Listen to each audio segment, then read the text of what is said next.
Are we ready for Rapture talk? You can't make this up. Somebody said in my comment section, it's really not something to joke about. Yeah, it is. Because even people that read the Bible know that, is it Mark? Not revival. Duchess, where are you? She's not here yet. But the verse that Duchess quoted is correct, and I think it's from Mark, but I'm not sure. I'll have to fact check that. But I started out with my camera on today. We're outside, of course, but I want to show you, BJ. Remember how you had a heyday and a hissy fit about my dirty ass nails?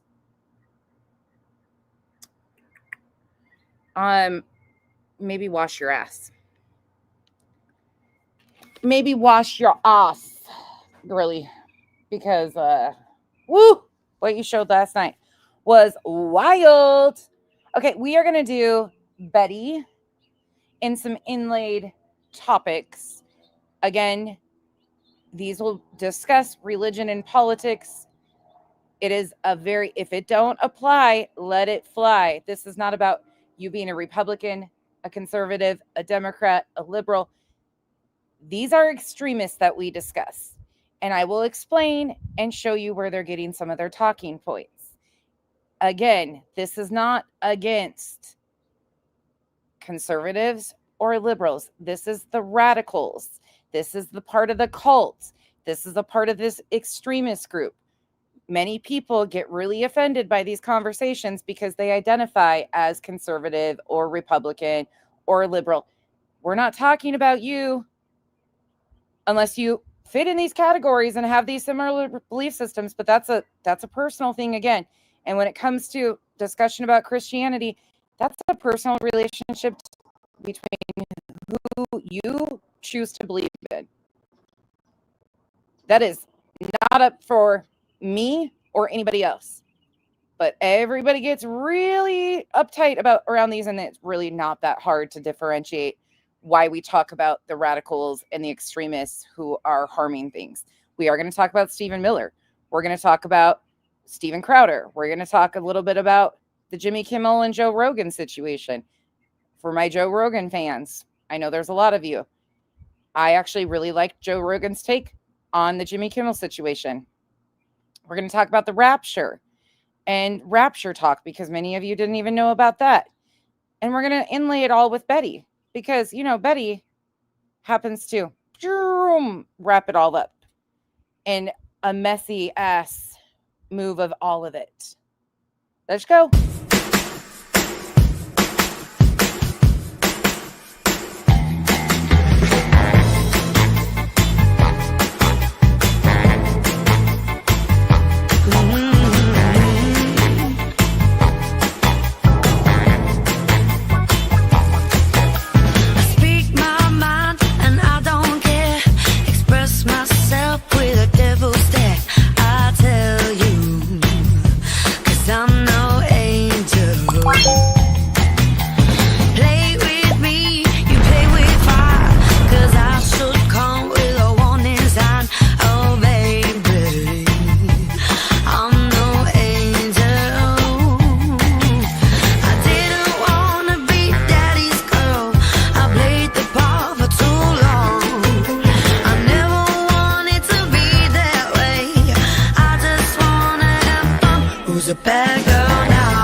How are you guys? How are you doing? What you up to? Let's see. Hey, S. Francisco. Hey, Pika. It'll be a smaller group of us tonight because people get real bent out of shape and can't have adult conversations, which I'm cool with. Hey, Electro. Hey, Pointer Lover. Darby. Then we get to actually talk realistically. Hey, Crazy Aunt Joe. Less hand holding. Hey, Amy, Marcy, Petunia, Crafty Girl, Tracy, Benny. Catherine, Rocky. I did Rocky. That's why I showed mine. Hey, Vibrator. Oh, hey, Phantom Purple. Hey, Jax. Janice in Accounting, Lake Erie. Pika, I think we should just like have that scrolling. Ugh, it gets so old. Hetty, Jinx. Hey, T. Hey, Charms. Misty Blue. Sometimes I wish, but it's affecting you guys too. William. Hey, Deb. All right. Hey, Perry. Hey, Alyssa. Hey, Snippins. Thank you for being a member for 7 months. Hey, YouTube is not your living room. Hey, PD, ASU mom. Yeah, conversations that people are really scared of, though, which is really... Thank you again, Snippins, for being a member for 7 months. It really does mean a lot to me. All right, let's hop in. So we're going to start off with a little Rapture discussion. And I went to Charlie, so you guys can kind of understand. By a lot of TikTok. Oh, we did it. We made it. We survived. We survived the Rapture. Today, it was prophesized by one guy and latched onto by a lot of TikTok that a lot of people were going to be raptured today. Basically, if you don't know what the Rapture is, it's everyone getting pulled by the server admin. So Jesus taking all of the believers and getting them off of the I love how straight-faced he is. Doomed planet. This has to be one of the most common predictions throughout all of human history. This is more often prophesized than people speculating Bloodborne 2 is going to get announced anytime there's any video game related news. Yeah, I don't video game, but it is prophesized a lot. And it directly states it is Mark. It is Mark chapter 13, verse 32. But concerning that day or that hour, no one knows. And every single time, just like Bloodborne 2, it is wrong. And every time, there's somehow a ton of hype people biting onto the teat of hype. Like, no, this time it's real. All of the signs indicate, the red heifer. Also, I saw my grandfather. He missed a step on the way down the stairs and he broke his fucking tibia. All of this is part of the prophecy. All of it lines up perfectly. This is the real Rapture this time around. And every single time, it's not. And today, this one had a lot of hype. Apparently, a lot of people were selling their belongings, getting ready to leave everything behind here. Mm-hmm. And it looks like, if you can believe it, that's not happening. We're still here. We're still here. Yeah, we're still here. We're still here. Here you go. Here's some of Rapture TikTok. The reason I chose this one. Good morning. It's first in the algorithm. But not only that, just the view that she has is incredible. Good morning. I am reporting live. It is 7 a.m. September the reporting live 23rd here in Asheville, North Carolina. And I wanted to show you guys something. Check this out. I have been up since about 6 a.m. Okay, that's before sunrise. Actually, I think I woke up at 5 a.m. I've been watching. Gorgeous. And I haven't seen anybody floating upwards. So she's watching and waiting. Maybe it hasn't happened yet, but don't worry. I'm sitting out on my deck and I will report if I see anybody floating upwards. Take care and go about your day as normal. Happy Rapture Day, everyone. If you're watching this on Rapture Day, it's currently 1:57 a.m. on Rapture Day for me. I'm telling you guys, it's a thing. Like, it's a thing. And we're off to a great start. I was woken up by yelling coming from outside of my apartment, so I got up to check it out and see where it's coming from. And I look out my window only to see a woman wearing absolutely no clothes standing outside of my apartment building, just looking into the sky. So yeah, we're off to a great start. And I'm assuming she's been... I think you might be Revival's neighbor. Revival said she tried on her birthday suit and it fit. Revival, do we need to send help? Out there since the start of Rapture Day, like 12 a.m. So that's about 2 hours. So I can't believe you guys miss. I watch all sorts of stuff. All sorts of shit. Like, I rarely, besides the content I'm going to cover, or if I put somebody, like this morning, I put Jay in my ear to get a bunch of shit done. I watch all sorts of stuff. So I'm wishing her the best. I hope she ascends. I guess if she's not there in the morning, I'll assume she's ascended. Actually, I'm gonna go check on her right now because she could have just ascended since I got back to my bedroom. All right, let's see. Yeah, nope. Unfortunately, she is still there. Unfortunately, she has not ascended. Little confused though. Do clothes prevent you from ascending? Can you not ascend if you're wearing So I think we got our answer to our uniforms. Naked.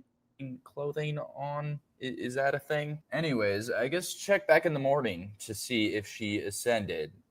It feels kind of weird watching her right now, so I'm gonna go to bed. Hey, to the person who sold me their car on September 21st, this is September 24th and the Rapture didn't happen, you're not getting your car back. Hey, to the person who sold me their car on September 21st, this is September 24th and the Rapture didn't happen, you're not getting your car back. It's not September 24th yet either. It's happening. It is happening. It is happening. This is it. It's happening. She's naked too. What is happening?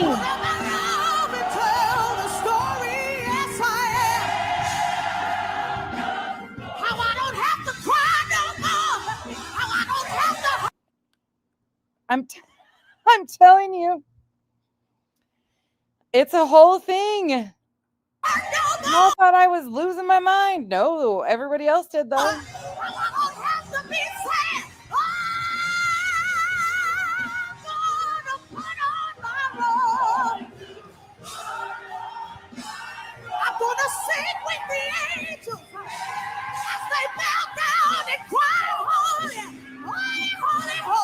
Cleaning up the mess. Oh my God, it's happening, guys. It's happening! W Jesus for rapturing in the clouds. That way none of us sinners know what's really going on up there. I feel like it's time for me to step away from TikTok. I feel like my story is over. You're naked. I've been so blessed by this, and the Lord has done so much, and I'm so grateful to have been his vessel. And you guys already know, I truly believe with all my heart we will be raptured during Feast of Trumpets this year. If there is some chance that we don't get raptured, I will come back and make an apology video for myself being deceived, and that will be it. What the fuck are we doing, people? You're going to be back here to apologize? Dude, that in itself just tells me that you don't believe in that actually happening, which, I mean, why do we believe in that happening? Because of some forced narrative that's been at play for centuries that nobody has seemed to notice, even though it's been so fucking obvious, honestly. Same motherfuckers that victimize themselves, and then yet people want to think that they know what really happened during World War II. And then to say that Charlie Kirk could be the third disciple? Did we watch the same memorial? That is also, yes, unfortunately, that is, yes. I don't even know if I could call it a memorial, honestly. What Stephen Miller said in itself is just extremely shocking, but it's just... We'll get into that in a few. I'm not going to let him spoil it. So yesterday I posted a video asking, what are we doing to prepare? Look at the guy's face on the bottom of this one. Homes as Christians, right, for the people who are left behind. Look at his face. No, girl, right now I am wondering, what are you doing to your arm? Did you have to fight with a cactus in order to earn your spot in the upcoming rapture, or what? What do you not what how are you using pens?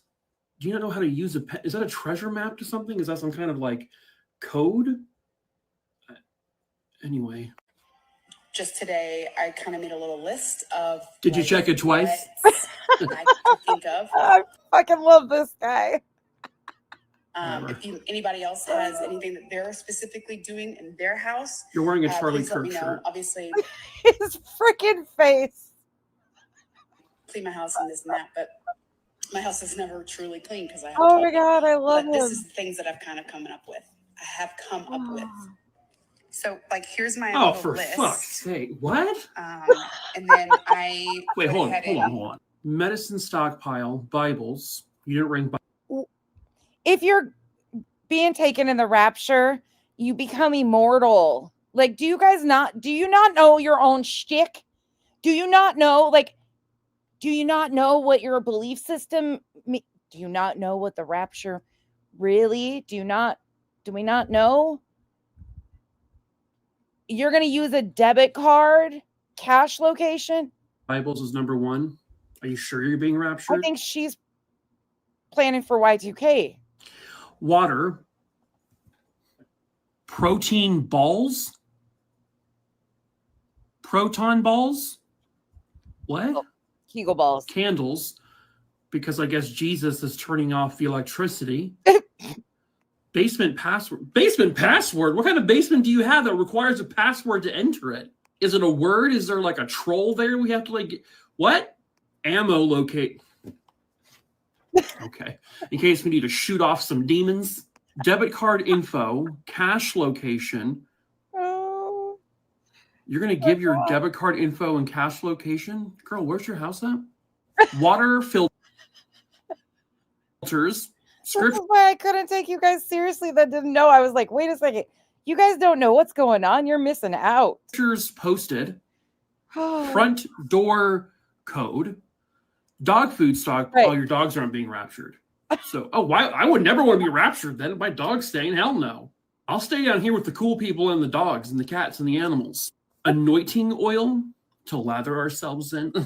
Gross. Auto pay utilities. What? You're auto paying whose utilities? Yours? Why would you do that if you're being raptured? Are you going to be? Is there a point where you're going to be unraptured? Is Jesus going to return you? Is there a return policy on the people who are raptured? He's like, oh, nope. Fuck. Really fucked up on this one. Nope. We're sending your ass back. So I hope you paid your bills ahead of time. But why are we paying for utilities if there's not going to be any power since we need candles? So oh my God, very confused.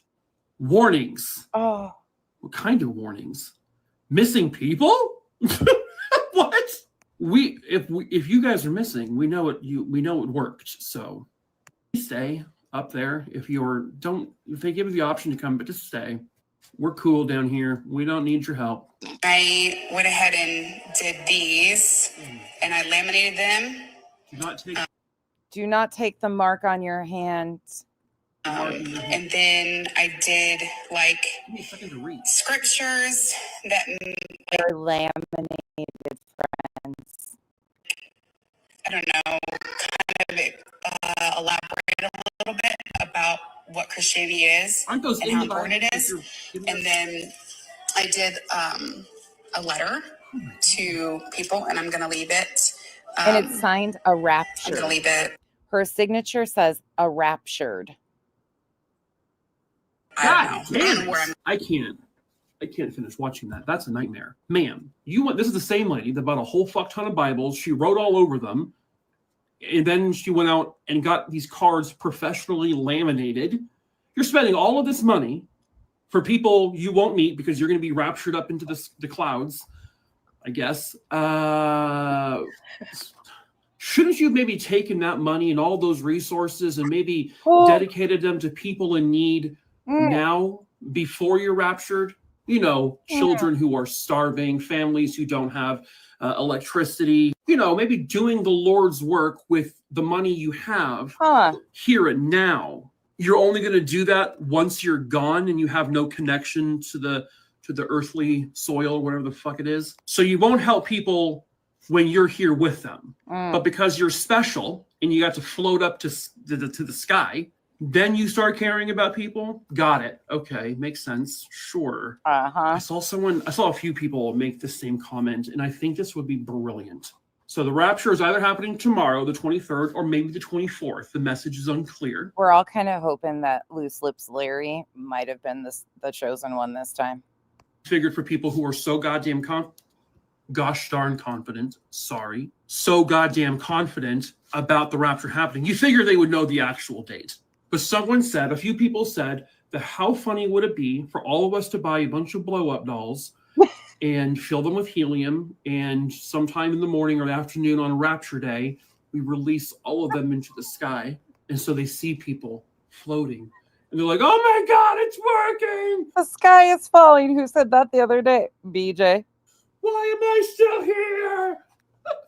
It would be fucking hilarious. So, man, we should have really prepared for that, but we dropped the ball. That's okay. Anyway, if we don't see you after tomorrow or the next day, bye! Don't return, please. Great, bye. Oh, I'm very human right now with my emotions. I'm worried about my dogs when we're raptured. And a lot of people always be like, oh, the dogs are going. But we don't really have any evidence, no scripture to back up that our pets will go with us in the rapture. What do you mean we don't have evidence? What do you call this? I can't help it. These guys are assholes and I love it. Hello? If you're watching this on the 23rd of September, then the rapture didn't happen today. Well, oh shit. Don't burst our bubble. Yet. This is 2 Minute Breakdown. Let's talk about why people around the world believe that the rapture is coming today. Okay, so here you go. A well-known South African pastor, Joshua Mkhakela, said that he saw a vision of Jesus returning on Rosh Hashanah between the 23rd and 24th of September, which is today and tomorrow. In an interview, he said, we got hope for tomorrow. I saw Jesus sitting on his throne and I could hear him very loud and clear saying, I am coming soon. Now, people have predicted the end of days many times throughout history. A NASA engineer predicted the rapture in 1988. Harold Camping, a radio personality, predicted the rapture in 2011. And you'll probably remember Marshall Applewhite, the Heaven's Gate founder who convinced 38 of his followers that the rapture was coming and to commit suicide by drinking a lethal combination of substances. You get the idea. There have been many predictions about the rapture coming that didn't come to fruition. But each time someone does predict the rapture, there is a group of staunch believers. And this time is no different. After Pastor Joshua Mkhakela made his prediction, the word spread globally. And many believers started to take drastic measures to prepare. People have been sharing rapture preparation tips online. People have been... This is no joke either. Quitting their jobs. One Australian man even went as far as to sell his car, saying that he's catching a flight to heaven in September anyway. Now, there are a few reasons that so many people believe that this time's prediction is true. Firstly, the dates given fall over Rosh Hashanah, which is the new year in Judaism. Secondly, the outbreak of global conflict recently have many believing that the end of days is coming. Thirdly, people believe that Charlie Kirk and his death is a biblical example of one of the two witnesses that will die after offering their testimonies I disagree. During the rapture. Interestingly, many believers are concerned about whether or not their pets will also be raptured. Evidently, this prediction has many people panicked about the end of days. And the fact that it has spread globally has definitely boosted Joshua Mkhakela's influence.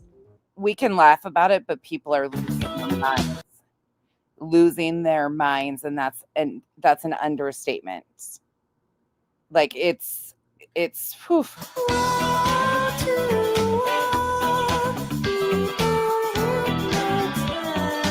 Oh my God, these guys are asses and I love it.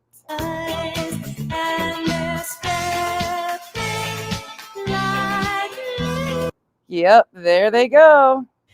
In preparation for tomorrow's rapture, I can officially say that although we just completely gutted and renovated our entire first floor, including building our absolute dream kitchen, we've officially sold our house. And I know a lot of people are rehoming their pets and selling their cars. Now, listen, all dogs go to heaven, right? So we are keeping our dog with us. She is part of the family. So we will be keeping our dog. However, we will be getting rid of all of our vehicles. We're going to throw them up on Facebook Marketplace real quick.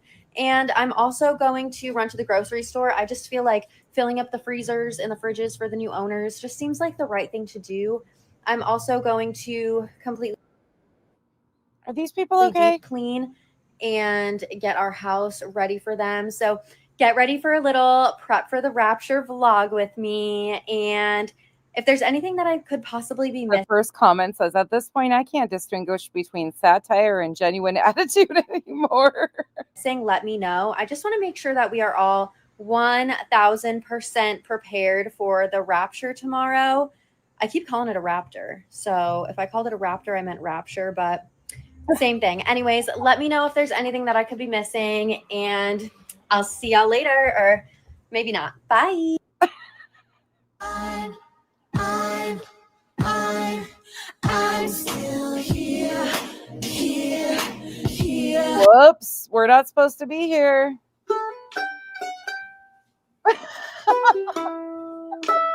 Oh, fuck. Did I do something wrong? I love TikTok.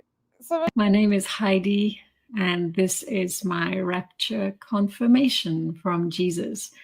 Yeah, no, thank you.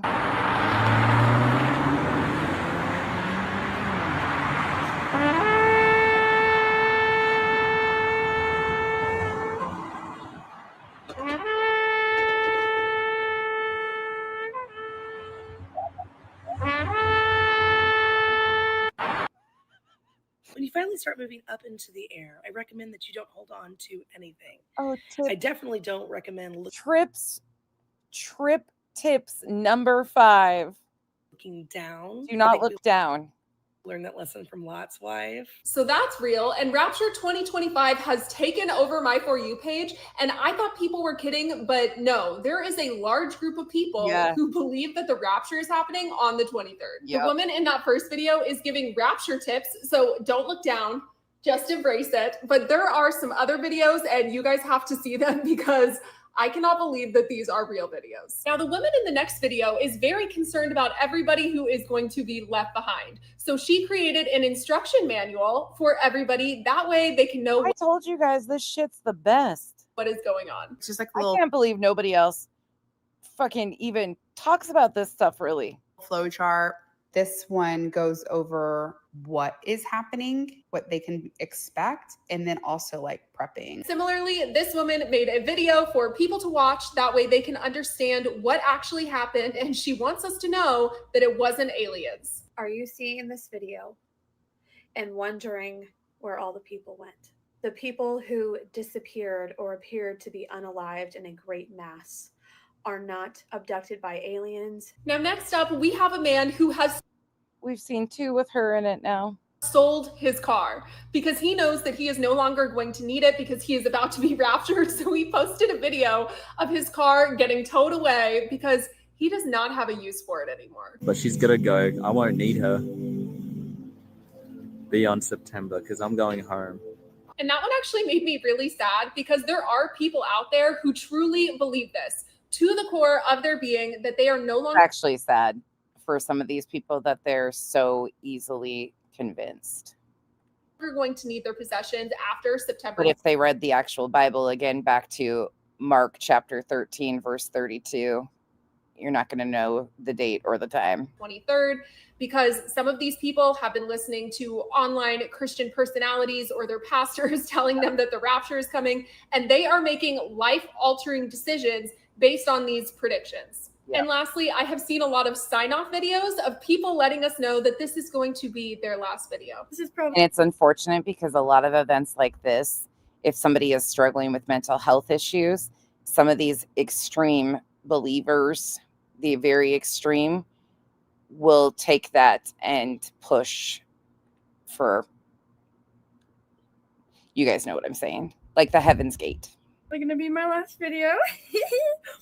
This morning I woke up and I heard, "Have a nice flight." I do not know how I ended up on this side of TikTok, but it is insanity, and I'm curious if you guys are seeing these videos too. Yes, ma'am.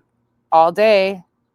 Okay, so there's a little explanation of the rapture talk that we were talking about earlier when I checked in on you guys. So I guess we still got about another 24 hours, according to TikTok, between the 23rd and the 24th. So there's still hope. Maybe Loose Lips Larry, Bullhorn, but maybe can we make lists of who we think are the chosen ones that they should go? I mean, is that too far? All right, let's move on. Up next in the lineup is Bullhorn Betty.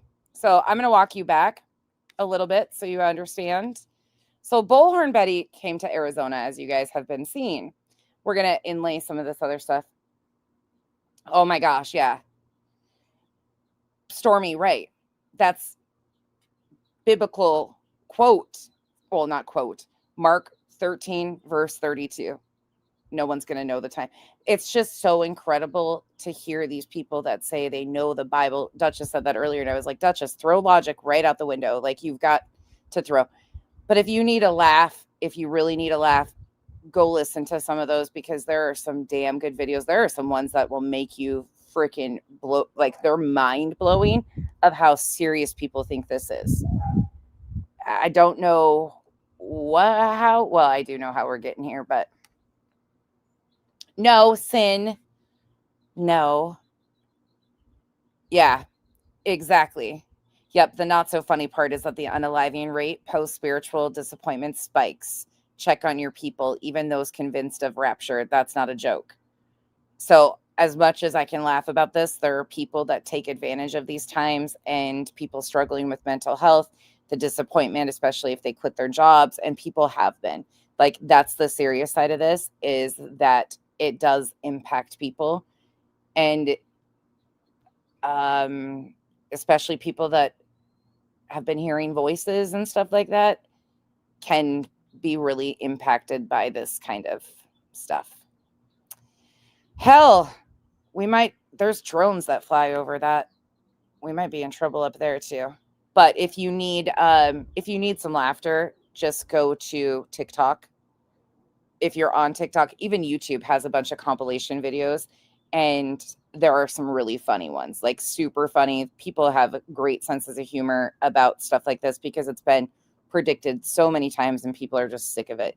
It goes directly against biblical scripture. So it's really weird to me that here's all these, Bible verses that say completely opposite, but these are the ones that live by the word, right?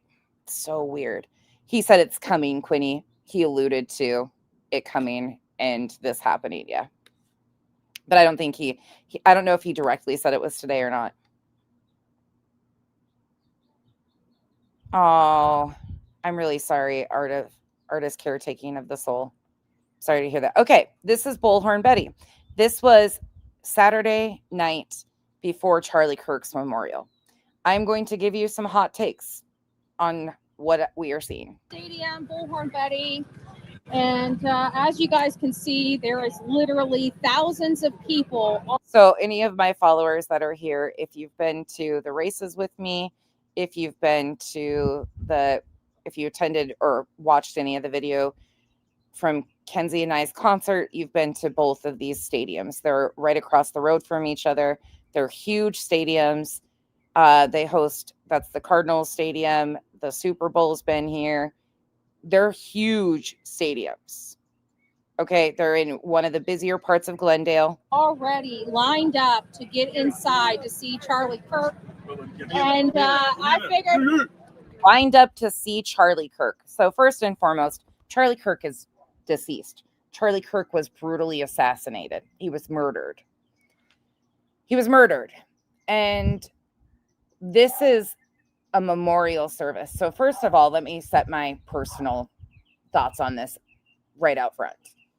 You can have yours too. But I think it's disgusting that people are worshiping Charlie Kirk and have nothing to say about kids getting shot in schools. Let me be very clear.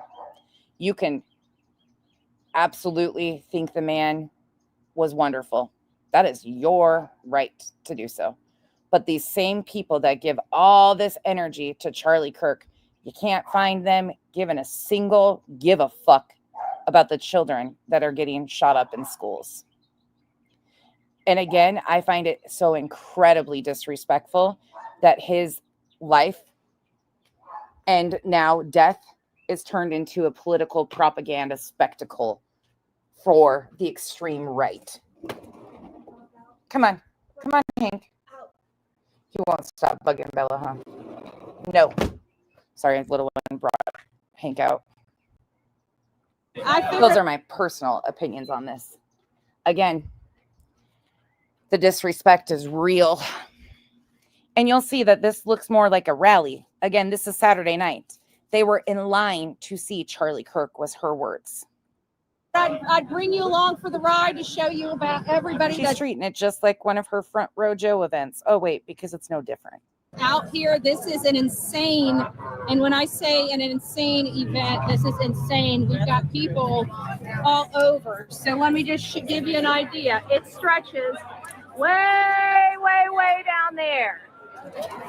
And these are all patriots here showing their respect and honor to a great legacy, Charlie Kirk, which lost his life. On September 10th. Look at the mess. Look at this. Now, these are people supposedly there to pay respect and attend a memorial. You tell me what this looks like. And these are all the people right here. Charlie Kirk. Charlie Kirk. We are Charlie. We are Charlie. No, you're not. Charlie, well, besides you have YouTube in common. Okay. Again, Charlie Kirk was murdered by a bullet. You claim that Charlie Kirk advocated and wanted to have open discussions with our youth. You, Betty, have said you think kids should be euthanized. And so that is where I could take you. We've got people here. So I'm in this stuff right now. I'm in this stuff. This is a memorial service. The night before a memorial service, they're camped outside State Farm Stadium. I hope everybody out there sees it has been insane. We're expecting over 100,000 people I'll show you guys the trash from one of our local news stations to attend this event. People started lining up earlier yesterday. We got here when there was about 450 people. We had some logistical issues with our vehicle. Oh, here's everything going on. Let me flip this around so you guys can see everything.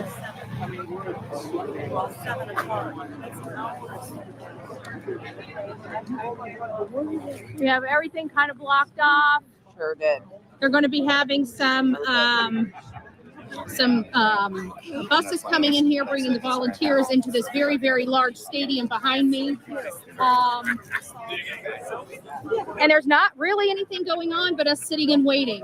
We have personally been here since they were selling merch. I want you to take this into account.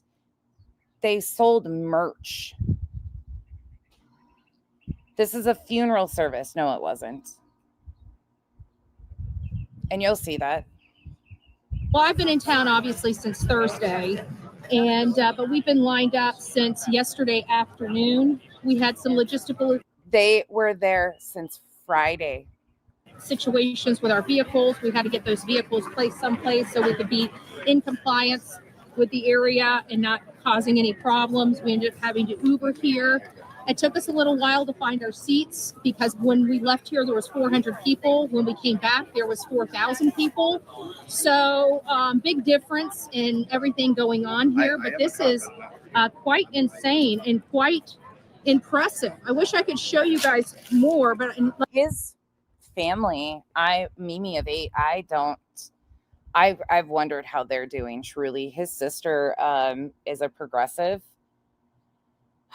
I don't know what she would identify, but in the articles I've read about her, she is progressive leaning, and his parents are what they consider apolitical.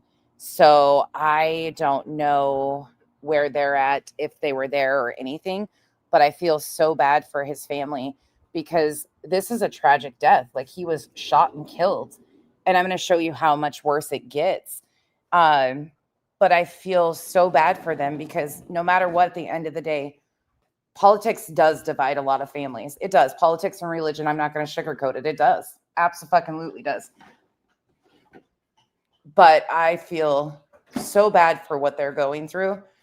I really do. It's horrifying, to say the least.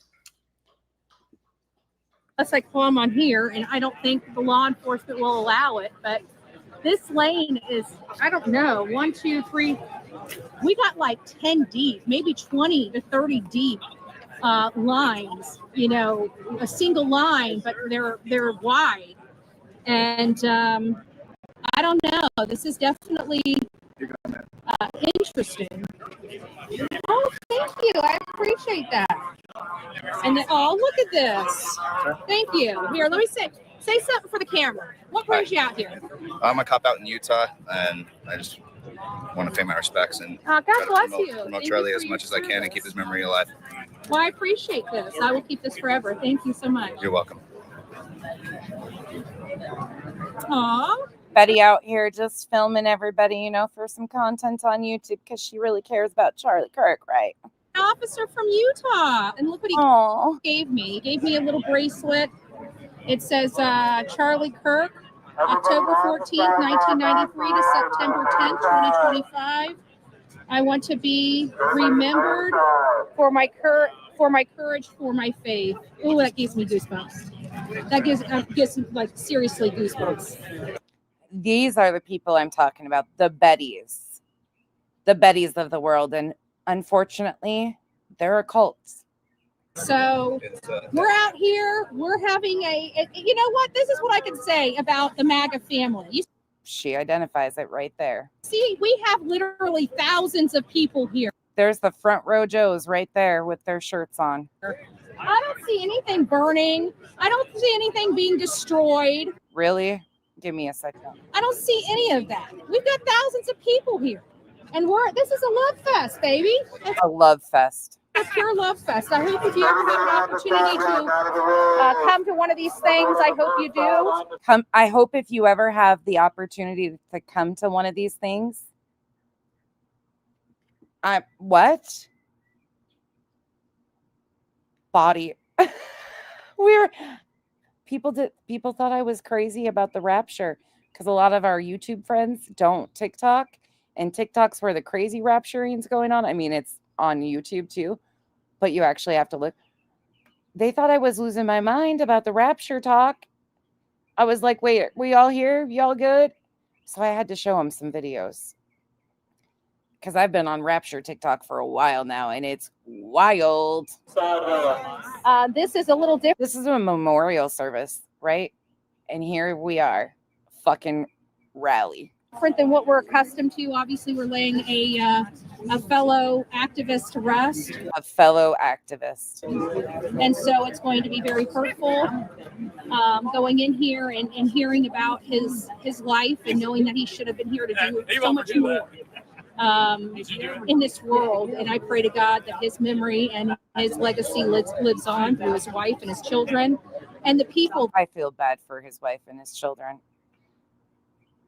Again, she's right now obviously okay with what's going on, but those kids, they're really young. That he changed, the lives that he changed, I being one of them.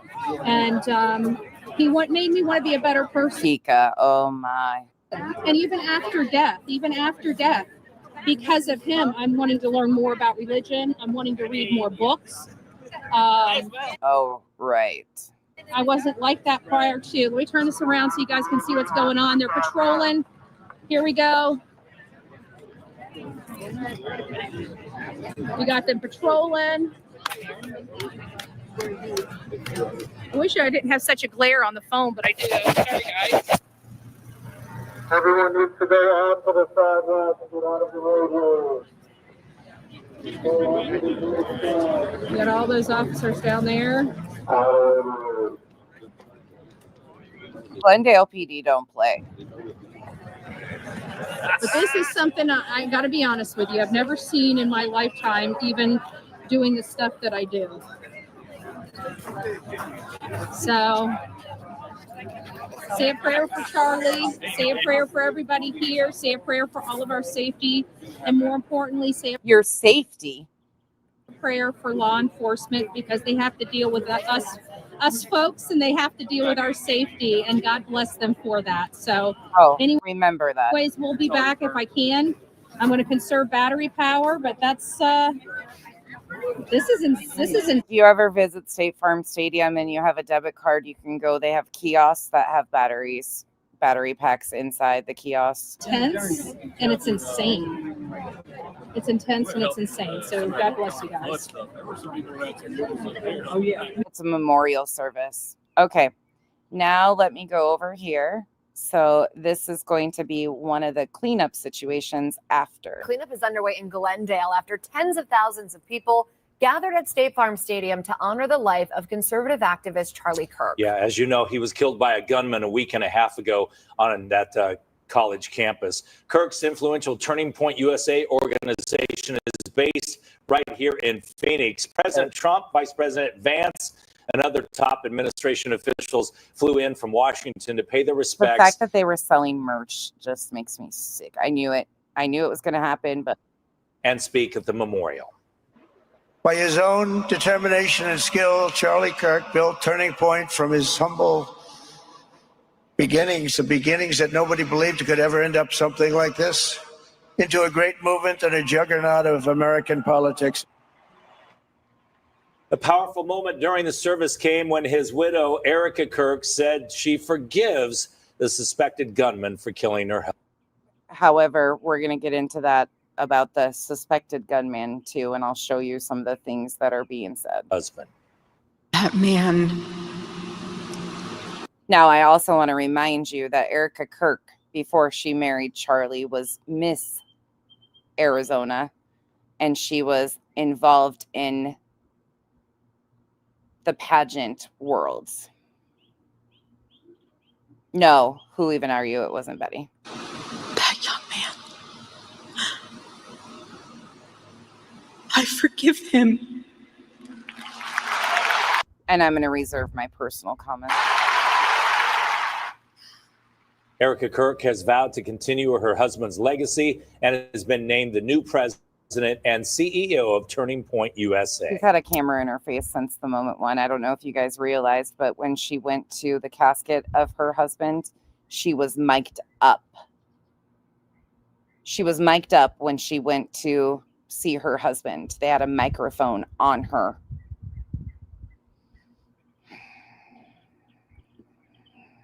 State Farm Stadium only holds about 63,000 people, and Glendale police were expecting about 100,000, which means... Now, I just attended the Morgan Wallen sold-out concert. You guys saw what the arena looked like. Nothing of the sort was like this outside.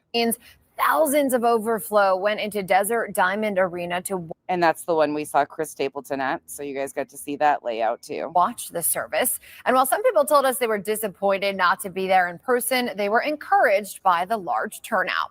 People were in line very early to make sure they got a spot inside of State Farm Stadium, with some people camping out overnight, but people were not allowed to take all of their stuff inside because of the heavy security. So that meant a lot of trash was left outside of the stadium, causing quite the mess.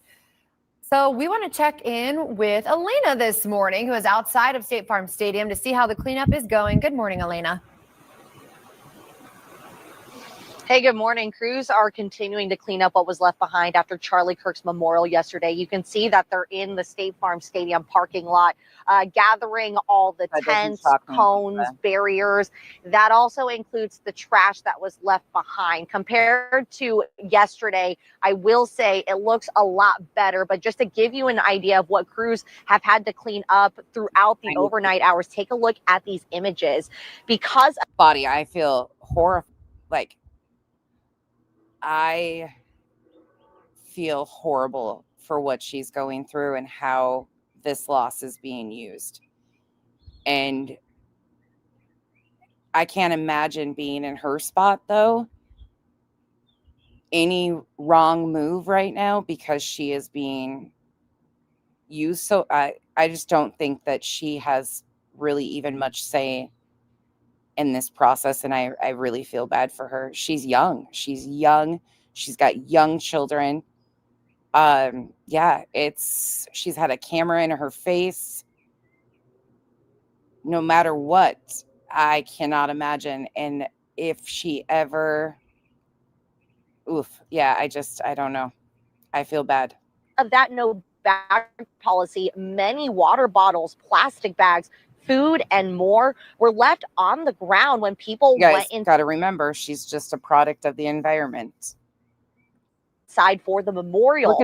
According Look at the trash. to law enforcement, This is what Betty and her friends were so proudly out there doing. there were thousands and thousands of people trying to attend the memorial yesterday, and from surging lines to several medical calls on the grounds, folks in line tell me it felt out of control. Not enough security. People tried to be very good about it, tried to stay in line, but they didn't get any information while they're standing out there. They seemed futile to them, that things weren't going the way they wanted, and I believe it just kind of broke down after that. The Glendale Fire Department oversaw the EMS crews that were responding to these medical calls, and I actually just heard from their spokesperson this morning.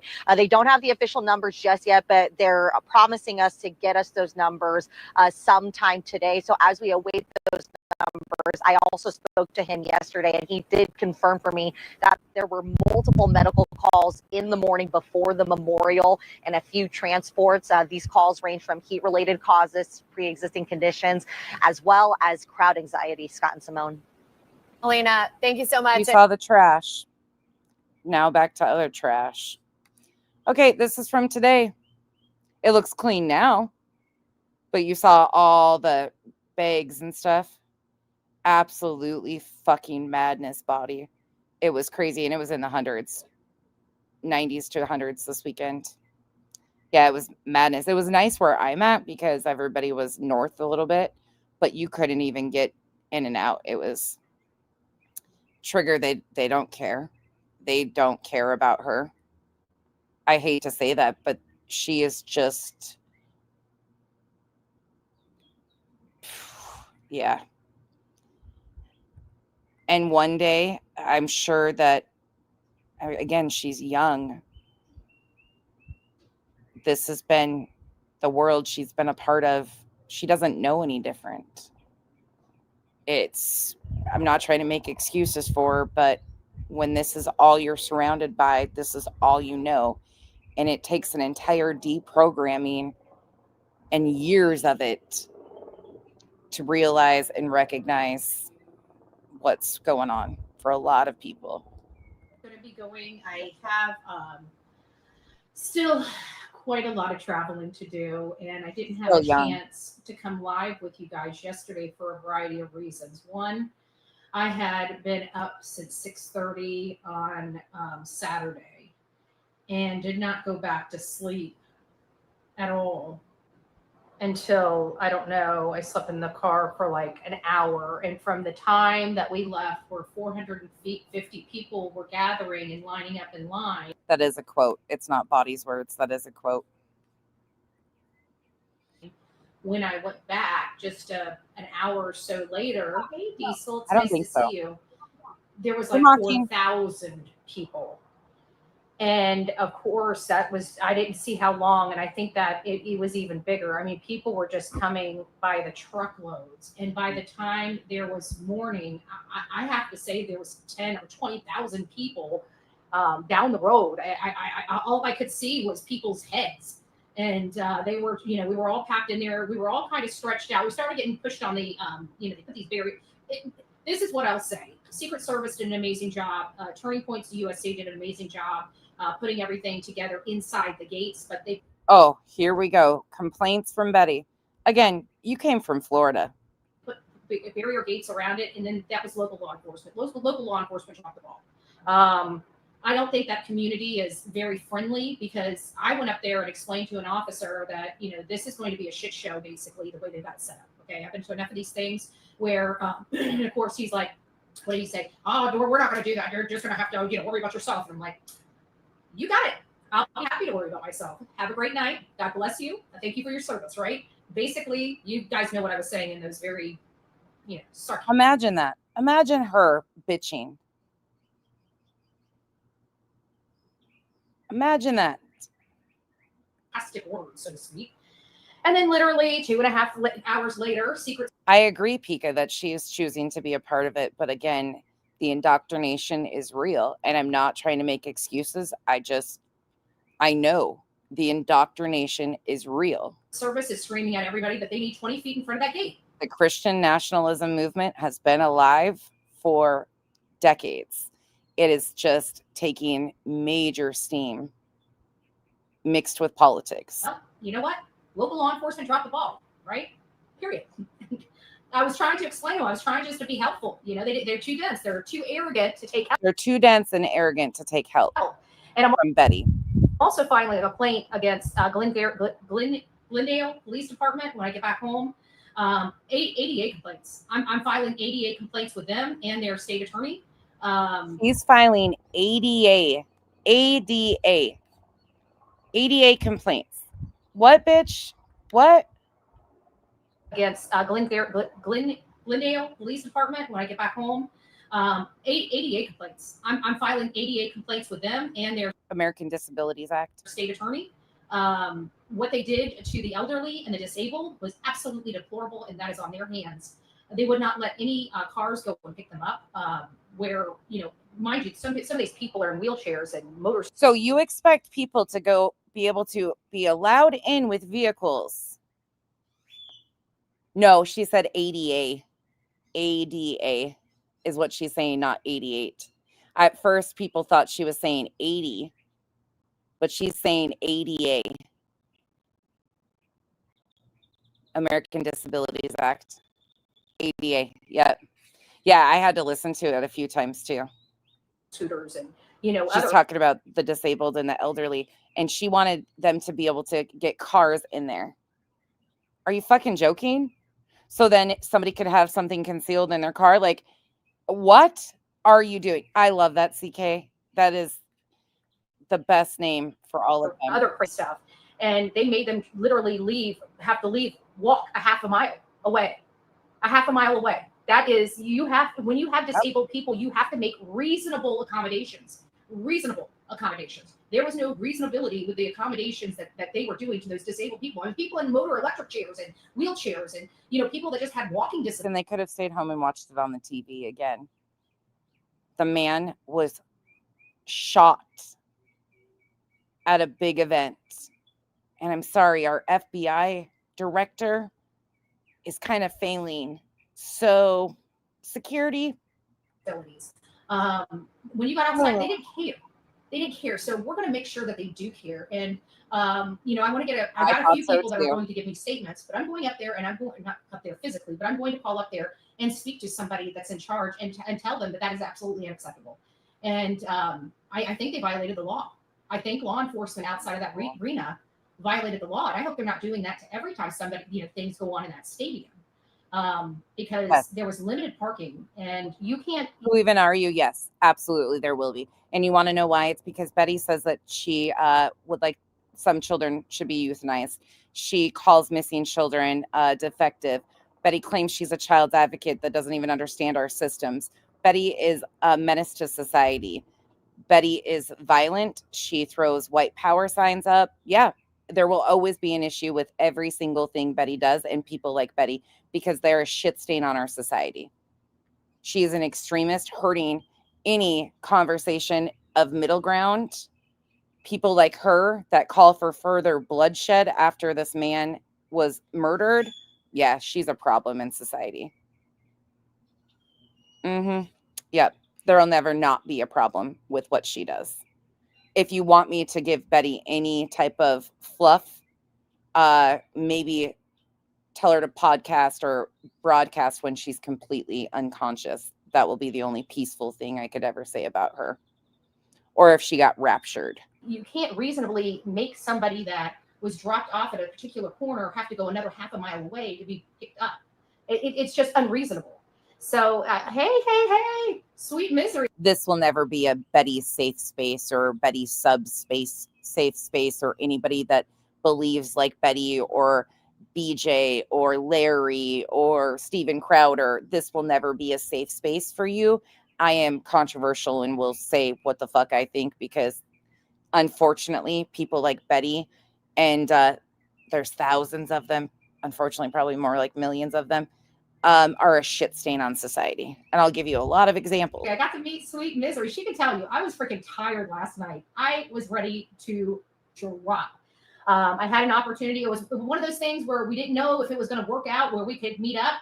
And I thought it wasn't going to work out because when I finally got out of the arena, we couldn't get any Ubers or lifts to pick us up. And Sharon couldn't walk any further. Again, another person that had disabilities that was made to walk when she's got knee problems.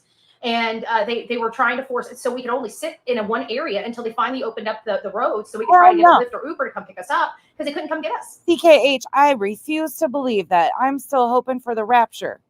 Can we help them make their lists and help them out? Like, fuck, they're the chosen ones. Take them. Can you imagine how peaceful? Oh my God. I might run naked through the streets. And we tried to even walk down the road, did the pin drop so I No. could just meet them down the road when they got there. We can help. We've got hope for tomorrow still, they said. So let's just Sharon fingers down the road. crossed. And nothing. So Mike ended up going back and getting his vehicle, which is the vehicle him and Sharon came in. And then once he came back, which was again 1.5 miles down the road, it took him a little while to get there. But once he got the car, he was able to drive back and take me to my car, which is What the fuck is this picture? Look at this picture. I just realized this. She's got Mount Rushmore with an AI image of Charlie Kirk. By the way, Charlie Kirk does not look like that in any way, shape, or form. I mean, that's, of course, AI. But that hair is too normal. What are they doing? But here, Mount Rushmore. Charlie was a YouTuber, a political activist, antagonist, some might say. He wasn't a part of the administration. He's not a politician. Why is he in front of fucking Mount Rushmore? I just realized that. The fuck is this? which is really good. We were very fortunate that we weren't too far because if we were a lot further than 1 mile, it might have been a little bit of a problem. Hi, Whitebird. So thankful for that, but I didn't even drive out of the area where the event happened, State Farm Stadium. I didn't get out of there. It's so disingenuous. The constant rewrite of who Charlie Kirk. You can like that man. You can have similar stances to him, and you can acknowledge that he was there debating. But to completely discredit and discount all of the people that he hurt with his words is so disingenuous. And it goes to show again that if you have a difference of opinion, oh, you're fucking evil. You're evil. This is not somebody I'm sorry, I didn't get the memo that we have to worship politicians or people that kiss Trump's ass. I'm sorry.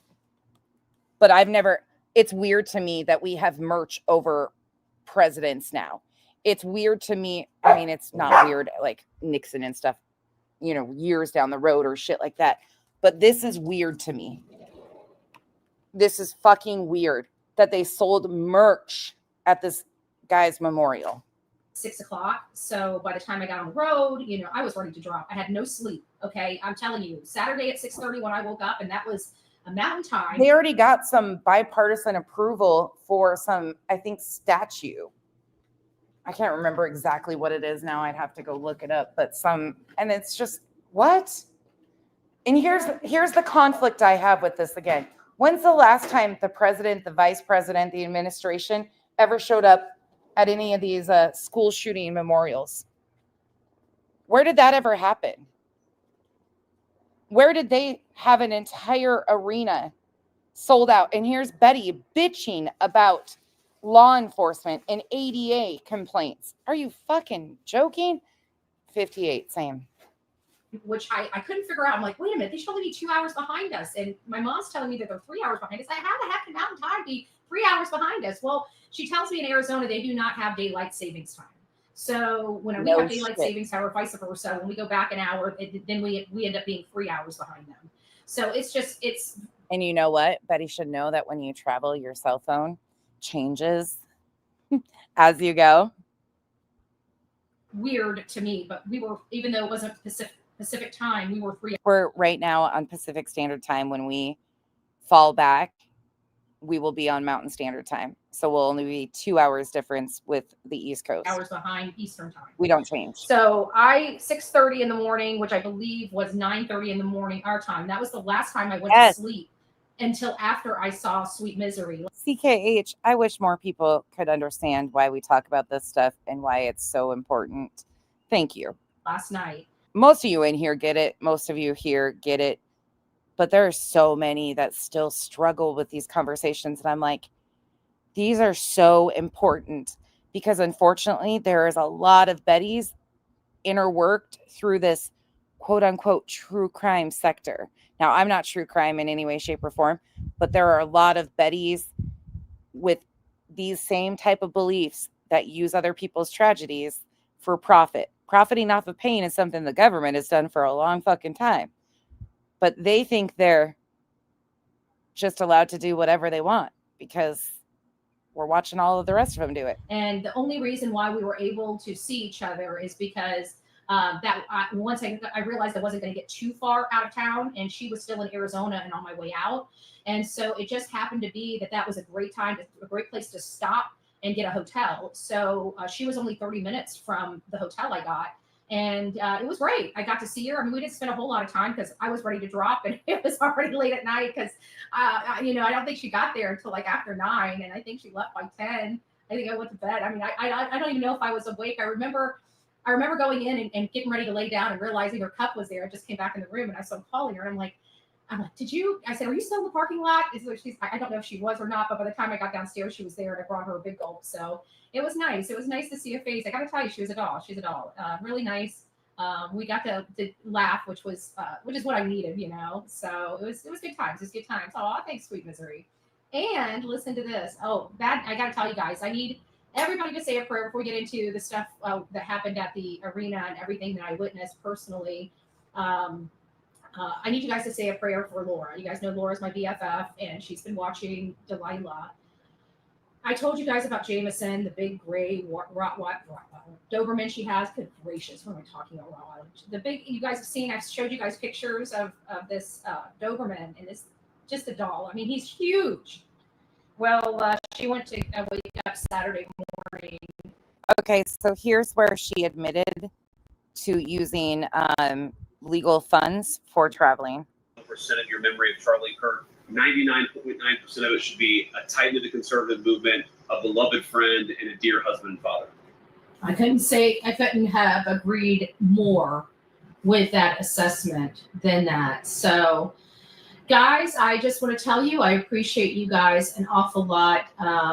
This trip truly would not have been possible. I mean, well, I had already decided I was coming, but it really wouldn't have been possible without digging into the legal fund to do it. And so with the contributions that have helped me come out here have really helped a lot. It made it a lot less stressful of how was I going to do this? Where was the money going to come from? Because this was unexpected. If you guys know anything about me, I budget the crap out of my life. So everything is budgeted to be able to manage the stuff that we do here. And I don't budget or manage emergencies. And that probably needs to be part of a Charlie Kirk, no relation, not an emergency in any way, shape, or form for Betty whatsoever. Tragedy, yes. An emergency, no. strategy, but I've never been in a situation like this where everything's always known. Yes. So even if I don't want to do something, if it's known, there's something already set aside for it. But that's how I do everything. You got to remember, we were traveling all over this country when I was only making $1,000 a month. Same. You cannot do that without budgeting the crap out of a budget. And that had to pay for living expenses as well as traveling expenses. So I don't know. I don't know about the legalities of it. I didn't donate, so I have no complaint, but you would think that the people who did donate specifically for legal funds would be a little taken back by this, because this is her Tennessee fund for the appeals and all of that. That's what it's termed as. So I don't know what's going to come of that, or if anything will come of it, but it's odd to me. Oh, I'm so sorry. Janison County. My boss said his cult doesn't believe in the rapture. There's a lot of them that don't believe in the actual rapture, because that makes sense. I didn't even think about that. Thank you. Thank you, PD, for being a member for 32 months. I appreciate you. The continued support is amazing. Thank you, PD.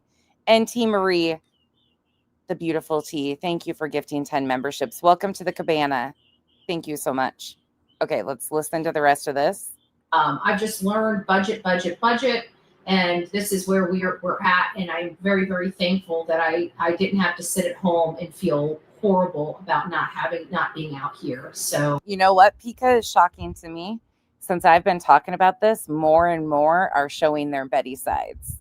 Since I've been talking about this, the loud ones are really, they're trying to sugarcoat it and act like they're not Beddys, but they are telling you all, just believe them. They're not doing anything of defending Brittany or Beddy. They're defending their own views because many of them are extremely in line with them. I want to remind you, believe them when they tell you who they are. They're trying to sugarcoat it and downplay their sides. No, they're a lot more like Beddy than many want to believe, and they're unwilling to admit it, but they are. They're admitting it. they were, Rena. It's just been, it's been hard, it's been hard on me.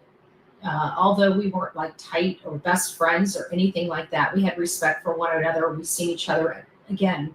I think there's been at least 20 or 30. Jim, it's an easy, some people are more willing to see it when it's something that they can relate it to. So they might be able to see these issues with Beddy, but you move it up, they can't really identify. They're like, well, no, I like that person, or I like this person, or no, that's not. And then you show connecting factors, and then you move it all the way up, and people are like, oh, God, no, I'm uncomfortable now. Because it makes people feel a little weird. 3 different organizations that I've seen Charlie at over the last decade. Turning Points is one thing that I've been going to since almost its creation in Tampa. I think the very first. You know how tickled I get every time you release something mocking Truly? I get so tickled because the way you inlay things into every piece of it is just perfection. Kyle and I just chuckle. First year it happened was really the only year I did not go. I even went this year. We didn't have any front row Joes that went this year except me. And it was,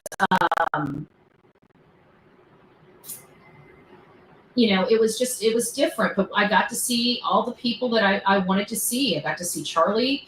I got to see Steve Bannon. There were several other people, they have all these breakout sessions. And so there is her admitting that she used her legal fund for traveling to Charlie Kirk's memorial. Now back to today. Sunday morning when we were going into the service, and she called me, and she was just a mess. And so when she called me, I couldn't hear her. And she ended up. Body, it's so effective too. What they're doing is so effective. Hanging up on me. It's amazing. And then she calls back, I get she's so just tickled. slobbering. And for that split second, I thought, oh my God, something happened to Delilah. And okay, I literally lost it when Burnt Toast was playing Mocking Media's video last night. Sorry, segue really quick. Burnt Toast is like, oh, I'm going to play Mocking Media's new video about the Amazon stuff for BJ and Craig. Oh my God, I could tell early on that she didn't know what was coming up. She hadn't watched it all the way through. She starts giggling, just like losing it, giggling. And then she's trying to keep it together as she's going on to the next slide and trying to read them. And she's trying so hard. Like you could hear her like taking deep. Her reaction and reading it. Oh my God, I was dying. She just blurts out, Jameson, he passed away in his sleep. And Jameson has been there for years. Oh my God, it was great. It was her son's dog that he got for his wife, which ended up passing away from. So it's just, I don't want to throw out all her personal business, but a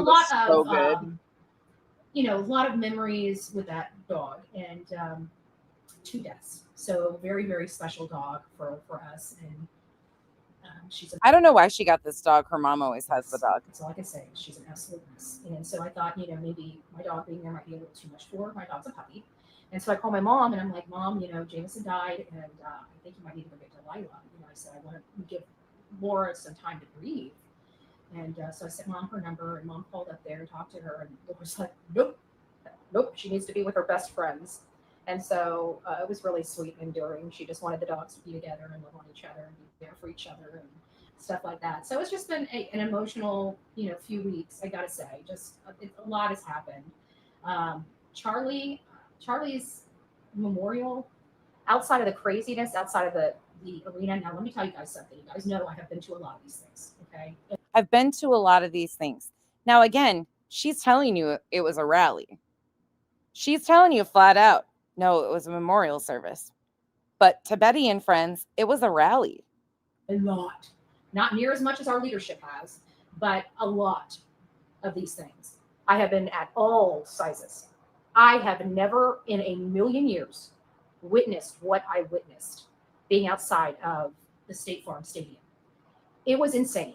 I had never seen that many people. Usually we're there, we have a few hundred people. We've been at events where there are a few hundred people. Guys, these people started. Yeah, because Trump rallies don't draw the attention that Charlie Kirk's murder did, factually. Lining up.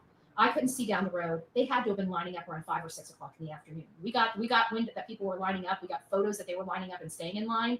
And so we ended up grabbing our stuff. That's why we didn't go to sleep, because we were supposed to go to sleep that night and get up like around midnight and start making our way there. Well, plans changed very quickly, because by 8 o'clock, we realized there was already 450 people in line. Now, we were the front row Joes. We're usually at the front of the line. But we always put our, wherever our place is where our place is. We're the front row Joes. And so we got in the line in our place, and we were sitting there. And so usually, Did you guys see that they crashed Grinder again? and we talked to the people around us. We were there for about an hour, 2 hours, getting to know everybody, speaking and stuff like that, getting a game plan on where we're going to put our vehicles. We knew where our vehicles were. They weren't going to be able to stay there. And so we decided to go back and just get just a few minutes of air conditioning. It was hot as heck out there, and get a few minutes of shot. It's Grinder. I think I was back there for maybe an hour and a half. I got some sleep, and then security comes by and wakes us up and stuff like that, which we deal with all the time. They were cool. And so we had our plan B. We went and executed plan B, which happened to be a mile down the road, about a mile and a tenth of a mile. So down the road. And we Ubered back to the location where we had put our chairs. And when we got there, we couldn't find our chairs. There were so many people.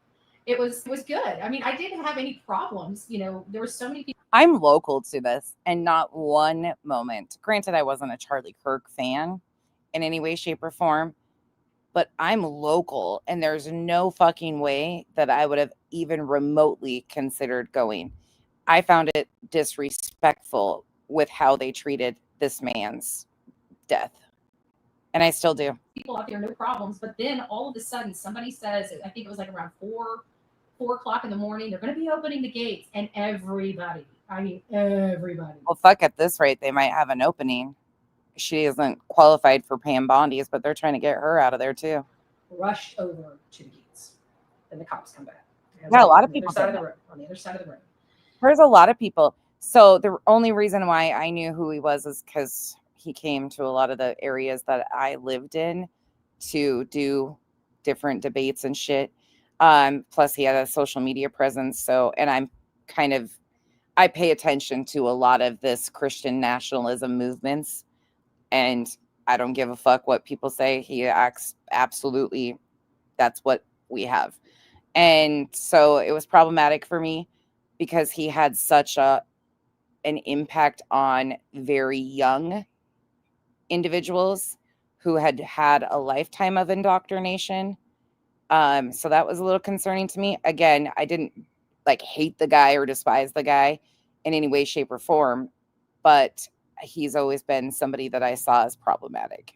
And that's where I finally took the camera. We got kicked back on that side of the road, got the camera out while the flashing lights were, and I did a live just to show. Did I do a live? I think I did a live that night. Maybe I just recorded some of the stuff, but I'm pretty sure I did a live out there with all the cops and stuff. I can't remember one way or the other. Again, lack of sleep. And then you had people like Beddy, and he's Charlie Kirk and Turning Point, even throughout the Sebastian story, the connection with Lore Lodge. Aidan Mattis ran Turning Point USA's chapter at Penn State. He did the professor watch list at Penn State.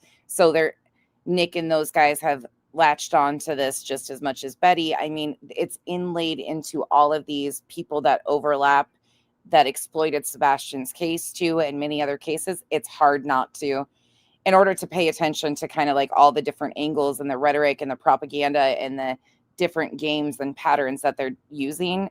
Unfortunately, it kind of goes right up. My brain does not function with no sleep. So we get that, and then all of a sudden, we're strategists, so we're sitting out there, we're watching everybody, we're trying to make our strategy because we're going to make our way closer to the gate. Obviously, it's all about strategy, okay? That's what we excel at when we're out there. So Electro, have you seen the Ballistics? I've got a video pulled up. I don't know if you'll be here or not, but I'm interested to see what some of your guys' takes are. Now, again, what we know is 22-year-old Tyler Robinson is in jail in Utah currently for the shooting of Charlie Kirk. But with the information that we know that they have said it was a 30-06, there's things happening that just don't make sense. And people are, of course, speculating. Now, we're not getting transparency either with Patel. I mean, he's just a fucking puppet and a no-brain puppet at that. So there's a lot of speculation, and I'll play one of those videos. finally, everybody starts going over there. Well, it's kind of hard because we're wearing vests. Everybody our jerseys. Everybody kind of knows us or knows our jerseys, or we've got pretty famous jerseys, and so it's kind of hard to sneak, across the street without everybody knowing. And so Mike's like, It's what they've been doing. Within 24 hours of his murder, Turning Point sent out 3 mass messages to all of their donors asking for donations, 3 different text messages requesting funds after he was killed. That was just the first 24 hours. I'm going to go for it. And I'm like, there was like 300 and some thousand people on the Turning Point USA page.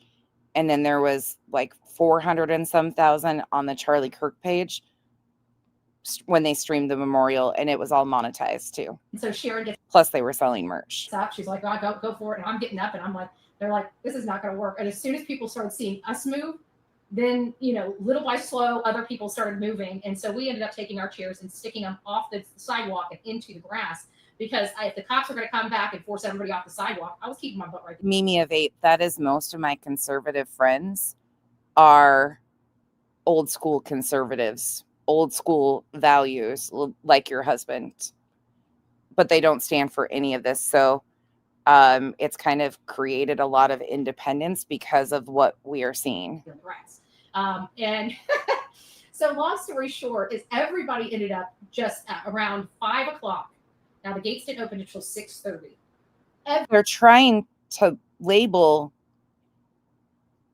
them as a terrorist organization. Everybody just bum rushes. Now you're talking about, at this point, 10 to 20. They're also trying to make Antifa a terrorist organization, and Antifa isn't a group, it's an idea. 1,000 people. What? Like, I feel like I'm fucking losing my mind at times.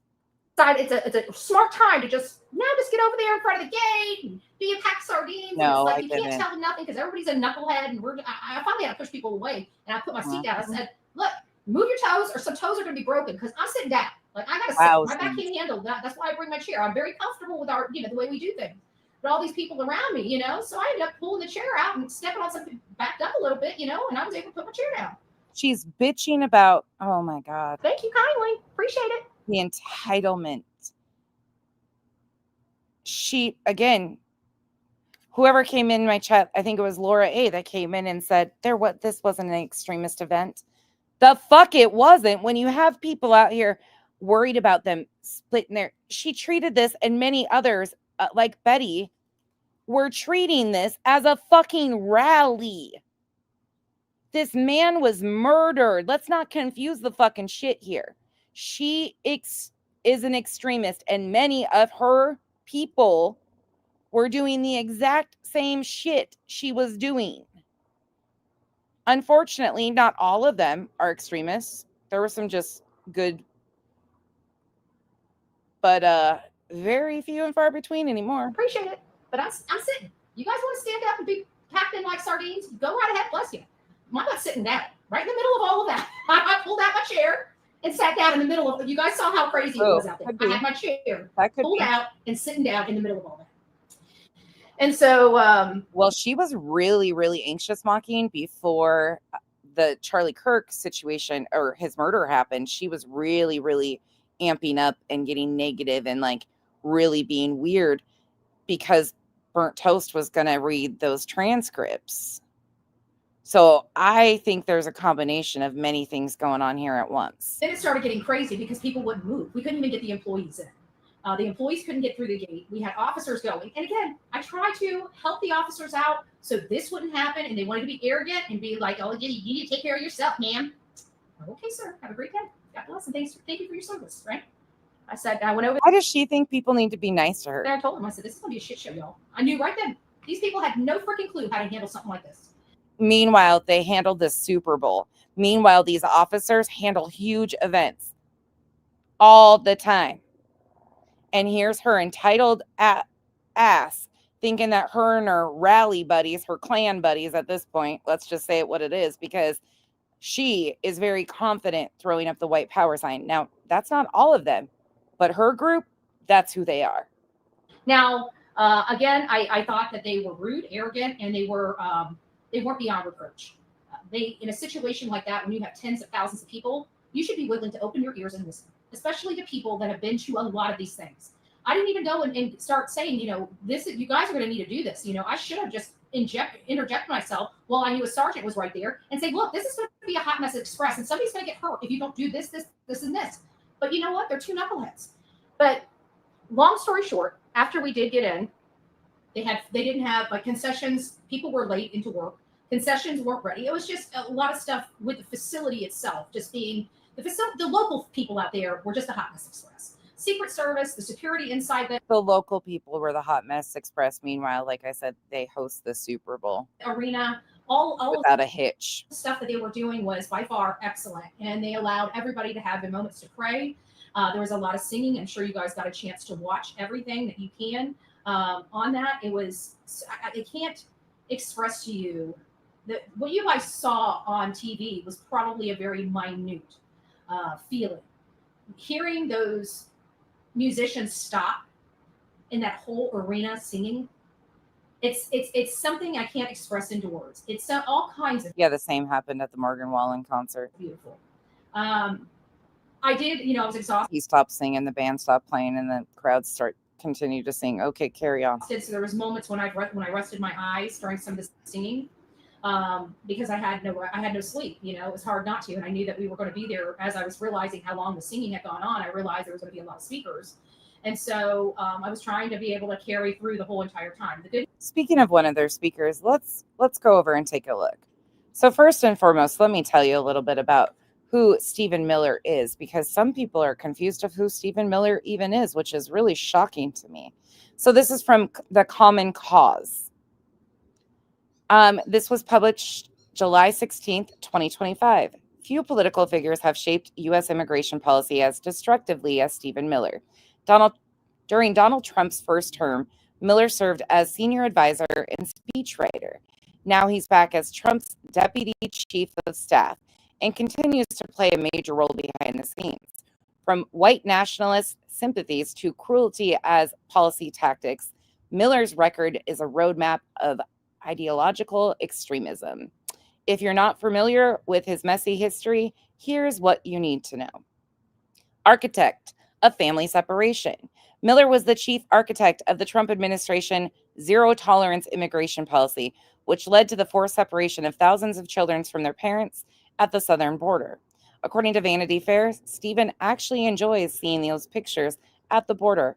His own words on the policy, he called it a simple decision. Even now, hundreds of children remain separated from their families. The policy was condemned by the United Nations and numerous human rights organizations as cruel, unnecessary, and a violation of international law. White nationalist ties. During Trump's first term, Leaked emails revealed that Miller frequently shared white nationalist talking points in publications, including content from VDARE and The Camp of the Saints, a notoriously racist and anti-immigrant novel embraced by far-right extremists. The Southern Poverty Law Center characterized Miller's communication as, quote, open white nationalism, end quote. Over 100 members of Congress called for his resignation. However, Trump stood behind him, along with many of the GOP. A career built on bigotry. Before entering the White House, Miller worked under Senator Jeff Sessions, helping craft policies aimed at rolling back civil rights, weakening voting protections, and targeting marginalized communities. His work in government has consistently targeted people of color, immigrants, and LGBTQ plus Americans. In 2023, Miller's legal group, America First Legal, filed a complaint accusing Kellogg's of, quote, politicizing and sexualizing its products, end quote, simply for releasing a Pride-themed Pop-Tart box and featuring RuPaul's image on Cheez-Its. That's the kind of manufactured outrage Miller uses to push his far-right agenda. His rhetoric directly fuels discrimination and violence against already vulnerable groups. Ethical conflicts with anti-immigration groups. During his first term in the White House, Miller routinely collaborated with anti-immigration hate groups like the Federation for America Immigration Reform, FAIR, and the Center for Immigration Studies, both of which have deep ties to white nationalist ideologies. Miller elevated their ideas into national policy, blurring the line between governance and extremist ideology, resulting in sweeping deportations and a normalization of xenophobia at the highest levels of government. Long history of harmful rhetoric. Miller's inflammatory tone isn't new. It dates back to his days at Duke University, where he penned right-wing columns attacking diversity, tolerance, and liberalism. In one article, he mocked Duke's efforts towards inclusion, calling the school's climate a, quote, shameful deficiency, end quote. The same combative style carried into his work for Trump, helping shape speeches and policies that escalated racial and cultural divides. His influence isn't just about policy. It's about poisonously reshaping the national conversation. Stephen Miller is a central figure in shaping the Trump administration's agenda, from enabling state violence against immigrant families to promoting white nationalist rhetoric in government. His career is a warning of what happens when bigotry gains institutional power. So, before I play this, I figured I would give you a rundown of who Stephen Miller is. Now let's look at Stephen Miller's speech at Charlie Kirk's memorial.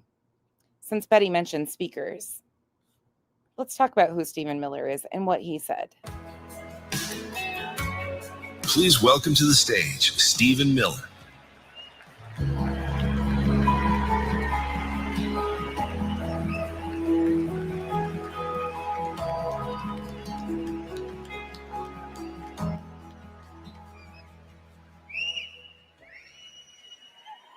Hello, Turning Point. Hello, Patriots. Hello to our fearless president, Donald J. Trump. And hello to millions of Americans all across this land. Now remember, this is a memorial service. Who are gathered. It's not supposed to be a rally. In sadness and sorrow. To mourn Charlie Kirk, but also to dedicate ourselves to finishing his mission and achieving victory in his name.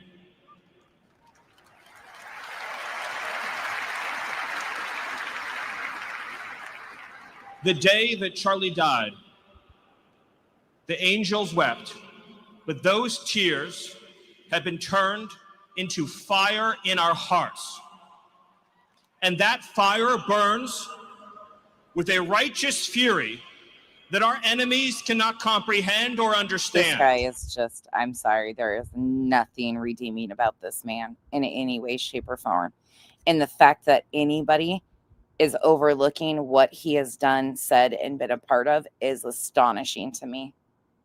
Again, this isn't a right versus left. This is a humanity versus insanity. This is our fellow neighbors, our loved ones that are being impacted by his and many of his friends' bullshit beliefs.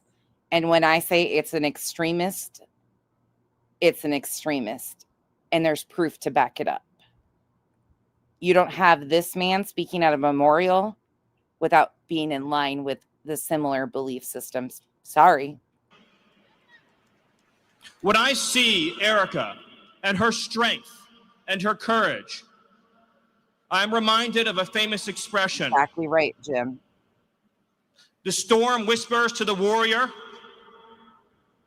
But just wait, it gets ugly. That you cannot withstand my strength. Have you guys all seen this yet? Everybody seen this? If you haven't, you might be in for a shock. And the warrior whispers back, I am the storm. That's what Kyle said. Erica is the storm. ASU mom Kyle says the exact same thing, that Stephen Miller is the Antichrist. We are the storm. And our enemies cannot comprehend our strength, our determination, our resolve, our passion. Our lineage and our legacy hails back to Athens, to Rome, to Philadelphia, to Monticello. Our ancestors built the cities. They produced the art and architecture. They built the industry. Erica stands on the shoulders of thousands of years of... You know what he wouldn't be saying? If Erica was brown or black, colored skin, he wouldn't be saying all these things. In fact, I doubt he would be even speaking here. And that's not me being an asshole. That's based off of shit he has already said. But because she is pasty white like myself and blonde haired, yep. If she was a person of color, brown or black skin, yep. Abso-fucking-lutely. Ooh, people have been saying, welcome back. Welcome back. Yep. Oh, it's going to get worse. Warriors of women who raised up families, raised up city, raised up industry, raised up civilization. He's going to say it all out. Who pulled us out of the caves and the darkness into the light. The light will defeat the dark. We will prevail over the forces of wickedness and evil. They cannot imagine what they have awakened. They cannot conceive of the army that they have arisen in all of us. Because we stand for what is good, what is virtuous, what is noble. And to those trying to incite violence against us, those trying to foment hatred against us. Who? Who's trying to... Who? Oh, wait, he's going to say it out loud. He's going to say the quiet part out loud. What do you have? You have nothing. You are nothing. You are wickedness. You are jealousy. You are envy. You are hatred. But this is everything Charlie Kirk stood against, right?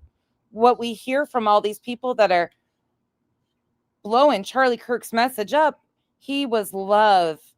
He was a good Christian. He didn't hate anybody. He didn't judge anybody by the color of their skin. At his own memorial, this is what's happening in his honor. Where's the problem you guys have with that? Oh, wait, you're cheering it on? You are nothing. You can build nothing. You can produce nothing. You can create nothing. We are the ones who build. We are the ones who create. We are the ones who lift up humanity. You thought you could kill Charlie Kirk? You have made him immortal. Immortal. Followed by the Rapture. Had a lot of Christian nationalists really squirming in their seats because some of them worship this guy and his upper. And when he used the word immortal, oh, yep, it's coming. You have immortalized Charlie Kirk, and now millions will carry on his legacy. And we will devote the rest of our lives to finishing the causes for which Charlie gave his last measure of devotion. You cannot defeat us. You cannot slow us. You cannot stop us. You cannot deter us. We will carry Charlie and Erica in our heart every single day and I don't think you have one. Fight that much harder because of what you did to us. What you did to us? What? You're standing there alive and well. You have no idea the dragon you have awakened. You have no idea how determined we will be to save this civilization. To save this civilization. To save the West. To save this republic. Because our children are strong. And our grandchildren will be strong. And our children's children's children will be strong. And what will you leave behind? Nothing. Nothing. To our enemies, you have nothing to give. You have nothing to offer. You have nothing. Oh my gosh. Kyle just sent me a text because I got to interrupt this for a second. Kyle sent me a text and said, I'm headed to Floor and Decor. And then he's got to stop by Glenn's and then his parents and then home. And he's like, love you, babe. And I said, love you too. I'm doing a stream and discussing Miller. And he goes, you mean gerbils? And then he sent me the, about Joseph Goebbels. That's what Kyle sent me a whole article on. I told you guys, he don't like this motherfucker at all. That was his instant response. Nothing to share but bitterness. We have beauty. We have light. We have goodness. We have determination. We have vision. We have strength. We built the world that we inhabit now. What? We built the world that we inhabit now. Generation by generation. And we will defend this world. We will defend goodness. We will defend light. We will defend virtue. You cannot terrify us.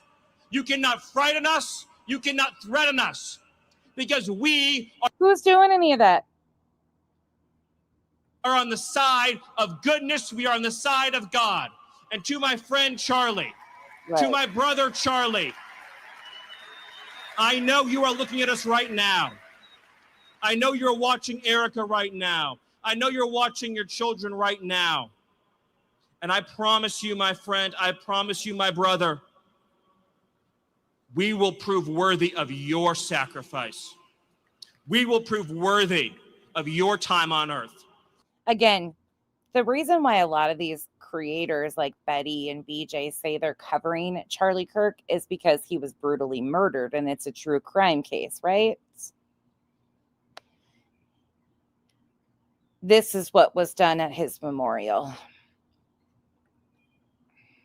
We will make you proud. We will finish the job. We will defeat the forces of darkness and evil. And we will stand every day for what is true, what is beautiful, what is good. And we will achieve victory for our children, for our families, for our civilization, and for every patriot who stands with us. God bless you. God bless Turning Point. God bless Erica. God bless the Kirk family. God bless our heroes. And God bless the United States of America. Thank you. What the fuck was that? You know, I was exhausted, so there was moments when I... That's the speakers that Beddy is talking about. Miller and Trump himself got up there. Actually, I'll pull that one up too. Trump got up there and talked about hating his enemy too.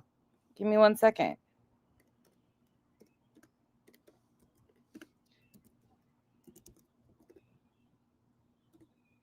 Let me grab that.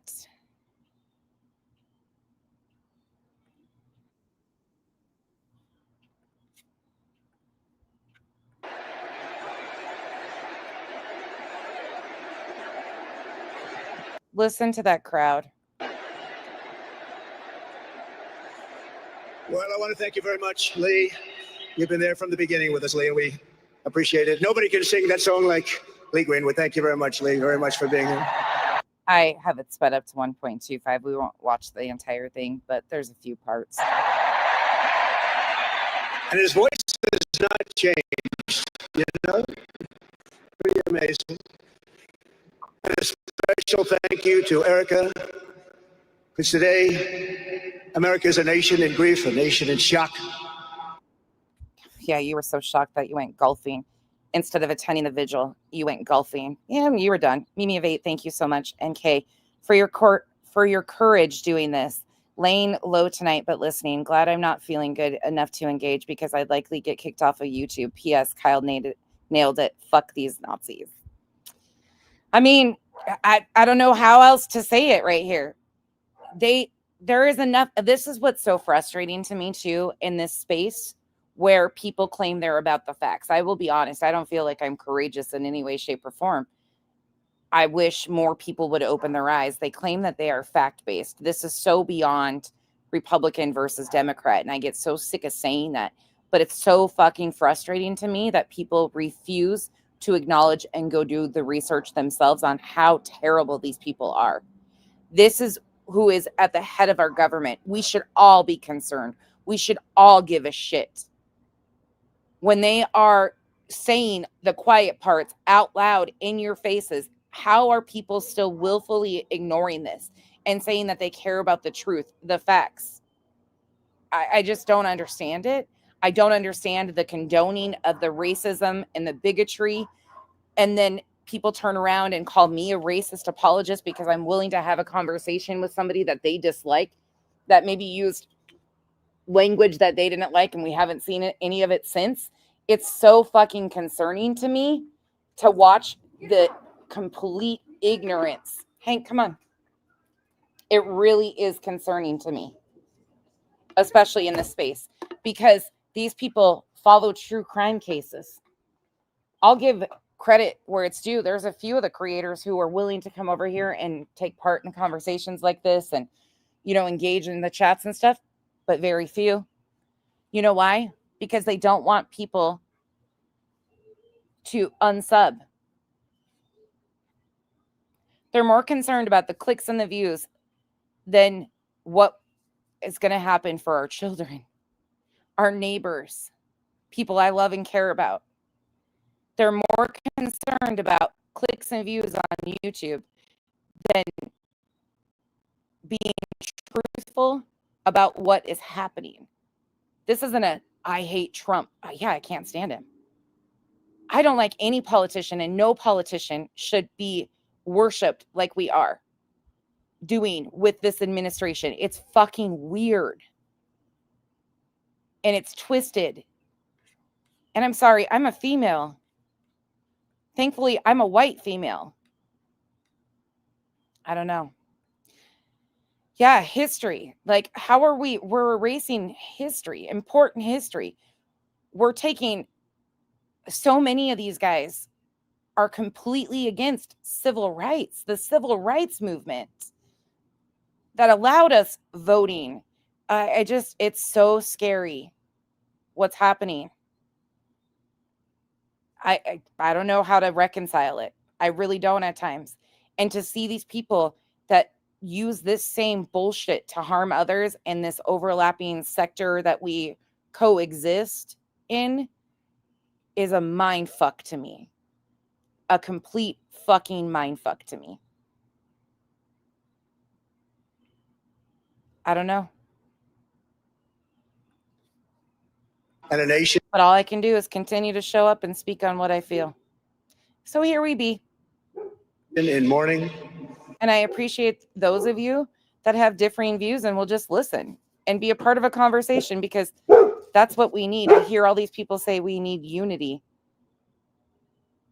Well, continuing to make excuses for bigotry, racism, all of that. They want unity, but they make excuses for bigotry, racism, systemic racism. They condone the things. This man right in front of you, again, from a true crime perspective, let's just talk about the facts for a minute, is civilly convicted, liable for sexual assault. Her name is E. Jean Carroll. This man is a multi-time felon. He's never spent a day behind bars. You don't have to take my word for it. The cases are out there. But how in a true crime space, when you talk about true crimes, we ignore? How do we talk about victims and deserving voices when this man has been allowed to victimize repeatedly over and over again and get away with it? And people make a joke out of it. People try to downplay what happened to E. Jean Carroll because they worship Trump. Some of you have got it so fucked up that you don't even know what worshiping God is versus worshiping Trump. That's the fucking weird part to me, is some have replaced God in the Bible for Trump. Well, I guess they're probably reading the Trump Bible. What president has ever had a Bible? There's a reason why church and state have been separated. Okay, let me get off my soapbox. Thank you, Kay. All that to say thank you, Kay. This isn't courage. This is honesty. I'm scared for people around me because it's becoming more and more normalized, the Bettys of the world. They mask themselves and disguise themselves in these little spaces. When you push them, they show. Just believe them. Believe that they're concerned about somebody else's choice of who they love or what they do in their bedroom, or if they, whatever they do, they're concerned about that. That impacts them. Less than 2 weeks ago, our country was robbed of one of the brightest lights of our times, a giant of his generation, and above all, a devoted husband, father, son, Christian, and patriot. Charles James Kirk was heinously murdered by a radicalized, cold-blooded monster for speaking the truth that was in his heart. And the one thing I will say about that, too, I'll give a caveat there. There are some people that just thought they were voting for the next Republican conservative candidate, right? They believed the promises he stated. They believed what he ran on. So I will say that people were duped. Abso-fucking-lutely. There were a lot of people that were duped. And there are a lot of people that will just never vote liberal because of how they were raised. We haven't had decent candidates in a while. But if this is the best that we have in this country, we're fucking doomed. He was violently killed because he spoke for freedom and justice, for God, country, for reason, and for common sense. He was assassinated because he lived bravely, he led boldly, and he argued brilliantly without apology. He did what was right for our nation. And so on that terrible day, September 10th, 2025, our greatest Nisi, they're emboldened right now. Evangelist for American liberty became immortal. He's a martyr now for American freedom. I know He's a martyr now. Again, immortal, martyr. I speak for everyone here today when I say that none of us will ever forget Charlie Kirk, and neither now will history. But they forgot all those kids that have been shot up in all those schools. They forgot Melissa Hortman and her family. He couldn't even, when asked about her, he didn't even know who she was.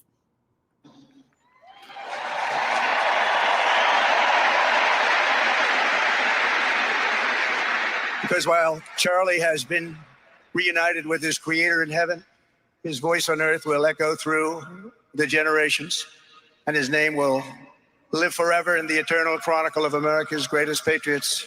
He will live forever. I can't wait for the accordion hands. Ever. To Charlie's incredible and beautiful widow, Erica, we know the weight of this monumental loss is almost unbearable. But even in the midst of heartache and pain too great to even fathom, you have somehow found the strength and deep faith to be a comfort to millions and millions of people. And the pressure. She shouldn't have to be a comfort to millions and millions of people. She needs herself and her children and her family. She shouldn't have to be a comfort to millions of people. Thank you very much, Erica. Thank you very much.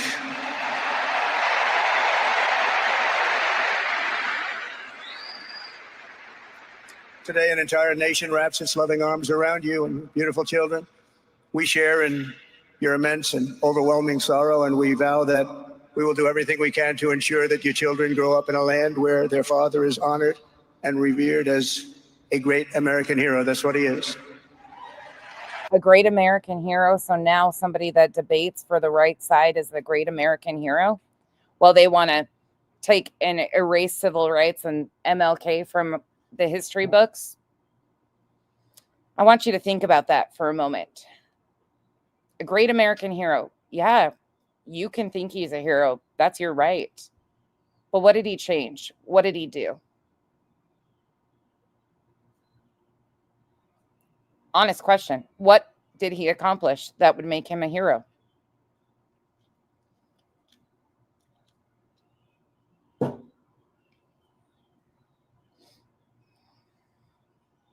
What did he do? Can anybody in here? I would gladly love to know what you think makes him a hero. And I'm not going to jump on you, I promise.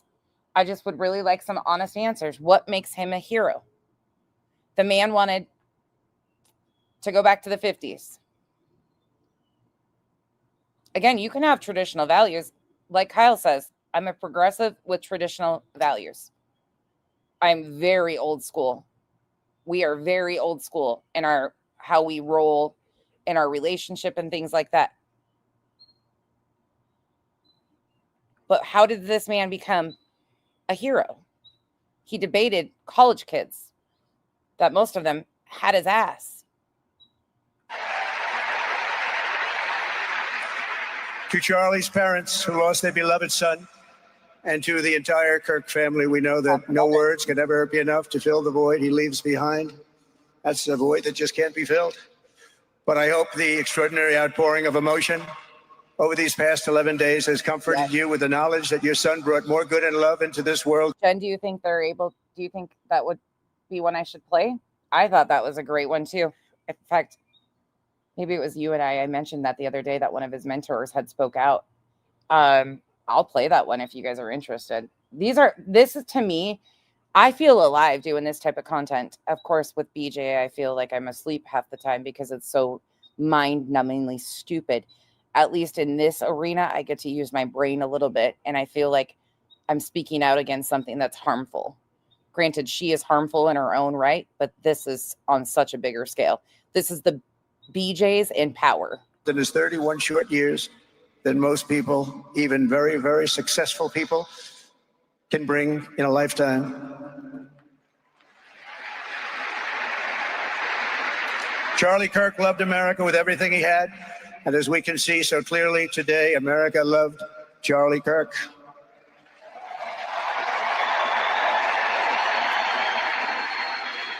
ASU mom, did you see the interview on... Oh, shit. Now I have to go look. Who was it that did that today? Was it Pacman? Pacman did. Let me look. And he could always draw a big crowd. Look at this today. Look at what's gone on. This is a big crowd. Here today, we have the Vice President of the United States, J.D. Vance. We have the Speaker of the U.S. House of Representatives. 6 hours ago, he had somebody on 6 hours ago on the David Pacman show. It's a very interesting listen. Mike Johnson. We have countless members of the United States Senate, and I'm sorry I'm not going to introduce you, but I'll be up here. They're all over the place. And likewise, I appreciate all of our friends across the world, because we have a lot of different viewers in different countries that are interested and watch this on mainstream media or through social media. So I really appreciate you guys being, because we're all impacted by this stuff. What did Hank just get into? Buddy, what did you do? What did you get bit by? House of Representatives, they're all over this big stadium. This is not an arena, this is a stadium. A great cabinet, and this stadium packed with rafters of people, not to mention the one across the street that also has tens of thousands of people, and they're watching us on screen right now. And I'm sorry we couldn't get you in. If anybody would like to give up your seat, please walk across this way. But this is like an old-time revival, isn't it? An old-time revival.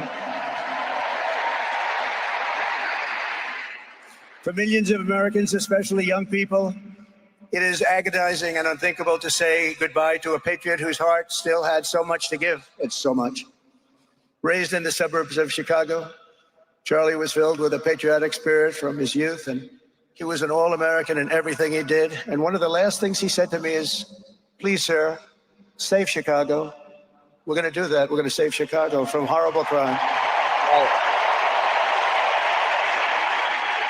Yeah, right. You know what he also said? Release the Epstein files. You should probably honor the man by also releasing the Epstein files that he called for the full release of. Maybe we should start there. Absolutely, Nisi B. There's radicals within every segment. And that's what people need to start being able to identify.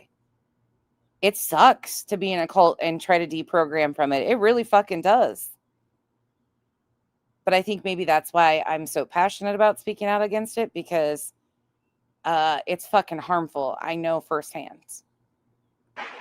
In high school, he was the quarterback of the football team and the captain of the basketball team. He was a good athlete. A lot of people don't know that about Charlie. He was an Eagle Scout who spent his school lunch breaks listening to another champion for liberty, somebody that he greatly admired, Rush Limbaugh.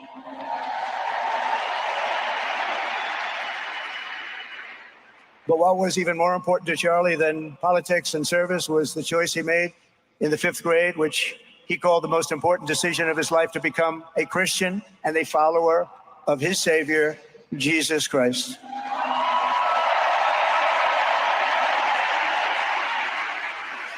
Inspired by faith and his love of freedom, Charlie did something remarkable when he was just 18 years old, on the advice of a mentor who told him to put off going to college because he was doing so well. He devoted his life to converting young people to the conservative cause. How did he do? Take a look. How did he do?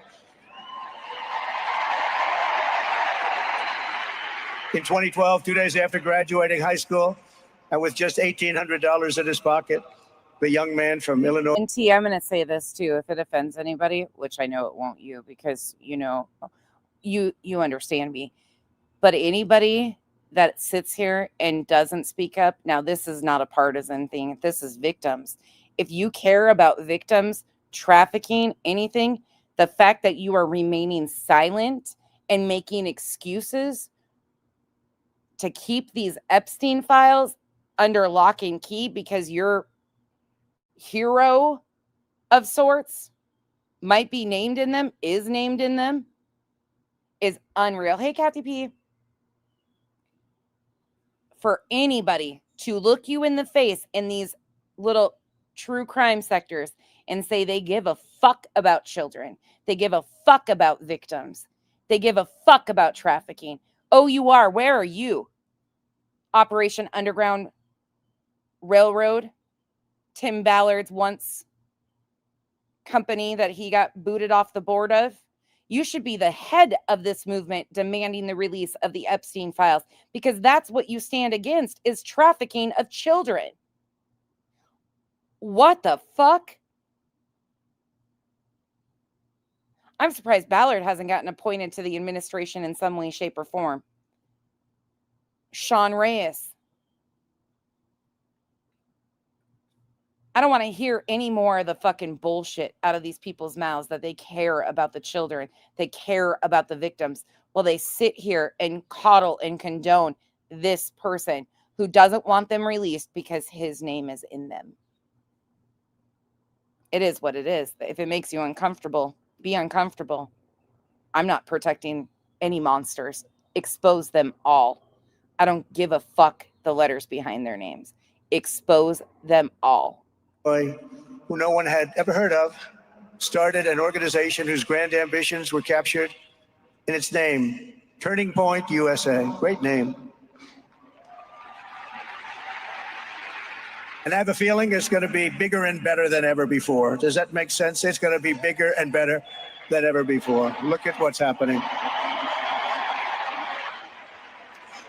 12 years ago, Charlie walked onto his first college campus, the very liberal University of Wisconsin at Madison. The very liberal. He set up a card table and put up a sign with 3 words, "Big government sucks." Can you believe that? That's Charlie. That day, Charlie talked to every student who approached him, most of whom were probably quite a bit older than he was. Finally, after many hours, he found the first ever Turning Point chapter leader. His first year out of high school, Charlie traveled 300 days raising money and taking his message to campuses all over the country. He lived out of his parents' basement, and they actually loved having him there. They loved Charlie. Everybody loved Charlie. And on the how he downplays his parents. His parents loved Charlie. Everybody loved Charlie. couches. No, you didn't. You went golfing instead of going to his vigil. When you were asked how you were doing, oh, I'm okay. Did you know about the ballroom, the renovations? Shut the Of friends and supporters. He lived off couches for 2 years, 3 years, then life started getting a little bit different, but he was always the same. For 5 years, he refused to take a paycheck, but day after day, he worked from 5 a.m. in the morning till... Janison Accounting says, according to a UN report, 416 Palestinians were killed in Gaza between September 10th and September 17th. They aren't even talked about.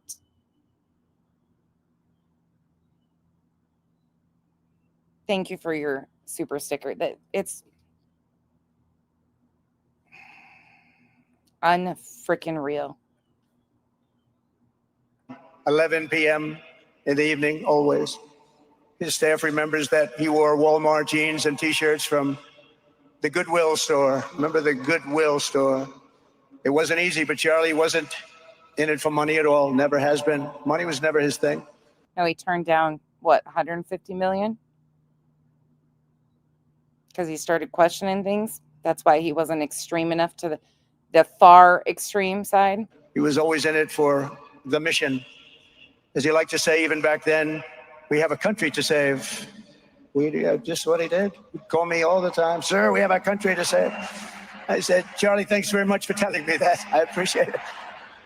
Charlie volunteered for my 2016 campaign and traveled the nation with my son, Don and Eric.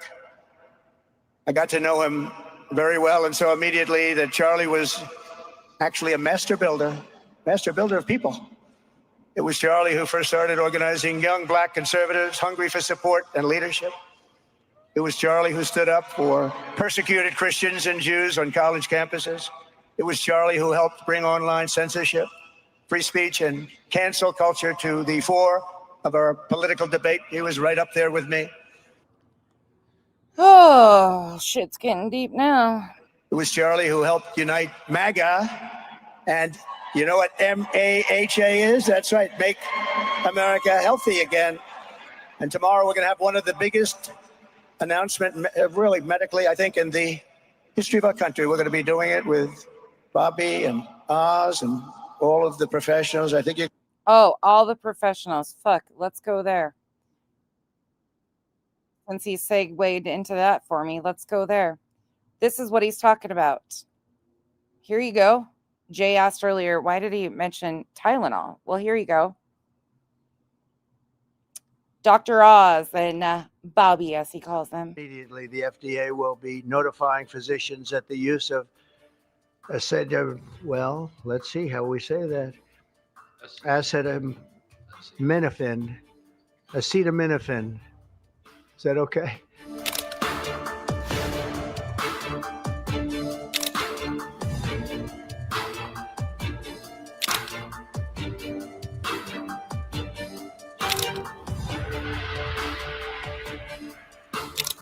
This is from the Economic Times.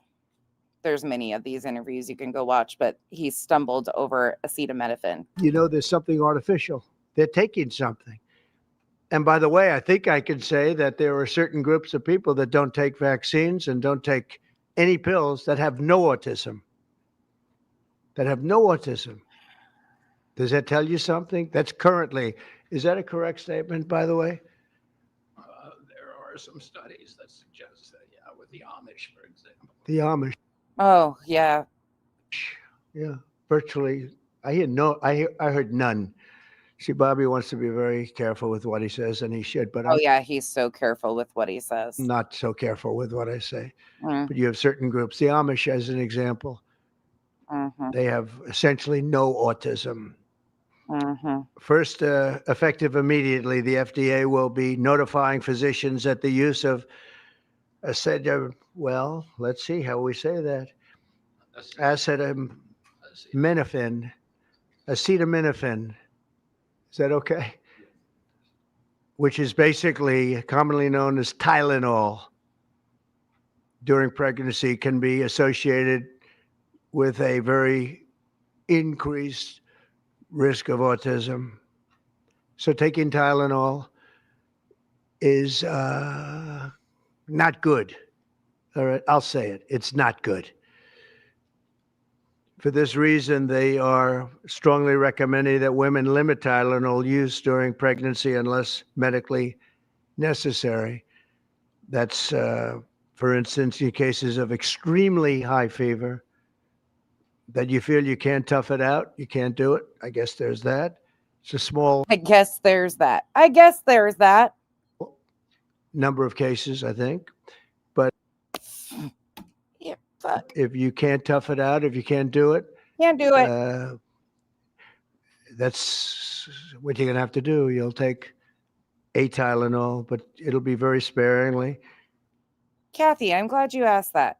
Let's go here. This is from our local news. I'll go back to let him finish in a minute, but just to put this into perspective, here is an OBGYN, local OBGYN to me, speaking on his memorial yesterday, saying that he had an announcement. The White House would have an announcement today about the cause of autism and how it could be linked. Right, Phoenix. Again, this isn't a Biden versus Trump. Biden is no longer in office. And factually speaking, the policies of Trump are way worse for the American people and or globally than anything Biden did. So that's factually speaking, though. Again, you can like Trump all day long. Trump is civilly convicted of sexual assault. Trump is a multi-time felon. Trump has dangerous policies and doesn't even know what he's talking about. He is, again, spewing bullshit out of his mouth that is very harmful for anybody with autism or on the autism spectrum. To pregnant women taking acetaminophen. Most of us know acetaminophen as the brand name Tylenol. So Dr. Sharon Thompson, excuse me, she's an OBGYN, a regular guest here on Good Morning Arizona. So we wanted to break this down with Dr. T this morning. Dr. T, thank you so much for being willing to talk about this. Sure. Let's first start with bare bones basic. Acetaminophen. What is it used for when it comes to pregnant women, and what is the conventional wisdom in your business right now as far as that's concerned? Yeah, so acetaminophen is actually the only medicine that is universally safe for treating pain or fever in pregnancy, because we know other medicines that we're familiar with, like ibuprofen, are not safe in pregnancy. We know that that medication can have effects on the fetal kidney, it can affect blood pressure, etc. So we don't use that in pregnancy. Opioids is another medicine that we're familiar with for pain, but we know that those are problematic, so we don't use those for mild or moderate pain. So acetaminophen is what pregnant women have available to them. Let me ask you this. What if a pregnant woman hears this and gets a little panicked? Is there harm in not taking acetaminophen? No, I mean, it depends on what you're taking it for. Okay. So, for example, if you have a high fever, we need to bring the fever down. So we need to use some method to bring that fever down. Got it. If you have pain, for the most part, maybe you can tolerate the pain, but it is a medicine that is useful and that is available to pregnant women. So removing this as a medication is problematic. So President Trump made that general announcement yesterday at the memorial. We're expecting to get more detail today, announcement from the Oval Office. But let me ask you, what is your general reaction, and what do you expect the ripple effects will be in the OBGYN community? I have so many reactions, but one of them is that the way that we answer questions about causation of disease is research. And as we know, we've had a big withdrawal from research at the federal level. So that's problematic, because how do we answer this question without well done research? The other reaction that I have is President Trump stated a hypothesis that Tylenol is associated with. I loved how she classified it as a hypothesis, and I'm going to continue to use that because she's spot on. Autism. We do not know that that's the case. In fact, no research to date has shown that to be true. So a hypothesis is fine. That's where good science starts. But that is where it starts. A hypothesis then has to be rigorously tested to see if there's any fact to it. We're not there yet. This is just a hypothesis. Speaking of the research, tell us where we stand with autism and what the experts are saying as far as causation. Is it genetic, environmental, a combination of the two? Do we even have, really, are we just throwing darts at this point? We're throwing darts at this point, and this is where good research comes in. Autism, like many neurodevelopmental issues, is complicated. And we know that autism is not one thing, it's a spectrum of things. So to answer the question of what causes autism is going to be as complex as the condition. So we need a lot of investigation, and we're just at the beginning of doing that. Dr. T, there may be expectant moms who are watching this right now, or maybe somebody who... I thought this was an excellent interview and breakdown, trying to calm down the fear-mongering. Wants to conceive here in the future. They may hear this news and be a bit panicked. Also, too, if I might just be frank, you know, there are some in the community who have... Because instantaneously, it created fear. Have a mistrust of an establishment, if you will. What would you say to those who are either pregnant or maybe might want to conceive here soon? I would say if you're pregnant or thinking about conceiving, I hope that you have a healthcare provider that you trust and be in communication with that health. I thought that was a very well done, like, okay, let's think about this logically right now.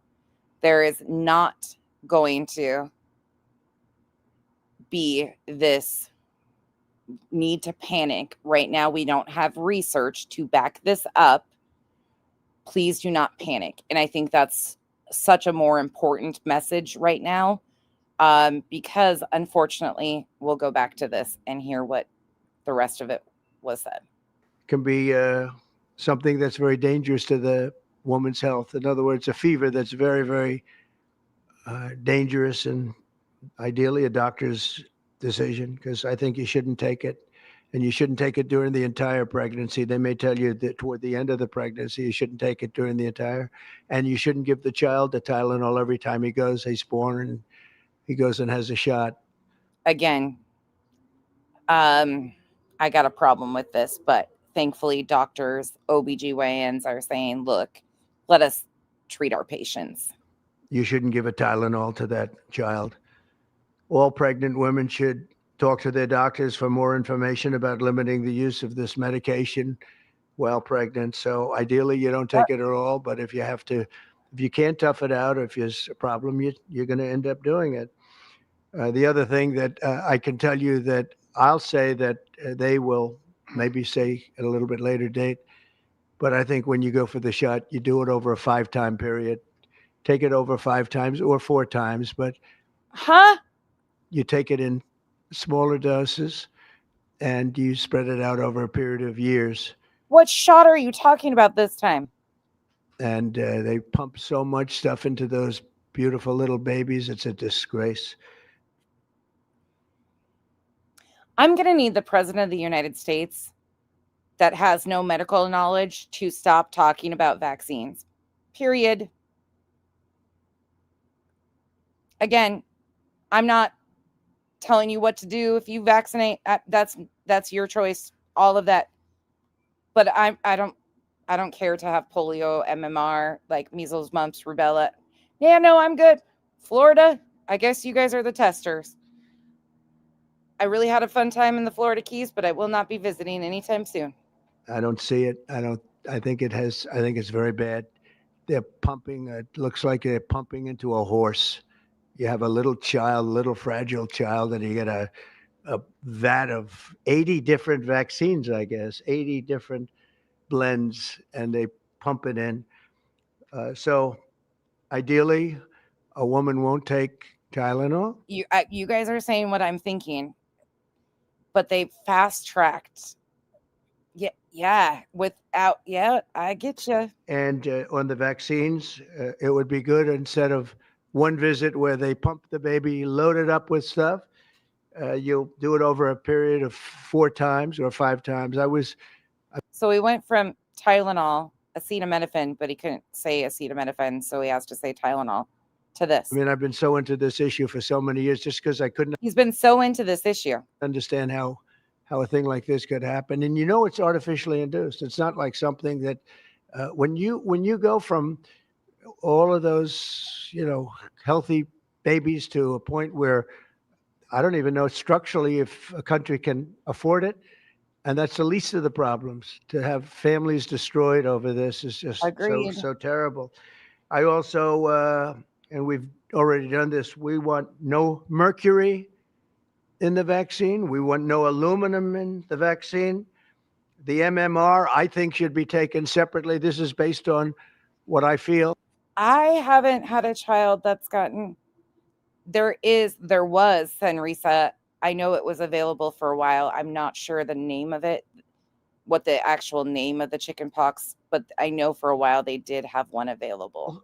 The mumps, measles, and all the three should be taken separately. And it seems to be that when you mix them, there could be a problem. So there's no downside in taking them separately. In fact, they think it's better. So let it be separate. The chicken pox is already separate. Fly on the wall.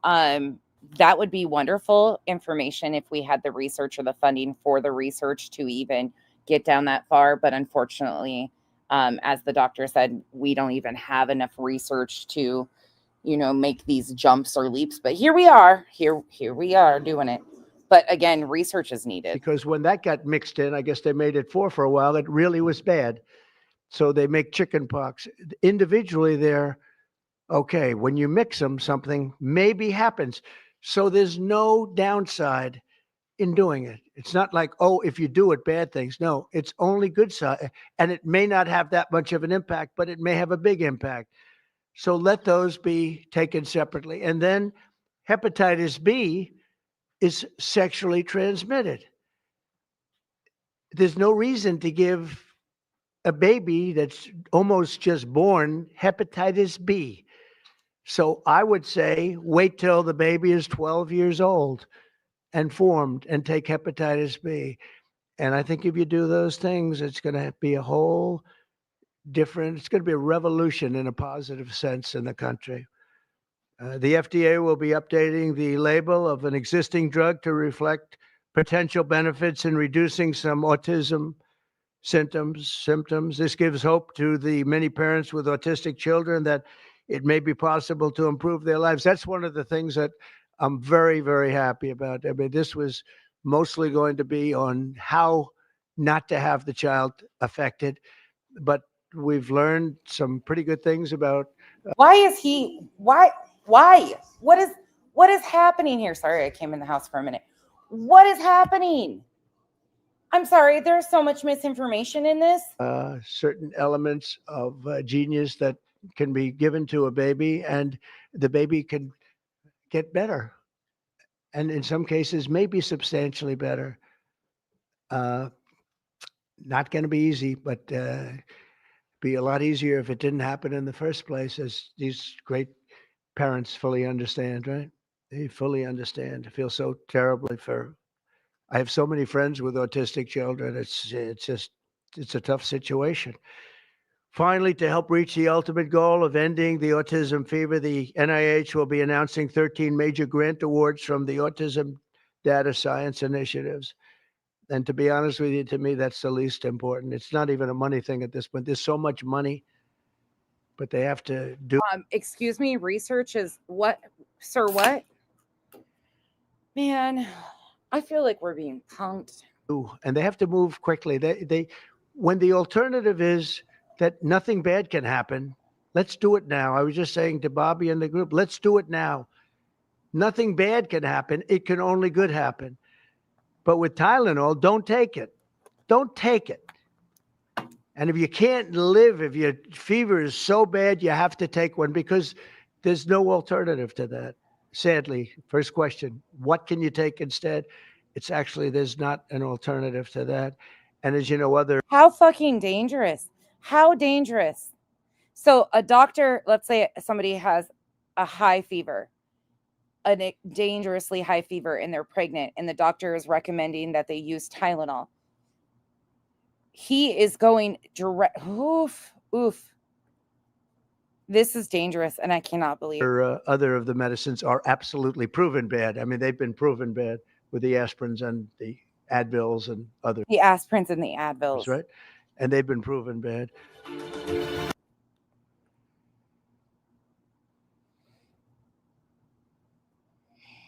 No, hepatitis B is not necessarily sexually transmitted. I don't even know. What do you say to that?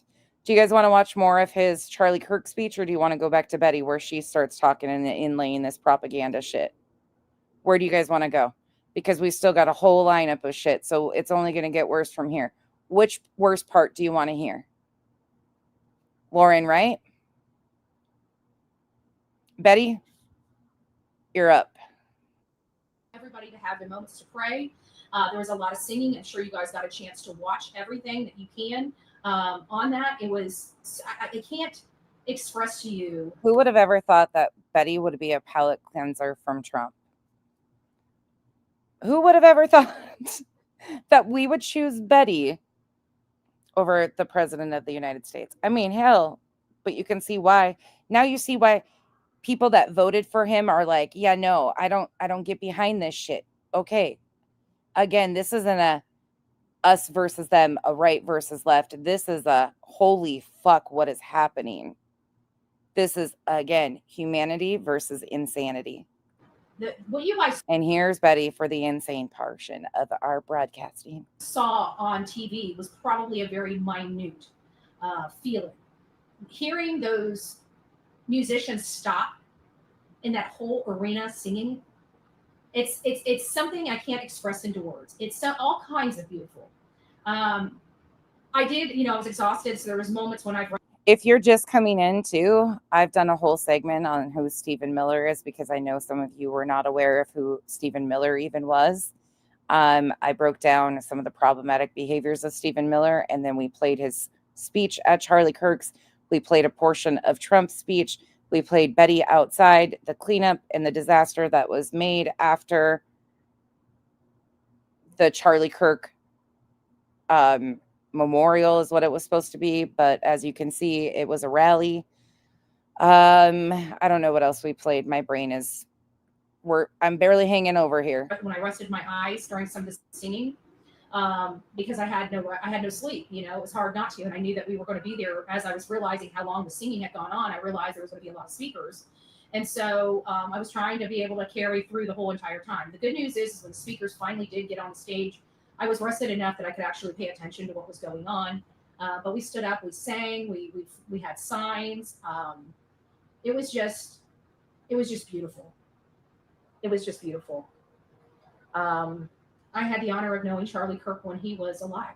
Many people didn't. I had an opportunity to speak with him, not very many times, but several times about a lot of things. And he took the time to speak.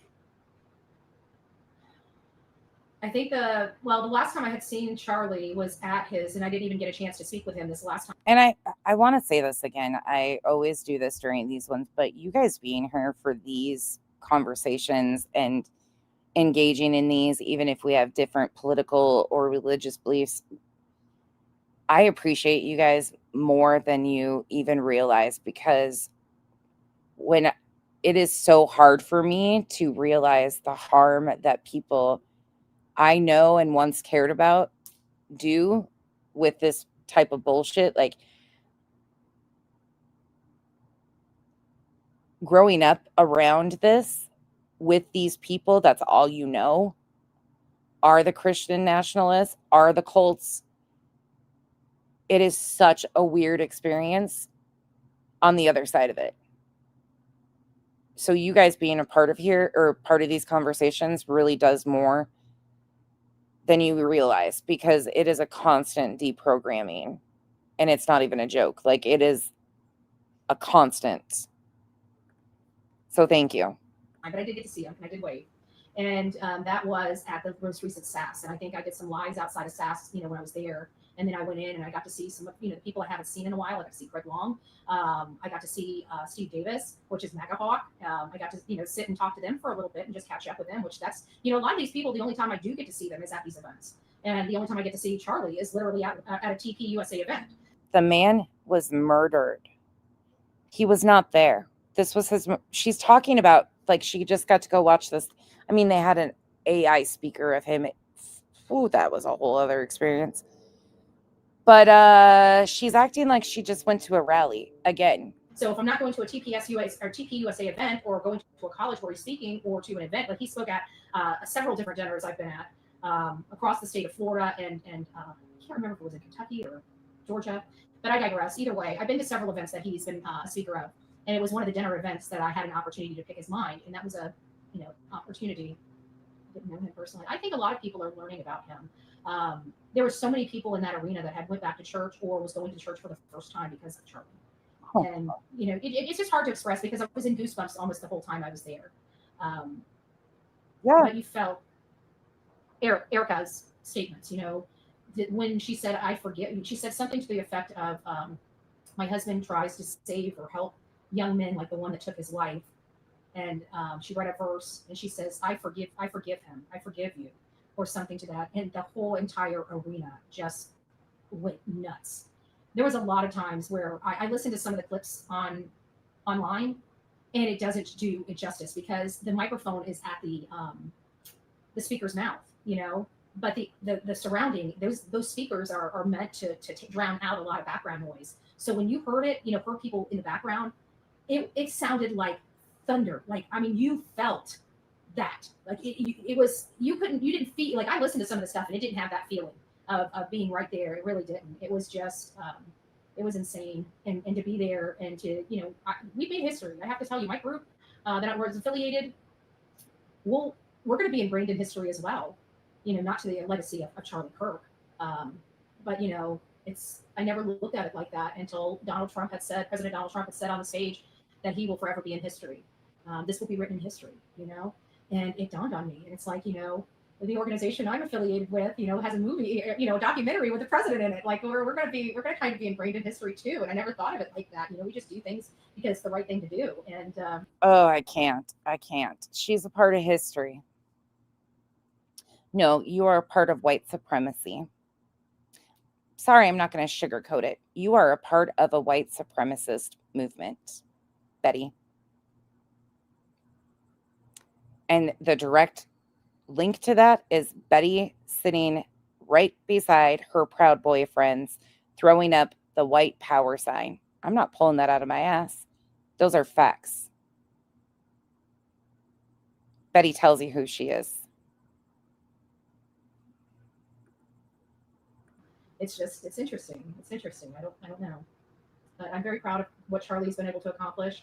And I think one of the things that was known at this revival for Charlie is just... She'll even, for once, make case law history. You're right, Just Me Sue. Thank you for being a member for a month.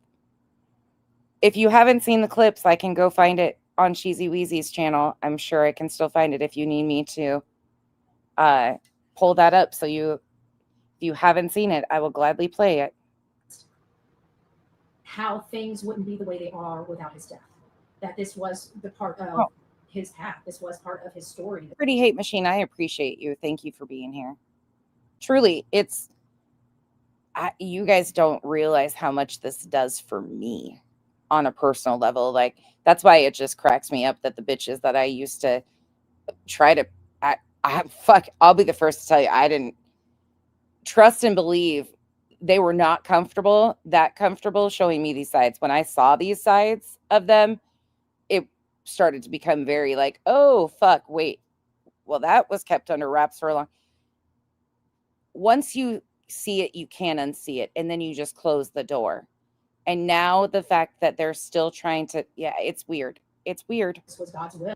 There's a whole lot more to this between the YouTube space, my personal feelings, deprogramming from my own upbringing, everything. It's a lot mixed at once. But it's like, hold on, here we go. Grab your helmets. We're going in. And together we go. And that's the hardest pill that has to be swallowed in all of this, is that this truly was God's will. It was so public that it shook the sheer fabric of many people. Right. Into questioning their own life. It was supposed to be. The things that they were doing themselves. And I don't know. It was just... I will forever have that history ingrained. Lindsay, there is a lot of information that's came out about the pressure he was under from his own people. Now, again, that's why I always like Charlie was problematic to me, but he wasn't up there as high as some of the other ones. Now, that doesn't mean he wasn't problematic in his own right with what he spewed, but for his own people, the far right. And I will say he had some very extremist views in certain things, not all, but certain ones, yes. But he was not extreme enough for them. And there was, like, he called for the release of the Epstein files. He was under a lot of pressure. Not only that, he was speaking too much. 2 days before his death, Laura Loomer chewed his ass out on X. You know, and I'm so thankful for all of the people that made this Which possible. she's an unhinged people that bitch gave us anyway. permission to dig into the legal fund. You know? Mhm. So I just appreciate y'all, and we didn't. I want to tell you guys that It right now. was. We didn't dig into not 1 cent was spent out of the legal fund. We were able to raise $400, Mhm. or $400 or $500, and then I contributed, I don't know, $200 or $300. And I didn't count my sister. My sister sent me a $20 gift card. Yeah, he declined a huge amount of money.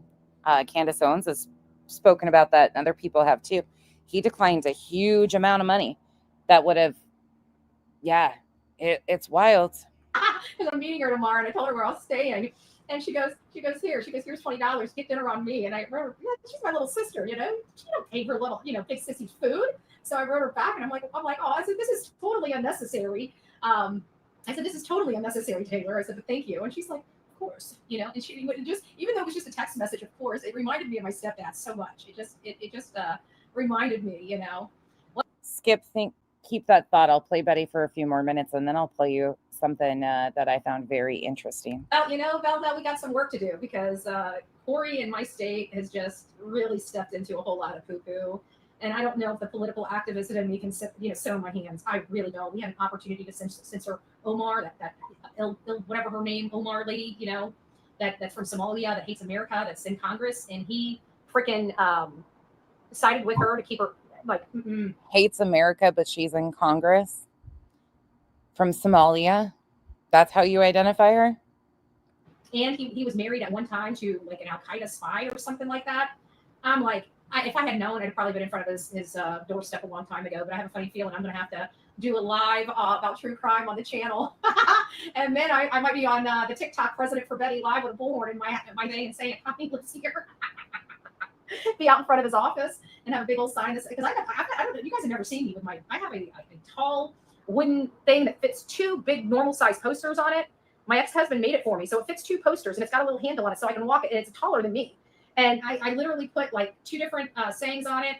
So I'm thinking about going and getting $2 signs and a $1 packet of Fuck it, let's go there. Let's just do it. I really like this guy. This is Valhalla VFT. Here you go. Miracle Kyle showed me this guy a couple days ago. that someone else didn't get killed. His bone, hold it on. was an absolute miracle that someone else didn't get killed. His bone was so healthy and the density was so impressive that he's like the man of steel. It should have just gone through and through. It's likely would have killed those standing behind him too. In the end, the coroner did find the bullet just beneath the skin. Okay, so just so everybody knows, this is just another perspective from breaking it down of what people have seen and they know about ballistics. So currently we know that a 22-year-old is in jail for the alleged shooting of Charlie Kirk. But listen to these guys. Just listen. And you can go find people that are right-wing, right-leaning, whatever the case may be, that are saying the exact same things. And I can give you recommendations for channels if you want them.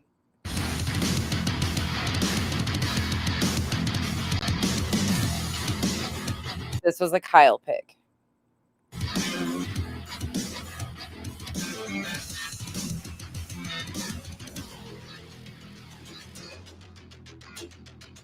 Welcome back to the channel, everybody. And the official narrative surrounding the Charlie Kirk situation has just taken a pivot into absolute ridiculous insanity, la la land, that I'm almost I'm shocked that what I'm going to show you is real, but it is. And I'm sure a lot of you guys have seen this post that was put out by Turning Point USA, declaring that, yes, Charlie Kirk was Superman. He's the Man of Steel. His bones are so dense that they're made of steel. I guess he had the, X-Men Wolverine adamantium infusion into his skeleton.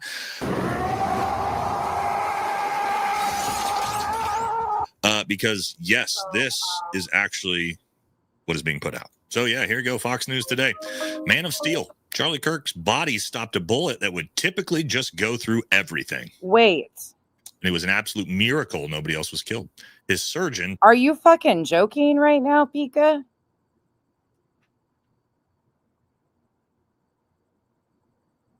Holy shit. Hold on.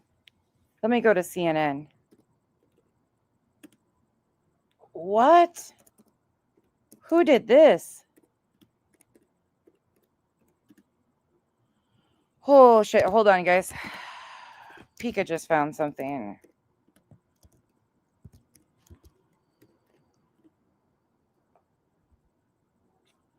Here it is.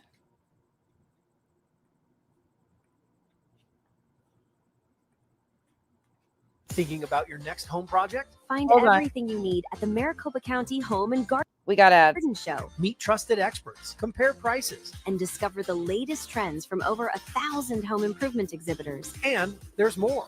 We got ads. Give me a second. It'll run through it. But you guys are going to... What the fuck is going on? I swear sometimes I feel like I'm losing my mind.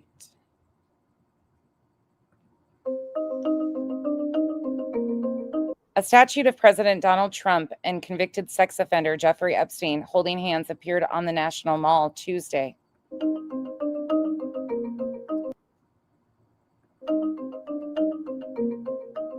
In honor of Friendship Month, we celebrate the long-lasting bond between President Donald J. Trump and his closest friend, Jeffrey Epstein.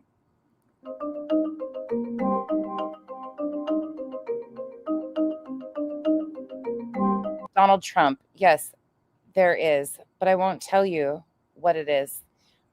We have certain things in common. Jeffrey. I can't read that. Something never age. Have you noticed that? This was in the birthday card that he wrote Epstein.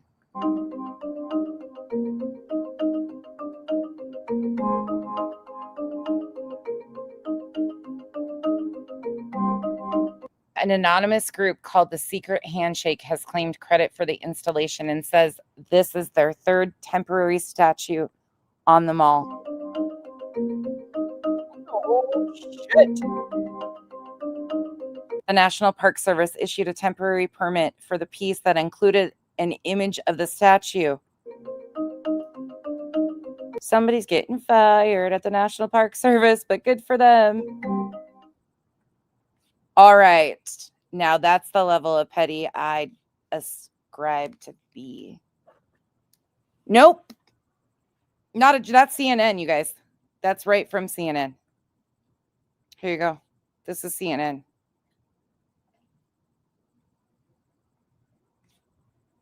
That's from CNN. Oh, yeah, they're... Did you guys see during his UK visit? You guys saw that? No, don't apologize. For real, that is super petty. That is like the best petty. You guys saw what they did in the UK, right? The video that they played. Did you guys see the video that they played? I'll pull that up. Hold on. Told Turning Point USA. And another one, Gotcha. surgeon says Charlie Kirk's neck stopped a bullet from killing anyone else. He's like the Man of Steel. Okay, we got... This is back to the Valhalla. He is going to talk about things that they find issue with this, what the FBI and law enforcement is saying. I'll pull it. Guys, we're going to talk everything in this. We're going to talk ballistics. We're going to talk anatomy. We're going to talk physics. And just, we're going to look at the actual post Turning Point put out here in a second. I'm blown away by how stupid this is. They are now going to tell us that Charlie Kirk took a 30-06 round to the neck from 150 yards, and his neck stopped the bullet. No exit wound, no pass through. They found the bullet just beneath the skin. And I'm going to show you some new ballistic tests with the 30-06 against human bone here in a second. But let's look at the actual post. Guys, I'm going to be honest, had some people send me this last night when it first dropped. I remember I was sitting on the couch next to my wife. She showed it to me. I read it, and I said, oh, that's so dumb. That's obviously fake. There's no way that's real. And I just moved on with it because it was just, this was so outrageously stupid that there was no way. There was no way that this was a real post. And then I wake up this morning to hundreds of you guys emailing me and messaging me this exact thing, that yes, this is in fact real. And I believe, as far as I know, Andrew Colvett here is the executive producer at Turning Point. And he put this post out last night. Let's make our way through it. All right, here we go.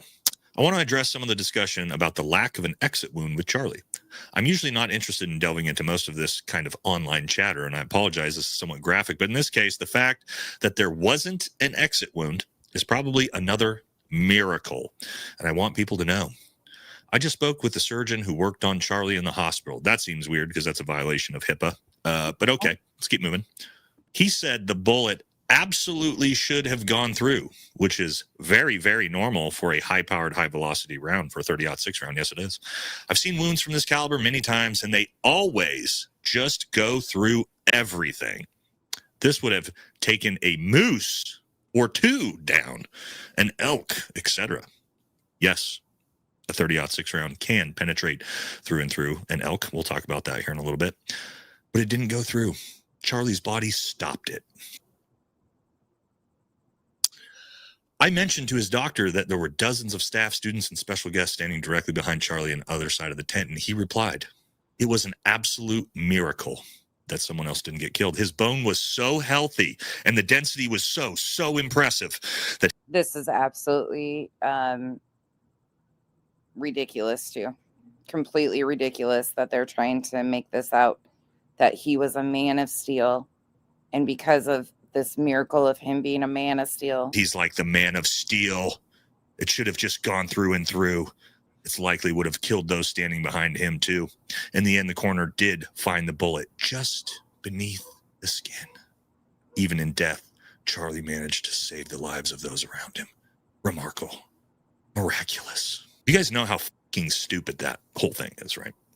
I'm sorry to be a little bit rude and disrespectful here. It's the Turning Point USA post from the surgeon is what he's reading. They even say, because they know people like me are going to say, yeah, no, actually 30-06 round will go through and through a elk at 500 meters. So no. So they had to put all those things in there. Typically, it would have gone through anything. Yeah, we're going to talk about the things that a 30-06 round will go through at 150 meters and show you some ballistics here next. Not possible. None of this story is possible. Like physiologically, physically, through physics, none of it is possible. I am so blown away that they are going to, the official narrative now is it's a miracle and Charlie Kirk's bone density is that of steel. That's part of the official narrative now. From Turning Point. All right, now before we get into the ballistic test to prove this point, here's what's crazy to me. Do these people not realize who's in America, what we did for the last 20 years? Do you know how many tens of thousands of global war on terror veterans there are? A lot. A hell of a lot. Know exactly what it looks like when a high-powered rifle round hits a human body, especially in an area like soft tissue in the neck. You know how many people hunt out there and know exactly what a 30-06 round does to an elk skeleton or bone? Yep. We're not dumb. This ain't going to work. This man of steel, his bone density. Let's talk about this, okay? Let's talk about some things that a 30-06 can do. From out to about 400 to 500 yards, a 30-06 can penetrate elk bone. Why is that significant? Elk bone is significantly more dense and strong than human bone. Why? Because elk get up to almost 1,000 pounds. And so the bone has to be extremely dense to carry that much weight. Now, let's compare it to human, okay? Well, for one, let's talk about where Charlie got shot. He got shot here in the carotid. If that did hit a vertebrae in his neck, let's understand that neck vertebrae is some of the most fragile bone in the human body because it's so flexible to handle what we do with our neck. So what they're telling you is a 30-06 round, which can blow through elk bone, was stopped by Charlie Kirk's neck and a vertebrae. If you believe that, God bless your little heart. Now let's look at this actual ballistics test. All right, so we're going to watch a video from US Overwatch. He just put out this a day ago. Very good video. Let's check it out. I'll put his link in the pinned comment and description if you want to watch the whole video. So our first shot will be a cold bore shot, and we will just see what kind of results we are able to duplicate. And I will link some of these videos for you, like this one, in the description when I'm done. I wasn't sure which all ones we would get to, but I will link this one and a few of the other ones when I am finished. All right, so he's got some very thick bone here across the strap of this dummy. Obviously, this would be far thicker and stronger than a human vertebrae in the neck. Let's see what this 30-06 rounds does to it. Wow. All right, from this angle, as you can see here. Huh. Yeah, it was. Reset. Not only does it go through that bone, it explodes the bone, blows through the dummy. Also, as we'll see here in a second, blows through the wall behind it. Like we did kind of also think, the bone stood no chance against a 30 caliber. Sheila, should I show you guys my comparison video? Kyle pulled this one up and I said, well, look at this one. They're almost identical. Round traveling at that high of a velocity. So now we're going to give it reset it back up and put the ballistic plate in front of it and see if we can't duplicate that shot as well. Right now, he actually shoots a ballistic plate with 30-06 round. Destroys the plate. Second thing there, just rip the entire half of that plate off. So there you go, guys. You just saw, I mean, right there for you, 30-06 round. Damage it's going to do, went through way bigger bone than a vertebrae, through the dummy, through the wall. Blew the entire top section of that ballistic plate off. But Charlie Kirk's neck, flesh and a little vertebrae, stopped that round. And it's not just me. I looked at every single one of these posts and I went to the comment section. What do the regular populace think about this when they heard this? All right, so from the post from the right-winged angel, Turning Point USA spokesman Andrew Kovett said Saturday that Charlie Kirk's surgeon called it an absolute miracle. And the very first comment, bullshit button. That's not how bullets work. Bruh, ain't no way you believe this. I follow this account just to see the lack of critical thinking and laugh. This is a fantasy feel good. Makes no sense. But now here's the problem, because you're actually going to have tons of people out here that are going to leave this type of comment. Wow, amazing how many people follow you who can't believe in a miracle. God was at work through the life of this man, Charlie Kirk. This is so unbelievable for those who can't see God in his creation. Look, man, first of all, if this was a miracle, why didn't he, the miracle would have been Charlie got shot in the throat and he managed to live. What's the miracle here? When he said that, I was like, yeah, spot on. Bullet didn't pass through? That's it? That's what we're going to call a miracle? So this now just raises way more questions. So here's where we're at. Is it possible that the autopsy report showed that Charlie was shot in the neck and the bullet potentially didn't make it through? Sure. If it was maybe a pistol round, is it possible that a 30-06 round was stopped by Charlie's neck vertebrae? No, it's not. There's a 0% chance of that happening. That's not possible. It's not a thing. So here lies the problem. Okay, FBI. We now have supposedly the coroner and the surgeon saying that bullet didn't pass through. It lodged just below the skin. Okay, so now we know it wasn't a 30-06. So who's the shooter? FBI? Where's the actual gun? FBI? Again, these things don't match up. The official story does not work now with this surgeon report.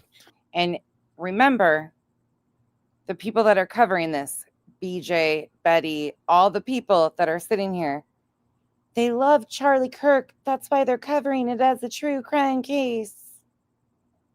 While ignoring how fucking corrupt our FBI director is and how much of a kerfluffle this has all turned into. This is apparently going to be the official story. The official story up to this point was already obviously bullshit. But now I'm 100% confident, at least in that this was not a 30-06 round. It's just not possible. Because if we're going with the surgeon report that, yes, the bullet just lodged just beneath the neck, not physically possible. Because here's the official story. This kid drives from 3 hours away, shows up, changes his clothes, has a broken down rifle in his backpack, goes to the roof, changes his clothes, reassembles the rifle, takes the shot with a 30-06 from 150 yards that hits Charlie directly in the neck. And that bullet was somehow stopped by Charlie Kirk's small vertebrae in his neck, the man of steel. It's a miracle. We're going with that's the explanation now. The official story now is claiming this is a miracle. There we go. To add to the FBI story, it's a miracle. And Charlie Kirk was the man of steel. I'm so blown away that this is where we're at with this. I can't imagine any of you watching this are going, yep, sounds good. This kid just drove from 3 hours away. You know, rifle broke down in his backpack, his magic backpack with his changes clothes. He goes to the roof, changes his clothes, reassembles the rifle. Not only that, it was his grandfather's, his dad's old rifle. Takes the shot with a 30-06 from 150 yards, which, by the way, this got me thinking. I watched this clip, and you guys might not think there's not that much to it, but I think there is. All right, you might think at first, oh, this isn't that big of a deal. So what we have here is a kid being interviewed when the gunshot rings off and a little bit of an aftermath. I want you to watch it, and there was something I noticed about this. Okay, why is this important? You hear the gunshot ring off. It's not that loud. The kid being interviewed and the people behind him don't even flinch. They don't move. They don't go, what the was that? We'll play it again. All those people still on the balcony. One kid kind of just like, what was that? Kid being interviewed didn't even sound like he even heard it. You guys realize if a 30-aught, that's basically an amphitheater, right? Dug down into the ground, big buildings. It's a bull. Everywhere. The acoustics on this would be insane. You guys realize if a 30-06, and we know it wasn't a suppressed 30-06, we've seen the FBI picture of the weapon. If a 30-06 would have gone off within 100 meters or so of these kids, everyone in that amphitheater would have immediately gone, ooh, it would have sounded like a bomb going off. But these kids didn't even flinch, which tells me it was most likely a small caliber round or a suppressed round, be it a pistol round, be it a suppressed 5.56 round. That's what that reaction tells me. That reaction from those kids, none of them barely even flinched when that gunshot went off. What are you guys thinking? Tell me what you guys think. You think he's spot on? You can't fight this shit. This is logic. Could the shot have happened from the distance, the angle? Yeah. But then you figure in all of the other factors of this. Ugh. And this isn't even the end of the suspiciousness. You know, there's a lot of questions of where is this camera footage? Probably have to get into that in a different video because there's a ton of cluster behind that as well. But the video will get too long for that. And guys, if you guys want, here, let me drop you guys his link right now. I really like his videos. Kyle, this is a Kyle find. If you're calling people like me a conspiracy theorist right now for looking at this story and looking at posts like that and going, that's total bullshit, guys, I'm sorry. But this is from top to bottom, start to finish. This entire thing has been pathetic from the FBI. Again, I don't know if it's nefarious or if it's just extreme incompetency. And now with these posts, the surgeon saying it's a miracle that Charlie's the man of steel. His bone density and his vertebrae is strong enough to stop a 30-06 round. Go off, dude. That's where I'm at this point.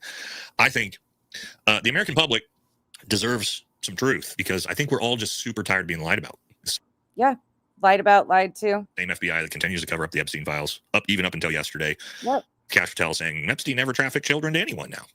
I mean, it's outrageous, all of this. We need some real answers. We need some real transparency. And guess what? We're not going to get it because this is the official story now. And the FBI can't backtrack. The FBI has already got the suspect and they already got the murder weapon. So now they have to make the narrative fit. And so how are they going to make the narrative fit? They're going to make the narrative fit by calling it a miracle and that Charlie Kirk is Superman. That's how they're going to make this narrative fit. All right, guys, I'm just a little frustrated after this. I read this post and I was so blown away by how stupid it was and the fact that there probably will be people that believe this. And that's a disservice to Charlie. So sure is. Yeah, we're going to continue, all of us in the space that have, knowledge about this type of stuff. We're going to continue, pushing the gas pedal and saying, give us the truth. I appreciate these guys. Because, again, this is ridiculous. So it's going to do it for this one. If you guys can, thank you so much for everybody who's been sent. There's the link right there for his channel.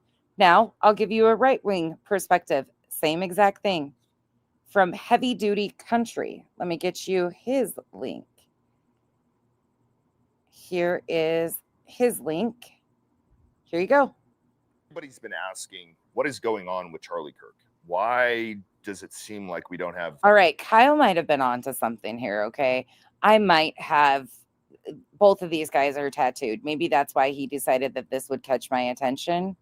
The first one, because it's just my algorithm, all right? Don't shame me. I listen to people with tattoos more than probably without. All right. It might be a freaking thing, okay? I just realized that. I was like, oh, shit. Much information. Why does it seem like the public is at this point being purposely misled or being treated like we have the intelligence of a 5-year-old? It is truly mind-boggling. It is mind-boggling for me 1, for Charlie's family, 2, for the honor of Charlie, and 3, for the fact that we are a nation who understands guns very well. Now, like I said before, I'm going to do an entire breakdown of everything involved with this on my first podcast. The first episode is going to be released very soon. The link to that channel is below the video. But we've all been looking for the answers as far as, was this an exit wound? If it was, where's the entry? Who actually shot him? Was the guy on the roof actually the guy? If he was, why was he running off the roof with no apparent gun in his hand? Oh, he took it apart. Because that makes sense when you're trying to get away from a murder scene. You're going to sit there on the roof and take your gun apart just so you can put it in your backpack. And then you're going to... This guy has a bunch of like knowledge on ballistics and stuff too, Chico. I don't remember all of it. But he is definitely... I mean, he's got the hat. He's America first. You know, he says stuff in this that will tell you where he normally lies. But I appreciate the fact that they're like, no, something's wrong here. Something is wrong here, and we're being lied to. Assemble it and dump it in the woods just so whenever they find it, it looks picture perfect for them. And then you have the surgeon and someone from TPUSA say that he's a man of steel because his lonesome neck, stopped a 30-06 round. No exit. I want to get mad right now, but this isn't about me. This isn't about any of us, really. This is about truth. This is about simply providing the public solid information.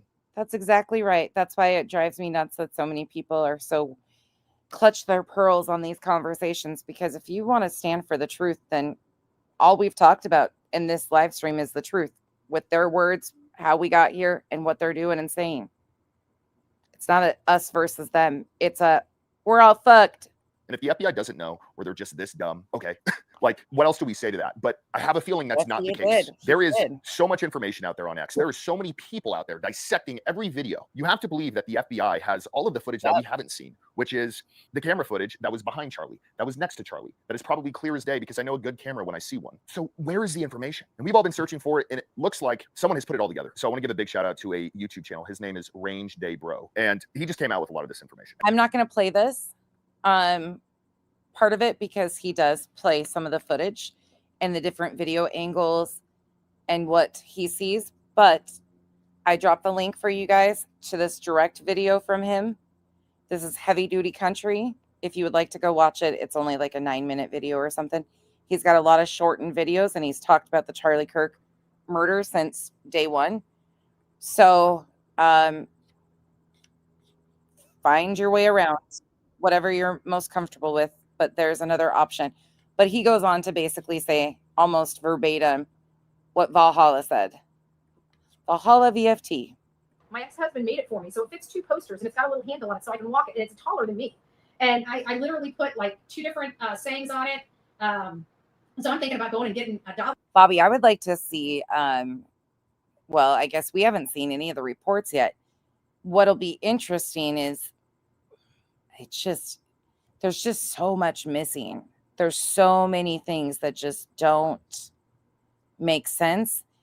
And if they were transparent, but then you have Cash and Don Bongino, it's Dan, the Don is what I call him, but it's a mess. It's a freaking mess. And we won't get transparency unless we continue to demand it. $2 signs and a $1 packet of Marks a Lot, and do it Bullhorn Betty style.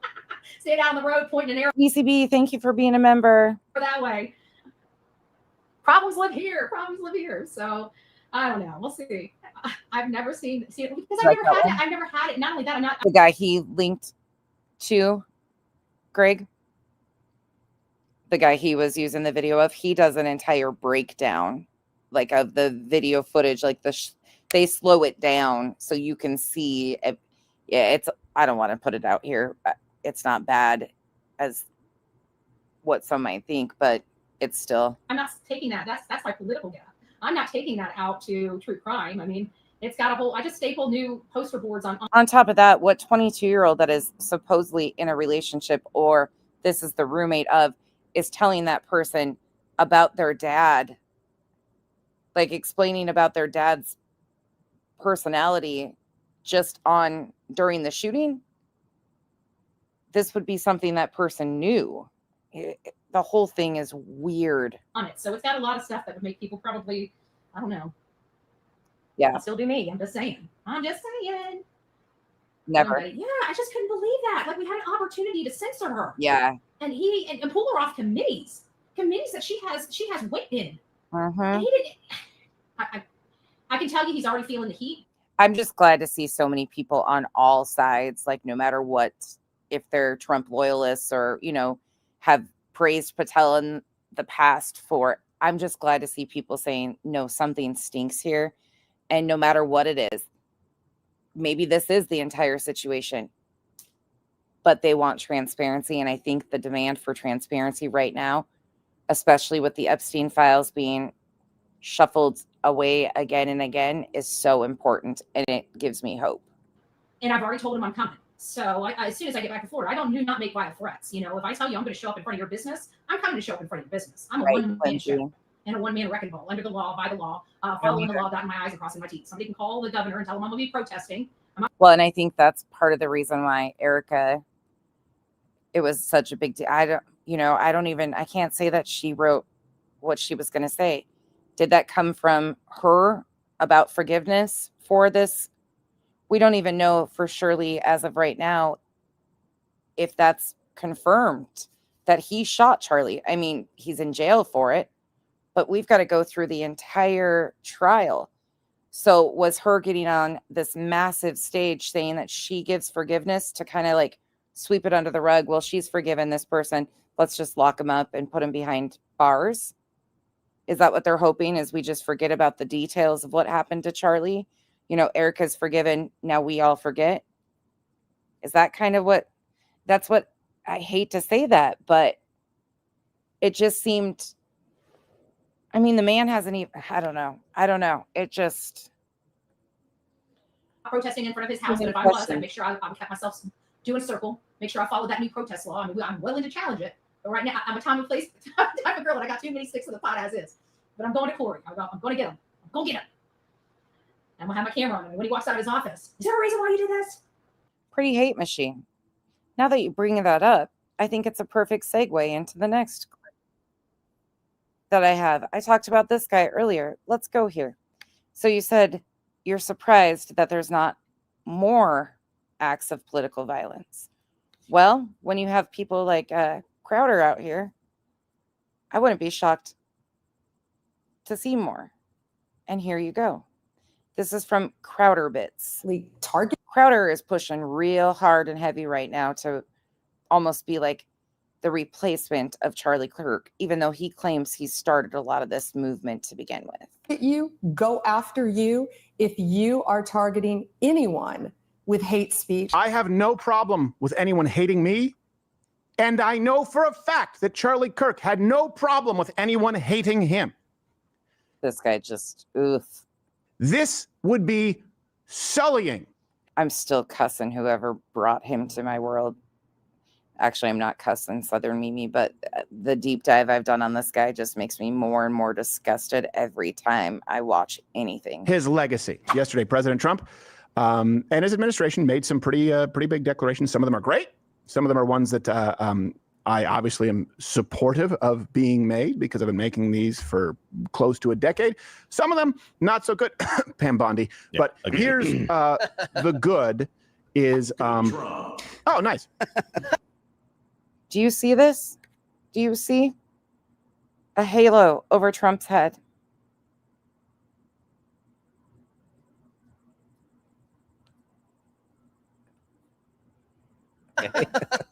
Antifa should be Antifa. Now it's Antifa, not Antifa. Antifa. Designated, or at least close to. Seems like he's inching toward it. He needs to see enough support. Make him know that you support this. Antifa, a terrorist organization. Meanwhile, it's an idea. Do you plan on designating Antifa finally a domestic terror organization?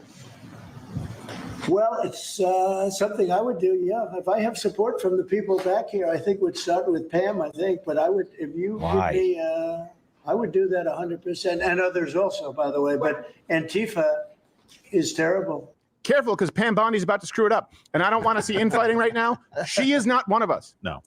I'll make it very, very clear. Pam Bondi is not one of us. She does not share your values in common.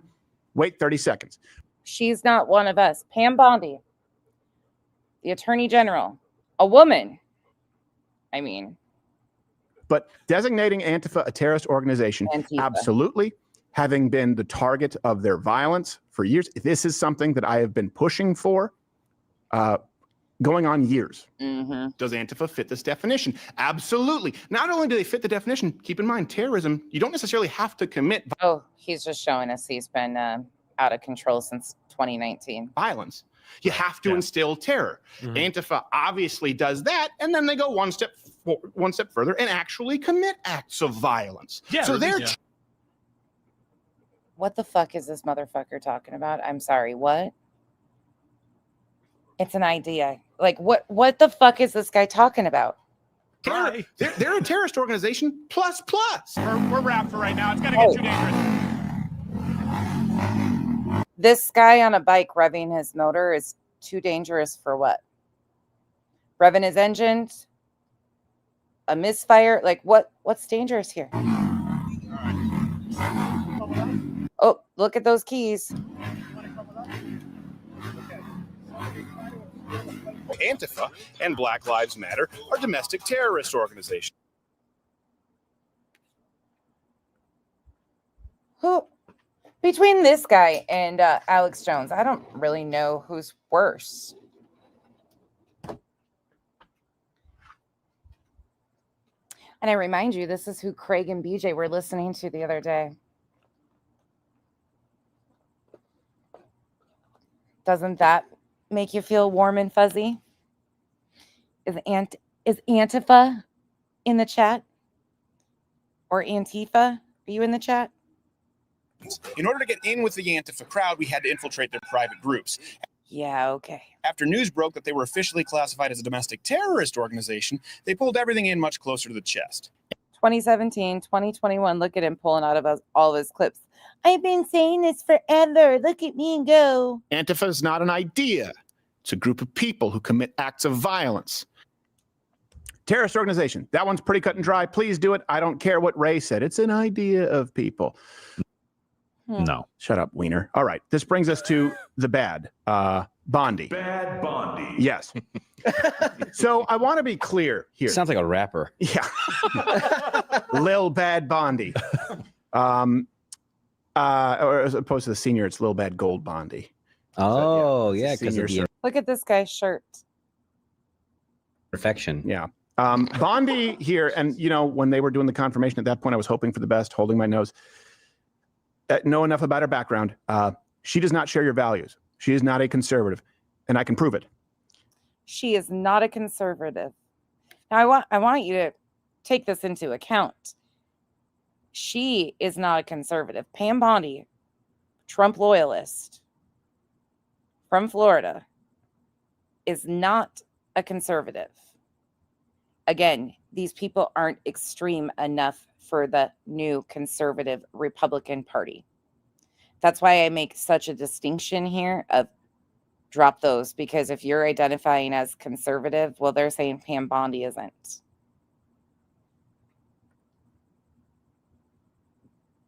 Beddy and this guy are conservatives, Republican.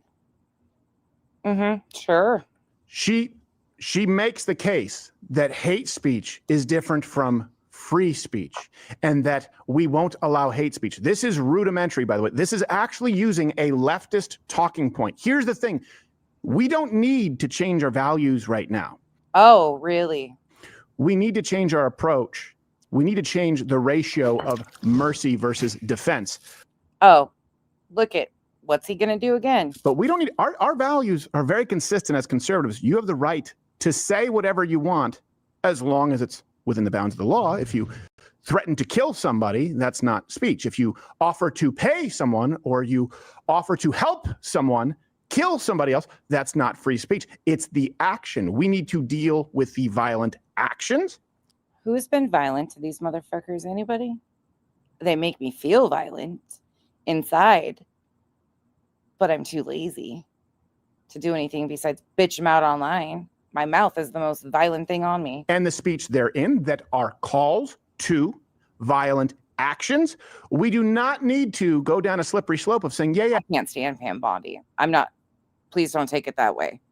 I'm just saying Trump's pick, conservative, Republican, Pam Bondi, attorney general is not one of them. This is why I keep going back to this. They are setting these people apart. They are telling you they're not conservative. They're not Republican. That's why when people get so caught up on political identifiers, you tell me, who do you align with? Somebody that is an attorney that follows the law, or these guys? And some speech may be hateful. Pam Bondi doesn't know that because Pam Bondi has never had a conversation with a genuine conservative in her life. She was groomed. She's a politician. She's disingenuous. And what she says here sounds exactly like a leftist. Go. There's free speech and then there's hate speech. Nope. And there is no place, especially now, especially after what happened to Charlie in our society. Hell yeah, she did. She absolutely helped his legal woes. We will absolutely target you, go after you if you are targeting anyone with hate speech. Again, hate speech wasn't what killed Charlie Kirk. A bullet was. Look, sorry. I have no problem with anyone hating me. And I know for a fact that Charlie Kirk had no problem with anyone hating him. This would be sullying his legacy. Yeah. And our problem is not with the speech. That's right, Bobby. That's right. Thank you, Bobby. Like I said, the most violent thing on me is my mouth when I cuss people out. Other than that, we're good. Aimed at Charlie Kirk. Our problem is with the bullets. And our problem is with the speech therein. The Venus, don't burst our bubbles. We just had a Rapture party at the beginning of this one, and we're all still here. We reviewed some of, we heard, though, that we still have another day. We were really hoping that Loose Lips Larry would be the chosen one in this event. messages planning to fire bullets. Someone can say, I hate Charlie Kirk. Someone can say, I hate Gerald Morgan. I hate whoever. No problem with that. Someone can say, this person is awful. They're an idiot. Of course. You cannot say, hey, I'm going to kill Charlie Kirk, or I hope that someone kills. No, she's got to be here to fuck up Arizona more often, Jim. I can't stand her. I would like to help you kill Kirk, Listen to this. Crowder, Shapiro, insert whoever here, Jordan Peterson. What the fuck? They're all Bettys. Somebody is trying to assassinate us. Somebody's trying to take us out because they don't like what we're calling for their violence. Blah, blah, blah, blah, blah, blah, blah. She doesn't, and she tried to explain it and clarify it. And this is the problem when you have tragedies like this and people are going after headlines. Yeah. And there's no basis in any fundamental values. She attempted to clarify her position and just made What are these fundamental values there, Crowder? it worse because she has no values. On X this morning, hate speech that crosses the line into threats of violence is not protected by the First Amendment. Do that without saying hate speech. Yep. Get rid of the first 7 words. Just start with threats of violence. Yep. It's a crime. Threats of violence, not hate speech. You're giving the left validity. For far too long, we've watched the radical left normalize threats. Nope. Calls for assassinations. Nope. And cheer on political violence. That era is over. Those are all crimes. Those crimes were not appropriately prosecuted. Really? Kind of like January 6th?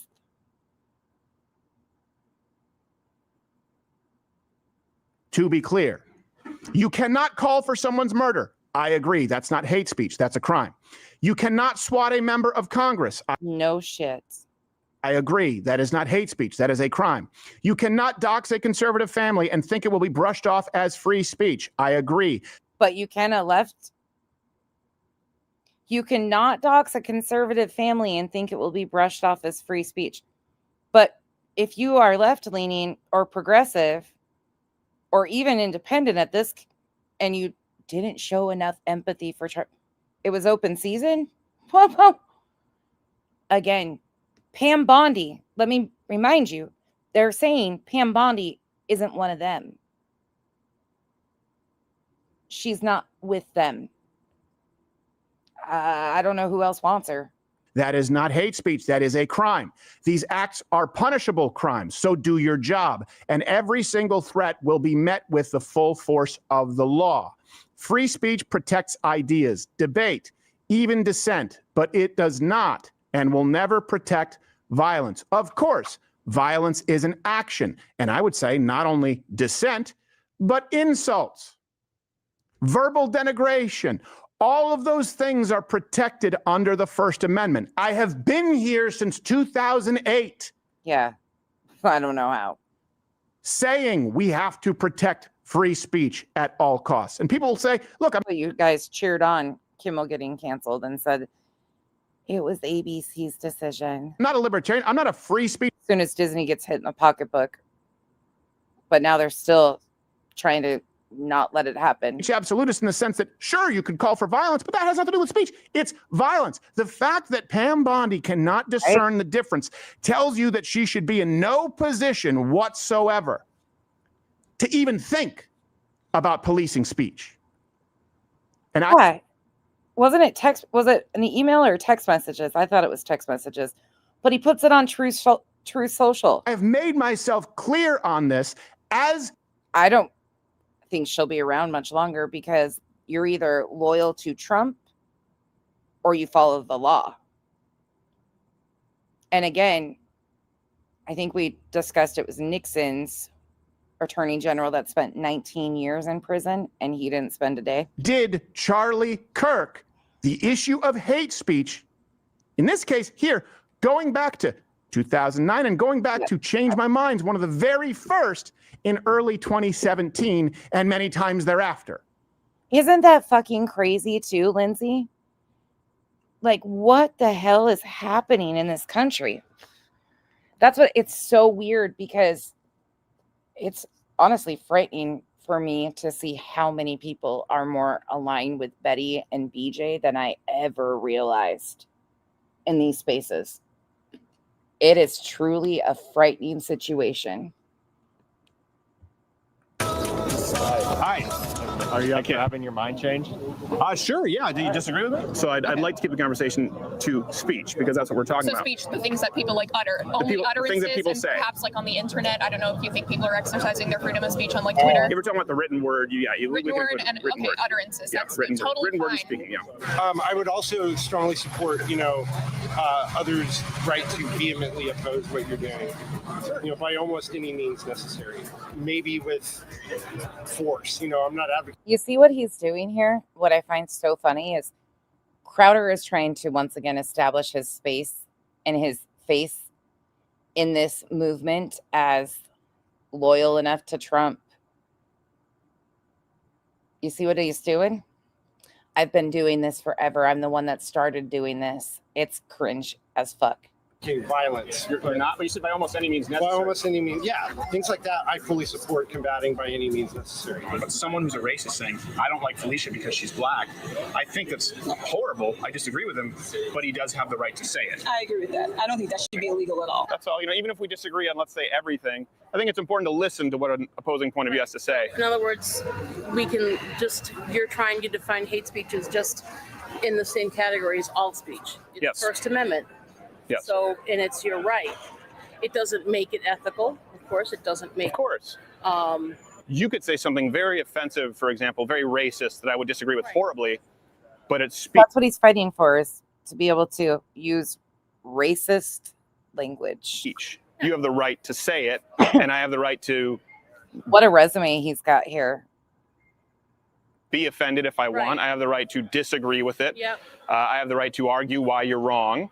But I don't believe that we have the right to shut down anyone's speech based on a term like hate. But I'm open to hearing convincing arguments on hate speech. And for those of you wondering, that's before Change My Minds could get permits. It wasn't really a thing. So a sandwich board and a bodysuit. Christina, same. Kyle calls me a little bit more progressive. I identify as independent too, but human rights are a huge thing to me. Basic human rights at this point are being just stripped away. Yes. You deserve to go to jail for wearing those shoes with that outfit. They were the only. And this new conservative movement here, this is the face. I want people to understand this is the face of the conservative movement. No matter how many times you say, I'm conservative, and that's not my beliefs. I don't believe this, Becky. They are telling you, they are taking over, and they have done so. This is I'm not trying to get you to change your identifiers, but pay attention to what they're identifying as and making all of the conservatives who do not believe like this fall in line. That's why so many conservatives are speaking out and saying, nope, nope, nope. Only shoes With I had. that one piece. I know. They were the only shoes I had in Burlington, Vermont. Looking like an Oreo cream. The early days. I know a lot of conservatives that admit that MAGA is a cult. I know a lot of conservatives that say, fuck no, I want nothing to do with that. That's a cult. They're Christian and they're conservative and they want nothing to do with this. But they say this is the new conservative movement. And it's scary and true. So this is a thing, and you can take, obviously, what I've done, and you can take a lot of the Charlie Kirk's conversations. You can take the conversations from anyone. Take Jordan Peterson. Take Ben Shapiro. Take Sargon of Akkad. Take none of them. Michael Knowles. Take it's been remarkably consistent. Why does Pam Bondi not get any of it? Yeah. None of it. This is the guy who's advocated defensive lawful violence. So I won't be told that I'm a pushover libertarian in defending speech. She is talking about policing speech. She doesn't understand that we already have laws in place to deal with actions and actionable speech. Lawful violence again. Calls to violence. Yeah. This is the guy that Mr. Loose Lips Larry was listening to and saying, but what does that mean? Tell me more. Oh, the left doesn't know what's coming to them. Huh? Offering to help plan violence. That's not a speech issue. It's as simple as this. The left this was a prepared argument in 2016. The left would always say, you can't yell fire in a crowded theater. Actually, you can. You can. If you believe there's a fire in a crowded theater. You can't do it knowingly lying in order to cause a stampede with the knowledge. Look at how creepy he beforehand that it could harm somebody. It's the action. This is very rudimentary. Pam Bondi understands none of it. Yeah. She's not amongst you. No, somebody close to her needs to get her to come out and say, hey, look, I was wrong. Yeah, I should not have said anything about hate speech because we've been fighting this fight for far too long. And I thought this issue was kind of done. I thought the hate speech issue was kind of settled for most people. Like, okay, that makes sense. Yeah. Now she's just bringing it right back up. And people like Mehdi Hassan and everybody. She's the only one bringing it right back up? Whatever. Everybody else, probably Destiny too, is out there saying, oh, now the right's worried about hate speech. Exactly. Well, hey, do you know why Charlie Kirk was killed? Do you know how the left justified it? They said hate speech. Okay, your move, Pam Bondi. You want to go down that road? You're still here. Isn't that ironic? Don't you think? All right. How about, thank you, Senrisa. You guys got a couple more in you? Pika, Chico, if you guys are still here, who's in here? You guys want to go a couple more? We've done this one. I went through and pulled my videos. I told you guys that I'm overly prepared. Oh, hold on. Here's one that wraps it up. This is from Keith Edwards. I don't know much about him at all. For Pam Bondi, the Attorney General, to be fired. This is the beautiful thing about MAGA is that if you're not willing to go up to the line and do the illegal thing Donald Trump wants you to do, then you're expendable. And that's the thing that I hope everyone realizes after we go through this story is that if you are between Donald Trump and what he wants and you're not able to deliver. Okay, I got a couple things for you. So we can do, you guys like him? You guys good? Okay, as long as you guys are good. Continuing on, you're here, damn it. Okay, Pika, I know you like these. Well, we like these conversations, but it's a lot to like try to handhold people into like we're not attacking and trying to get them to understand that that's what these guys are identifying themselves are or as, and it's problematic. Like Beddy, like they're the ones that are saying we are Christian conservatives, and then they behave like this and they are normalizing that. across the field that conservatives, Republicans, Christians, no.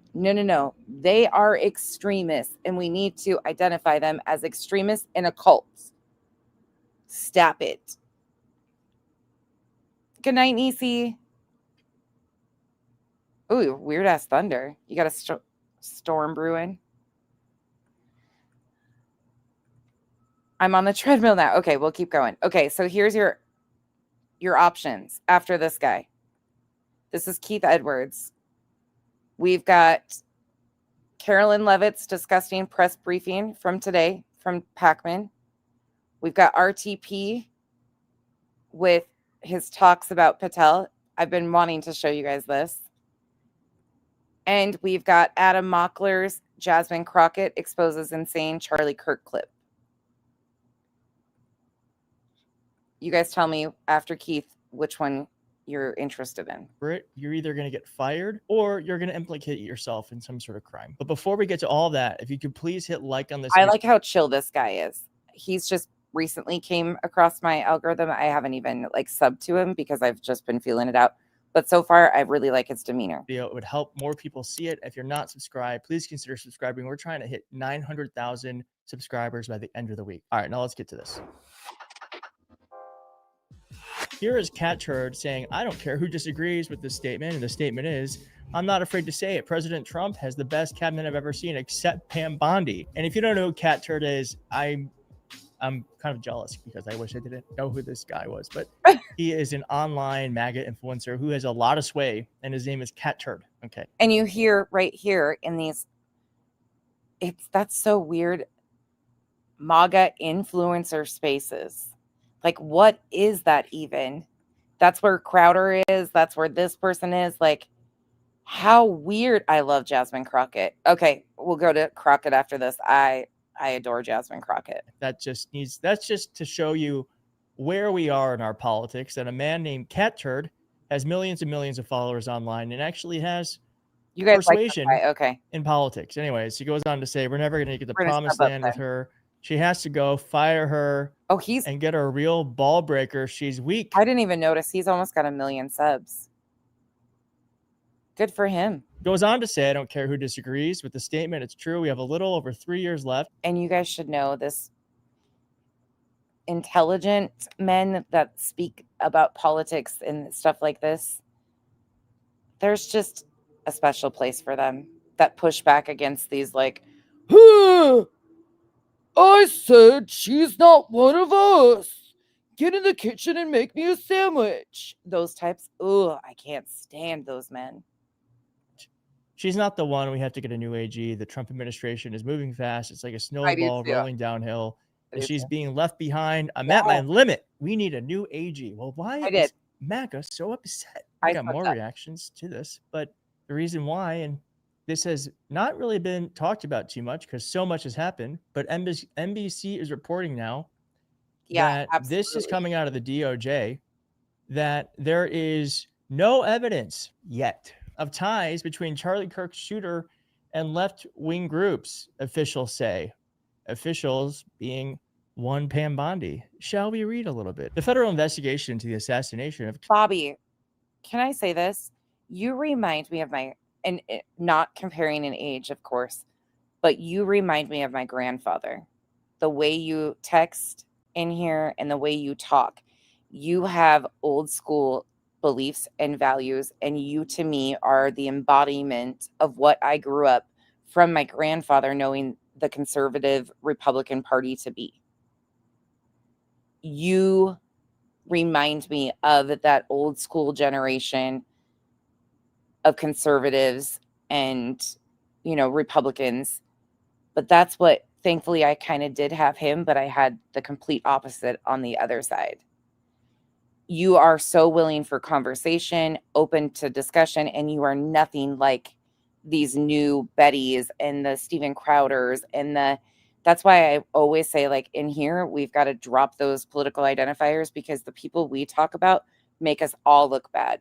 Unfortunately, these ones are just claiming to be conservative and Christian, but they don't represent the majority of conservatives or Christians. Unfortunately, they're trying to make it more and more. But you remind me of that genuine, good, respectful man, and nothing like these other ones. I hope you know that. Like, I have such great respect for you when you join in these conversations, but you have such a different mechanism behind how you talk. And you are always so respectful to women. You engage openly in conversation. You push back occasionally, but you're respectful. Like, I really appreciate you. And you do give me like that. It's just a different, I don't even know how to explain it. I really like him. Somebody sent me him last week. I really like him. Oh my gosh. Pretty hate machine. I'm sorry. And here you come for BJ content. And the only thing that makes my channel work, Pretty Hate Machine, according to her, is talking about her. So it's kind of a bummer for her when I don't. Conservative activist Charlie Kirk has yet to find a link between the alleged shooter, 22-year-old Tyler Robinson, and left-wing groups. And why? Oh, I should clarify this too. I don't know my mom's dad. I don't even remember what his political identifier was because we didn't really talk about it. But the things he did teach me weren't like partisan. They were humanitarian things. Like he was just, I'm sure he was, I know he was conservative, but that wasn't like a part of the conversation back then either.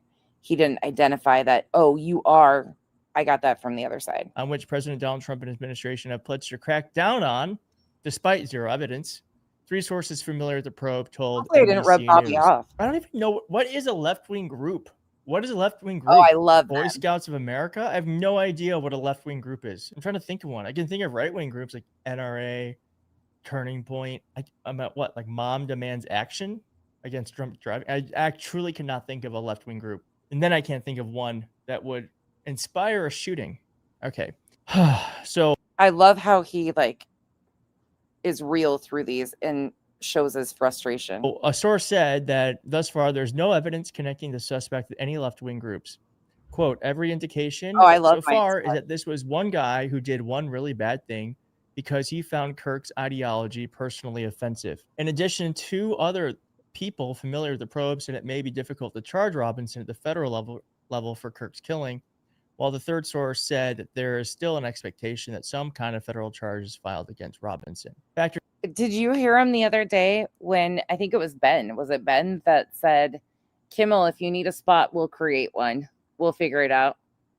Basically that, hey, if we need to figure out a place to put Kimmel on a network, we'll make something happen. I was in the confidence within him when he said it was so cool because he was like, it wasn't a hesitation. It was a, hell, if we have to do this, we'll figure it out. They're not going to control this. That have complicated the effort to bring charges at the federal level include that Robinson, a Utah resident, did not travel from out of state.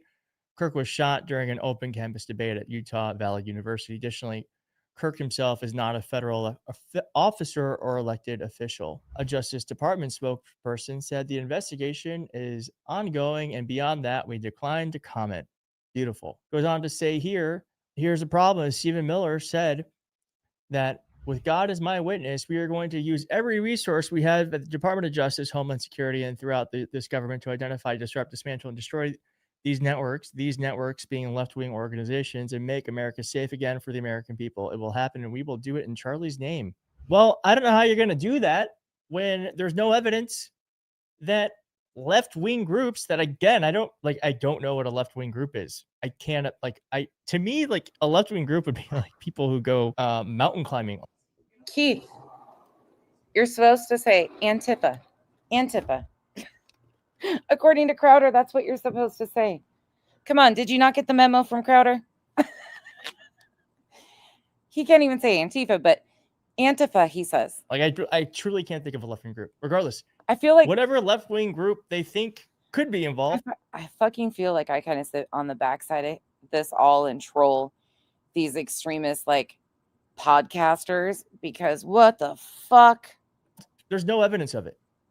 And we're learning that evidence still kind of matters. It still kind of matters. It's one reason why Donald Trump fired a Virginia attorney general, because that person who's extremely mad. Well, Pretty Hate Machine, the crazy part was this all happened naturally for me because you put in At Night Media, who has political ties with what they used for Castor being the attorney that was listed on the paperwork of the fake RICO and racketeering. And then he's, Trump's ex attorney.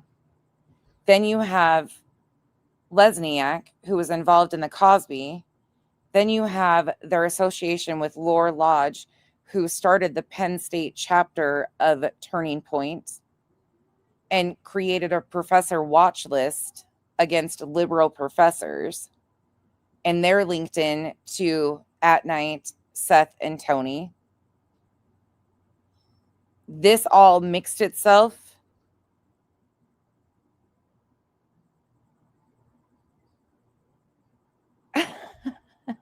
Bobby, I adore you. No, I really do. And I think you understand like where we're coming from too. And I think that's why it probably doesn't bother some of you, because you guys have gotten to know like where Kyle and I stand on some things. It's not just because like these things impact our lives, like the autism stuff that impacts one of ours and many of yours. These are not just cliche things like religion. Religious trauma has affected a lot of people. And I really appreciate the ones who are never experienced it, but are willing to like be open to the idea of, oh yeah, I can see how that could hurt somebody. Like, I really enjoy you guys being here for these discussions. It's so crazy. Do you really think I'm the only one that follows this stuff though? Honestly, do you guys not? Do the other ones not? I guess they follow true crime. That's what's interesting to me. Okay, let's talk about that for a minute. So the other creators like Jay, I know Jay is like immersed in following her cases. When she is not doing content, she is researching cases and things like that that she's doing content on. So her focus is more true crime. This is in my off time of like not doing content. This is what I watch and partake in. And it's, to me, the biggest true crime. Don't you think? Yeah. But it's just different on different ways they go about it, you know? It's all kind of interlaid. But I think for me, like the way it all overlaps is so fucking wild. Like, and I think that scared people this time around with At Night too. And all the connections to political pieces. And then the faith manipulation that all of them have consistently used, whether it's Dog the Bounty Hunter, all of these people, it's all a fucking mind fuck and connects. Oh, Hank is getting cut. Hold on. You guys, look at this. Hold on. Dad's home. He's got to have his nightly bath.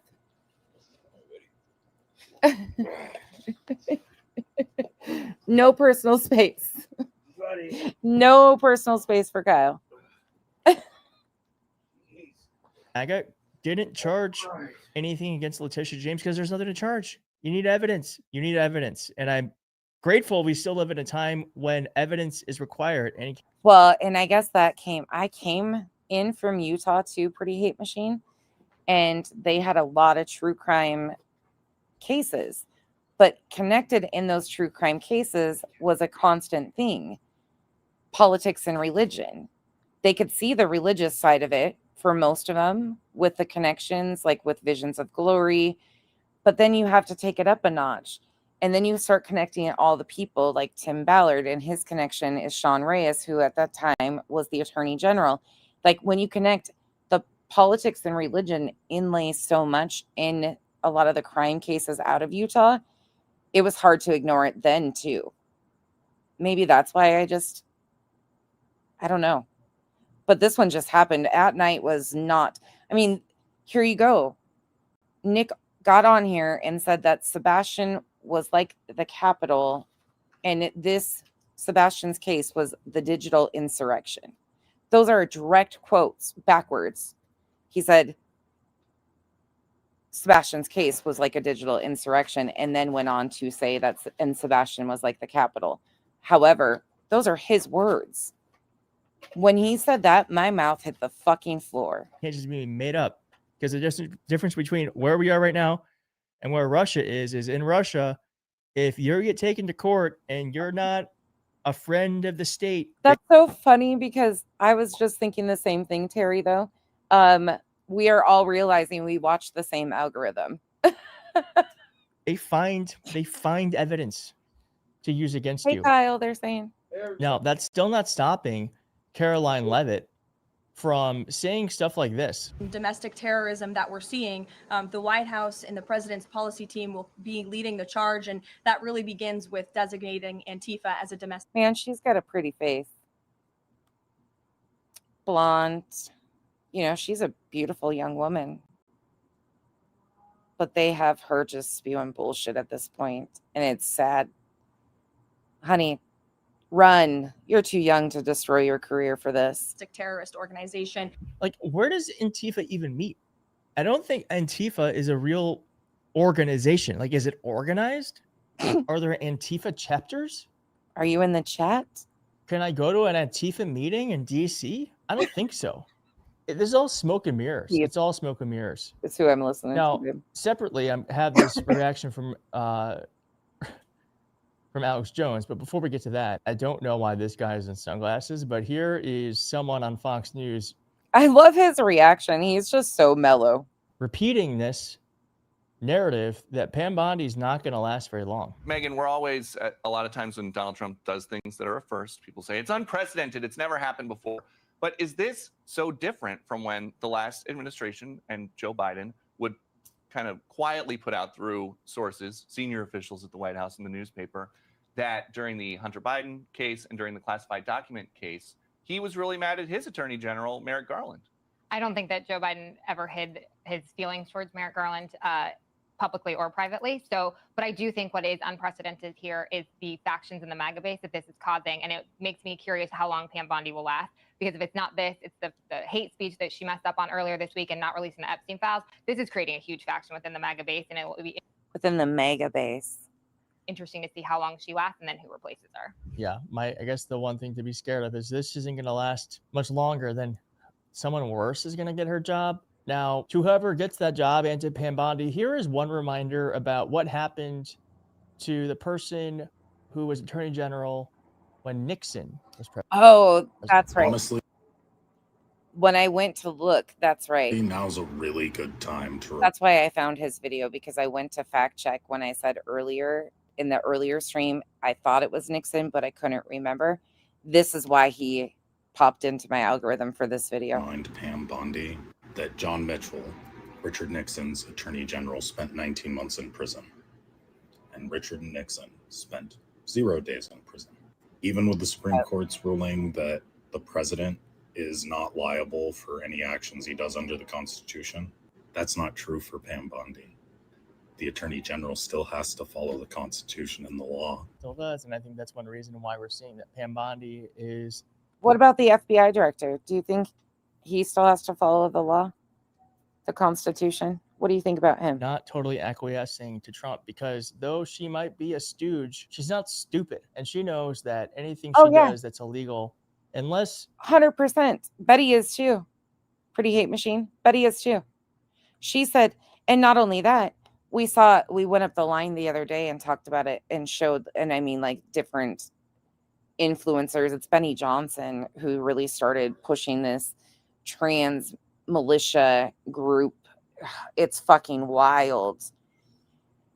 I think it was Benny. Now I'm gonna have to go fact check myself. She showed whoever it was that she got the speech from, she showed.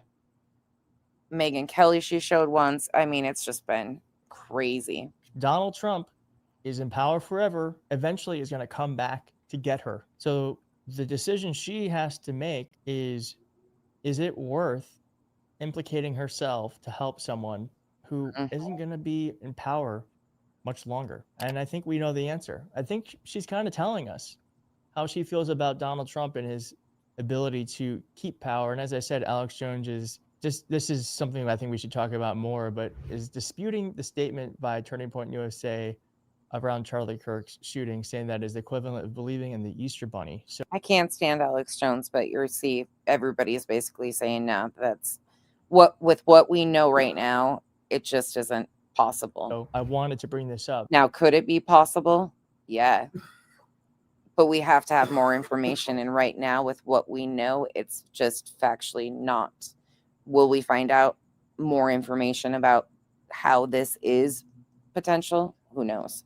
Is because there's a lot going on. It might look like it's cohesive if you see them at Memorial. It is not cohesive at all. Jim, do you follow RTP? There is clear divides happening because of this.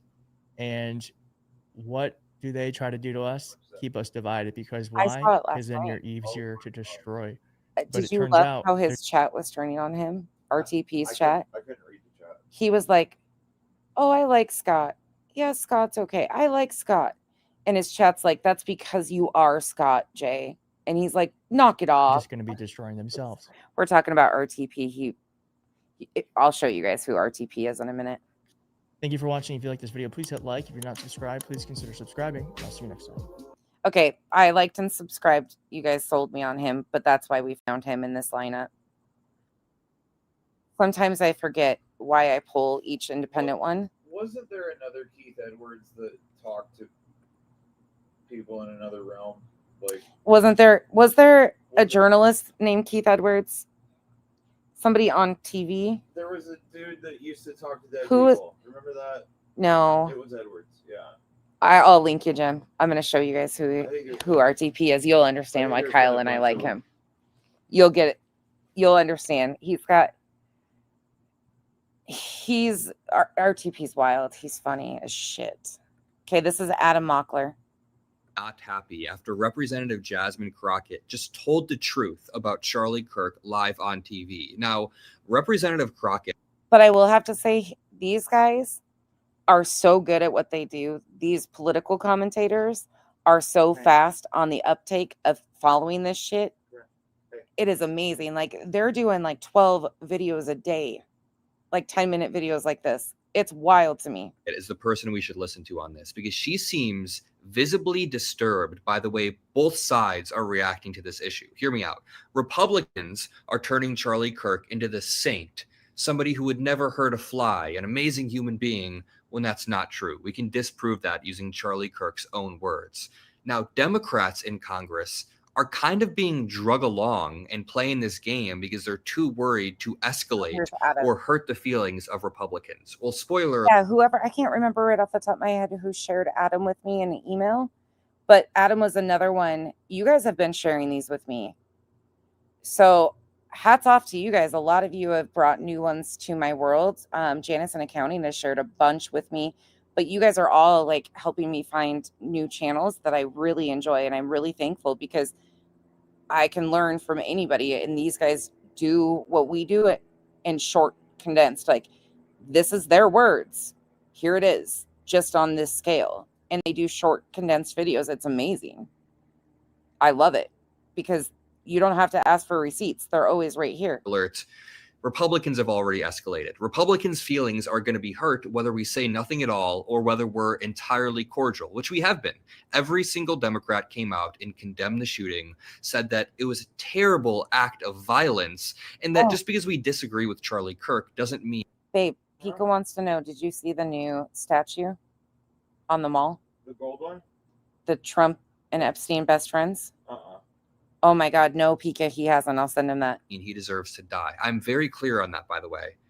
Just because we disagree with someone, just because I think someone's a dumbass or has annoying, awful views, doesn't mean they should be publicly executed. Now, Representative Jasmine Crockett has been watching. Did somebody give it to you in the comments? Jonathan Edwards. That guy's a fucking weirdo. There you go. Thank you. Who was it? Lisa. Of course it was Lisa. She knows all of the things. Oh, shit. I hit the wrong button. Beddy.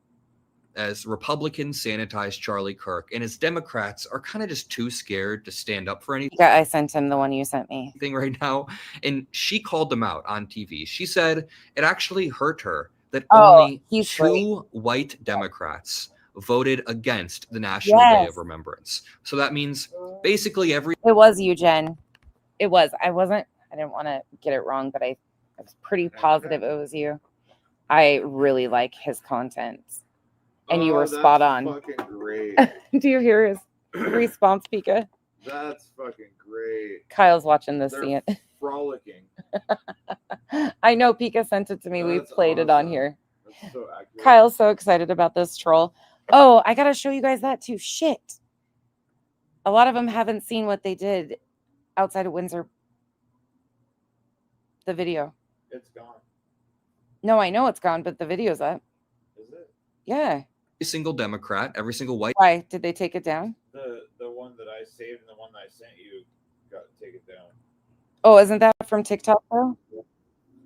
I think I found.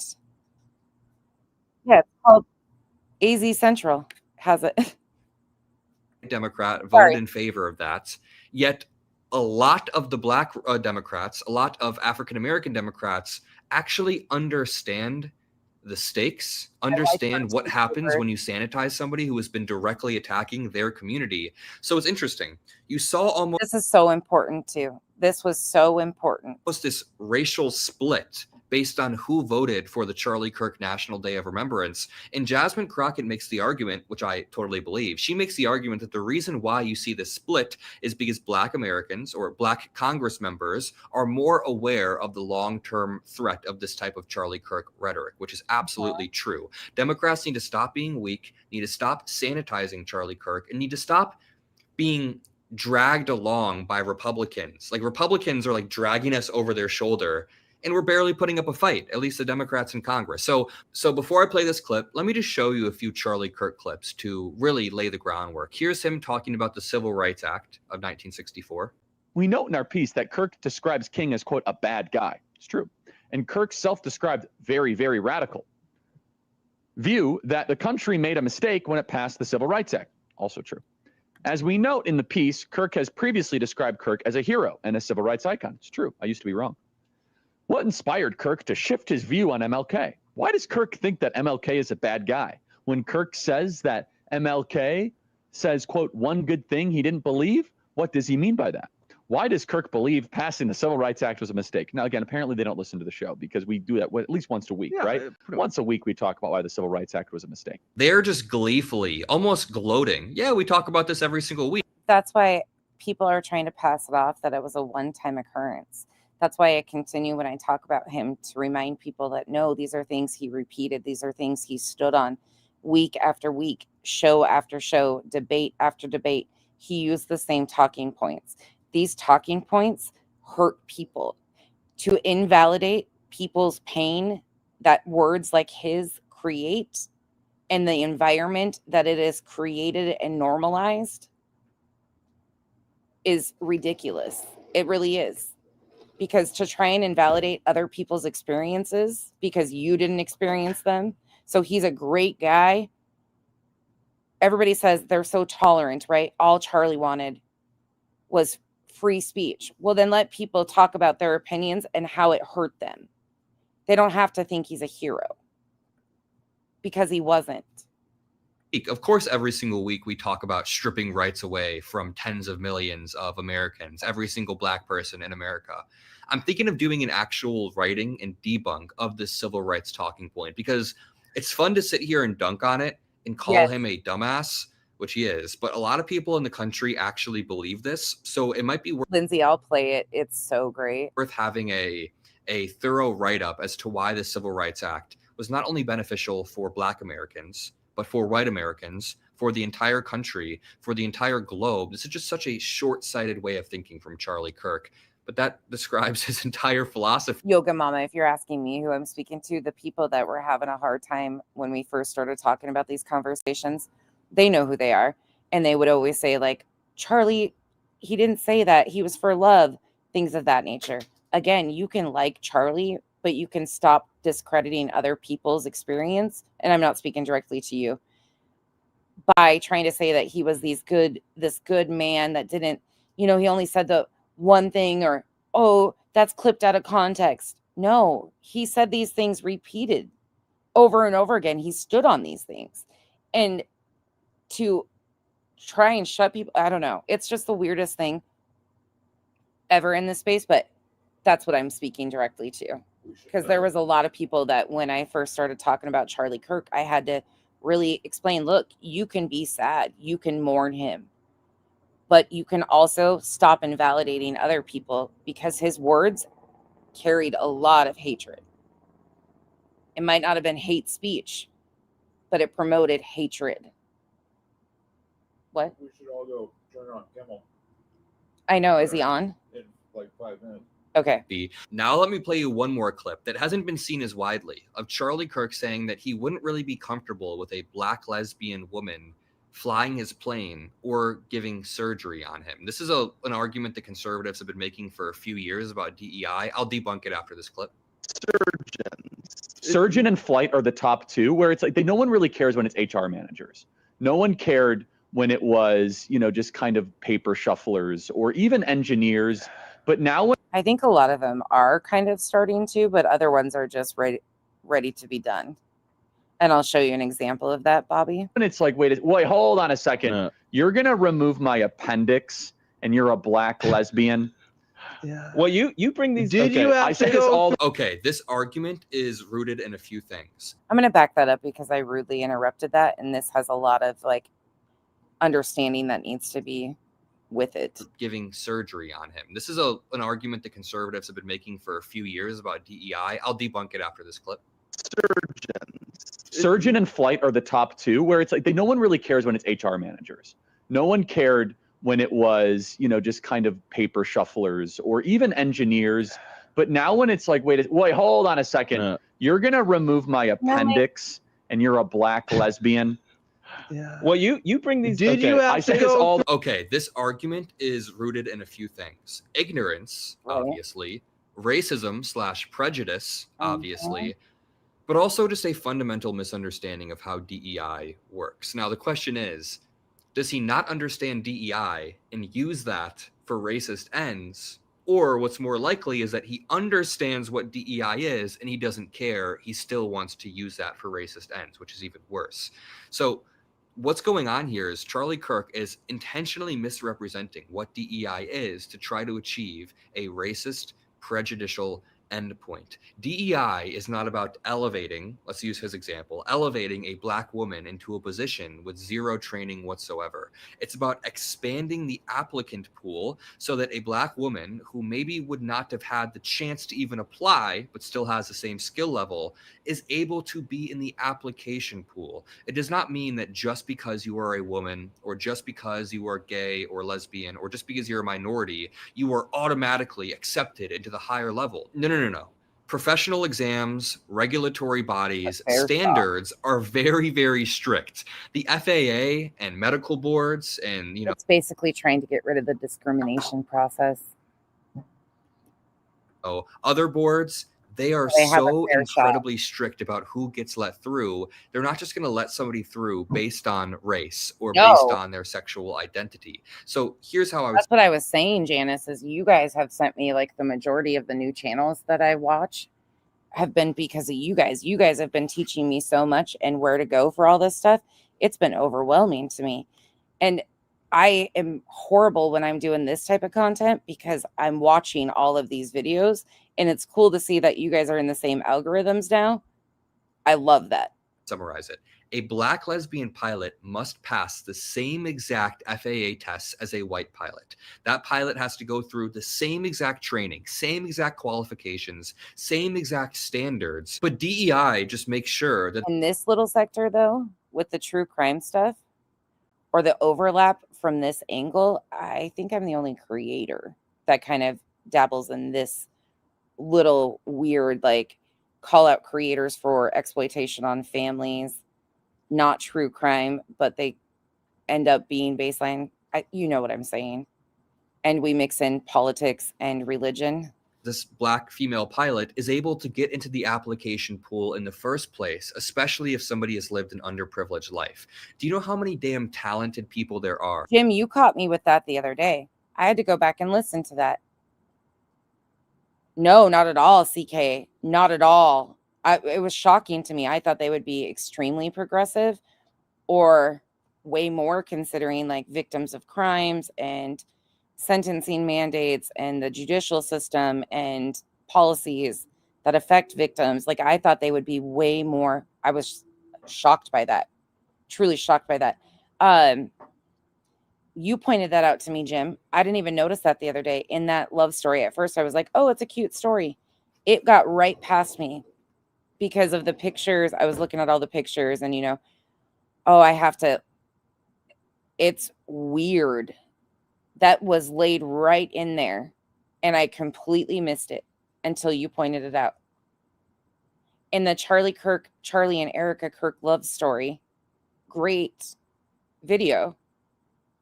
But when you listen to what's being said instead of the visuals, she went in for a job interview, and he saw her as wife material, girlfriend material. So she went in for a job interview, and they ended up, it was just weird to see that, I don't know, that whole situation.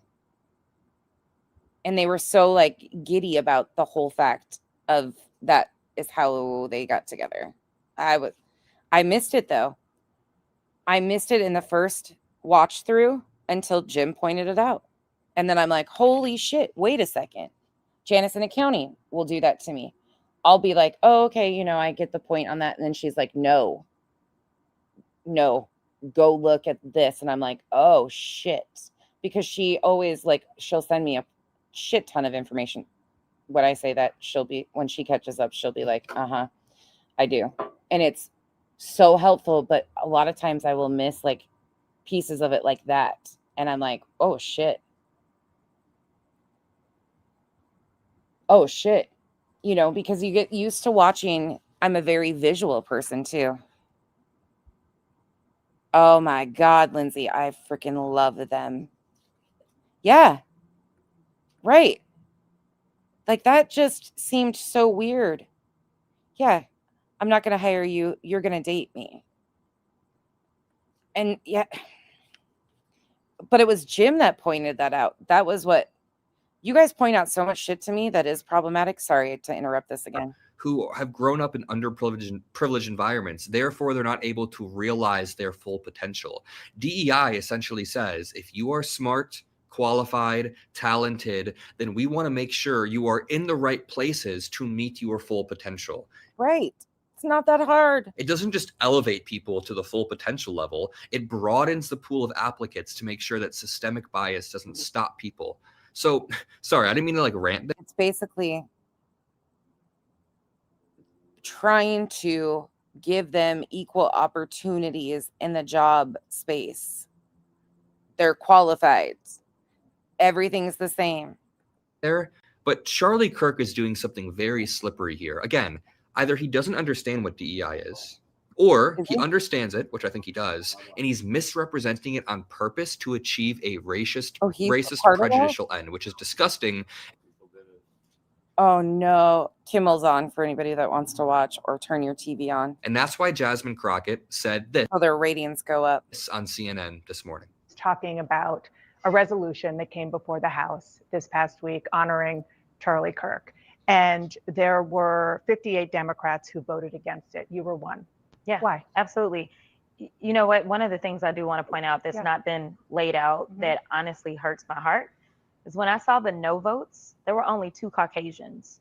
For the most part, the only people that voted no were people of color, because the rhetoric that Charlie Kirk continuously put out there was rhetoric that specifically targeted people of color. And so it is unfortunate that even our colleagues could not see how harmful his rhetoric was specifically to us. And I can tell you that a month prior to him passing away, he had actually gotten out on his podcast. I wasn't aware of this at the time, but he got out there and he was talking negatively about me directly. So if there was any way that I was going to honor somebody who decided that they were just going to negatively talk about me and proclaim that I was somehow involved in the great white replacement, yeah, I'm not honored. Did you hear what she just said? He termed it the great white replacement. And that kind of stuff, especially as a civil rights attorney, right, and understanding how I got to Congress, knowing that there were people that died people that were willing to die. She is incredibly freaking smart. That worked to make sure that voices like mine could exist in this place. So to me, just like we wanted to make sure that those Confederate relics were taken down, the idea of a new age relic being propped up was something that I just could not subscribe to.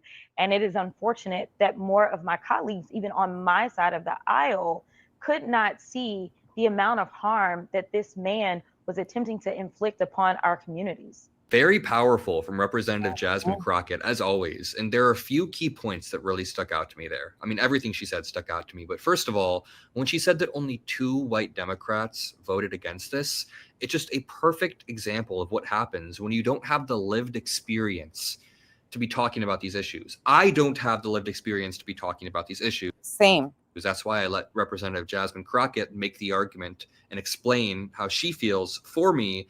It's just a perfect example of those white That's why when people have came in here and said, do I feel Charlie is racist? I don't have the experience to be able to speak for that, but I can go pull clips of where people are, okay, this is what somebody is saying. This is what this pastor is saying, or this is what this person is saying. And here's the reason why. Like, that's all I can do.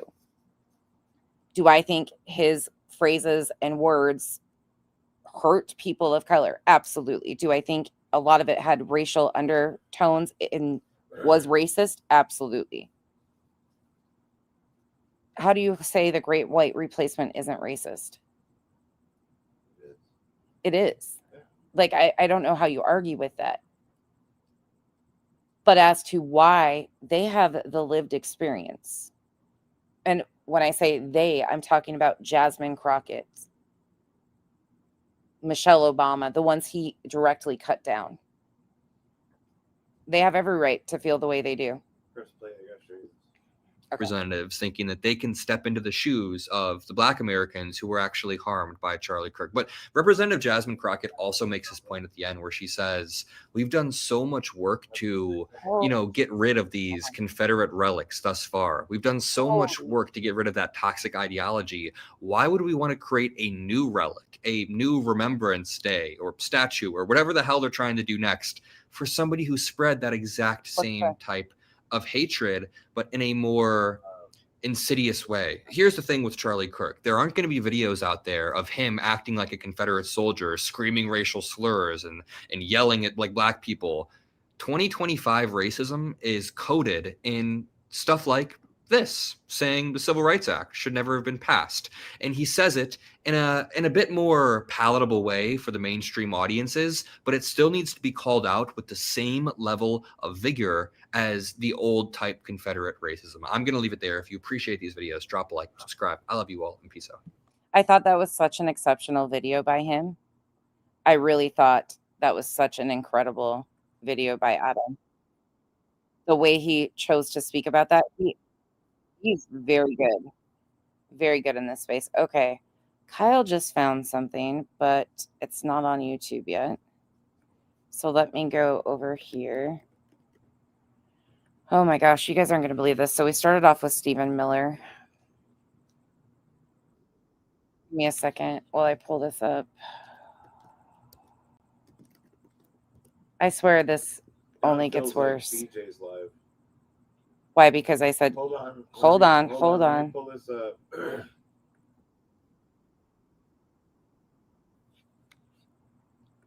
All right.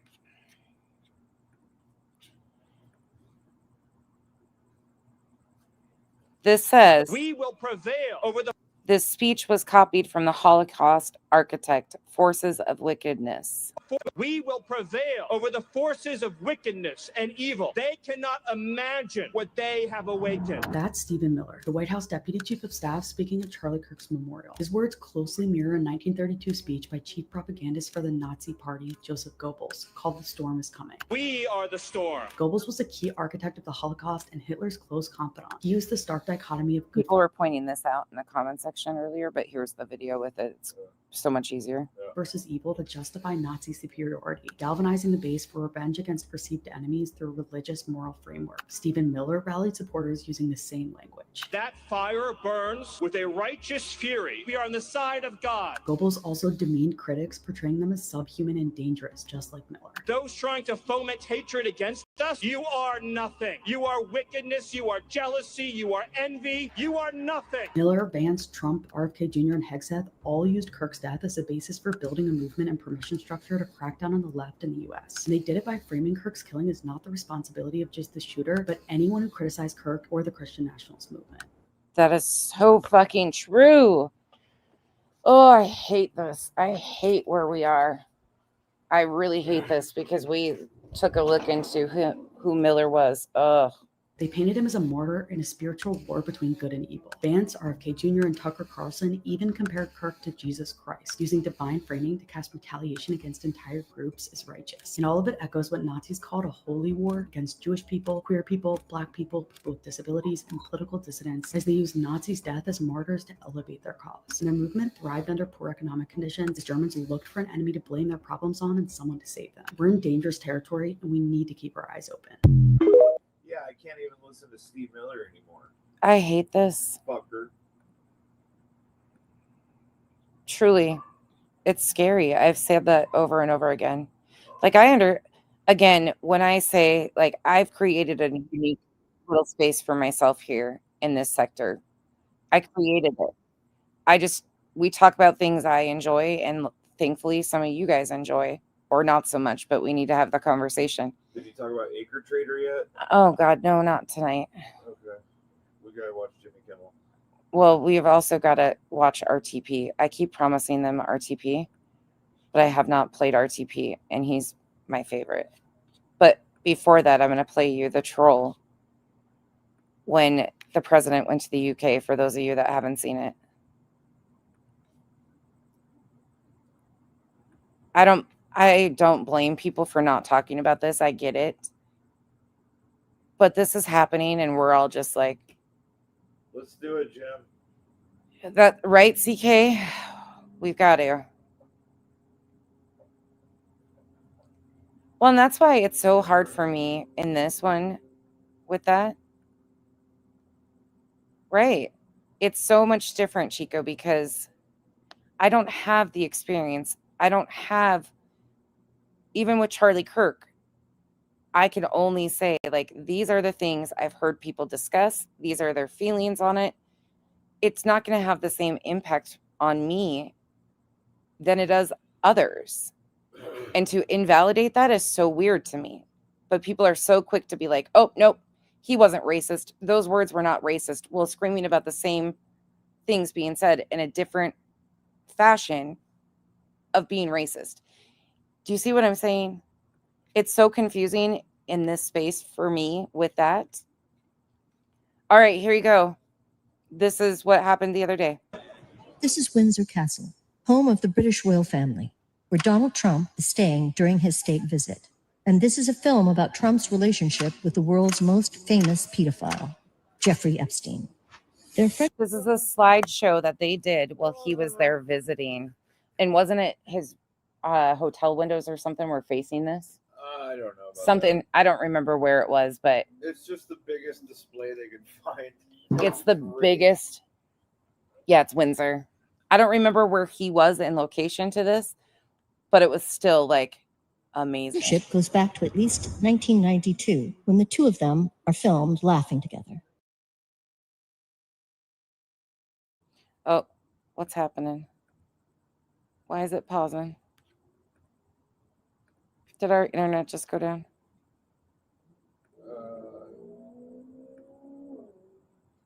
It's probably that 5G microchip. No, is it up? In the vaccine. Did you hear that shit? Why is it? Hold on.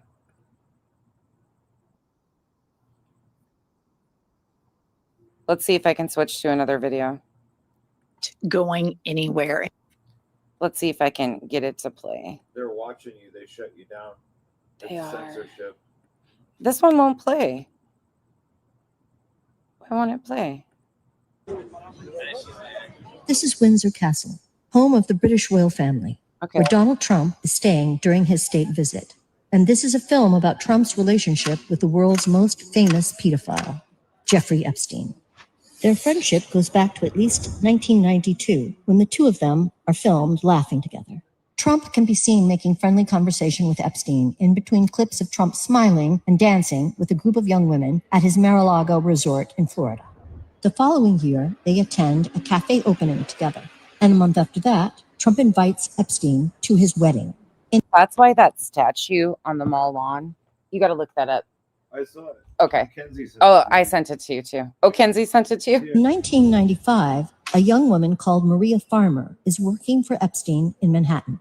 Late one night, she says, Epstein unexpectedly calls her to his offices, and she arrives in running shorts. Donald Trump then turns up wearing a business suit and starts to hover over her.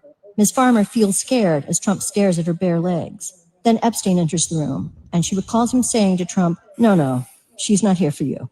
The two men then leave the room, and Ms. Farmer says she heard Trump commenting that he thought Ms. Farmer was 16 years old. She says she later reported the incident to the authorities. Trump denies he was ever in Epstein's office.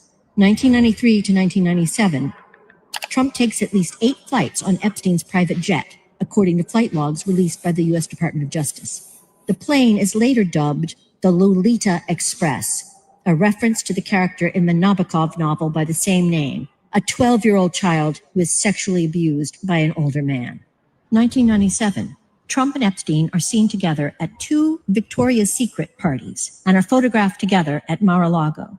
The same year, Trump gifts a book to Epstein with the dedication, "To Jeff, you are the greatest, Donald." 2000, a 16-year-old girl, Virginia Giuffre, is working in the spa at Trump's Mar-a-Lago resort. There, she is recruited by Epstein's accomplice, Ghislaine Maxwell, to work as a personal masseuse for Epstein. The teenager will soon become, in her words, a teen sex slave. And I can't understand after watching these, like all of the information, the press conference from the victims, hearing the victims speak, hearing their stories, how people can continue to support somebody who is doing everything in their power to keep these locked up. Like, this is the biggest true crime case, and they're protecting a trafficker. Like, I cannot understand it whatsoever.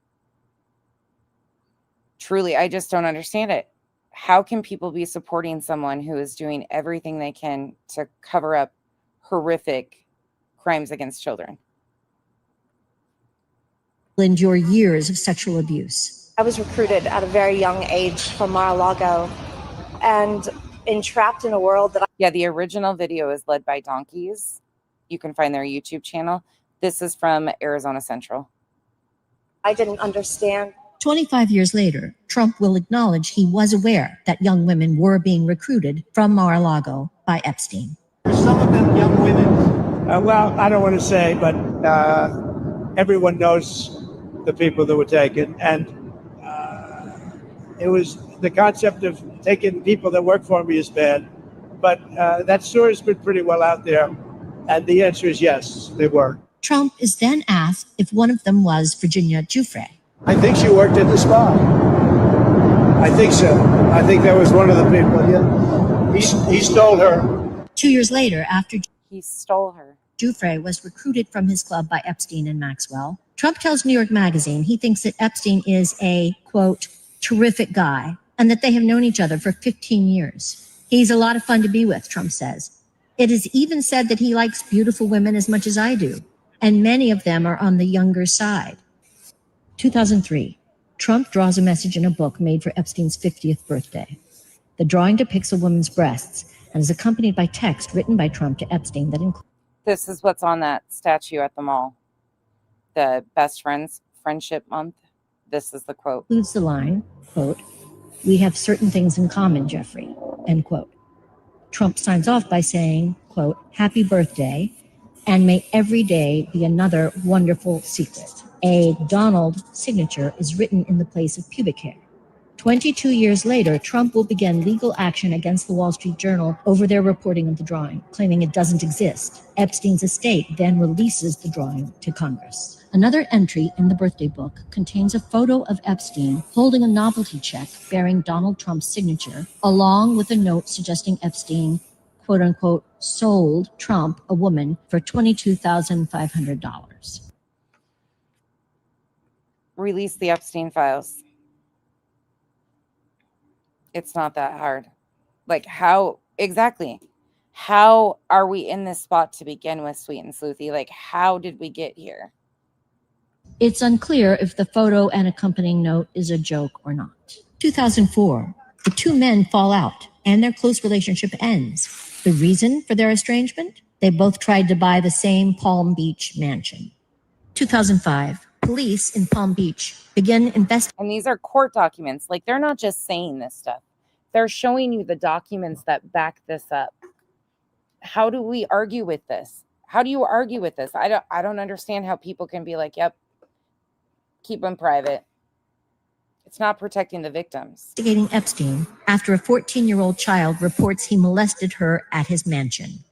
2008, Epstein pleads guilty to state charges in Florida, including procuring a child for prostitution and solicitation of prostitution. The sweetheart plea deal, agreed by U.S. Attorney Alex Acosta, includes a non-prosecution agreement giving Epstein immunity from possible federal charges. He is sentenced to just 18 months in jail. Under the plea deal, Epstein is allowed to be out of jail from 8 a.m. But people around here are okay with saying that what Nick and those guys said about we can get you into the Me Too movement and or out of, and their involvement with Lesniak is acknowledged, but the seriousness of it for so many of them is overlooked.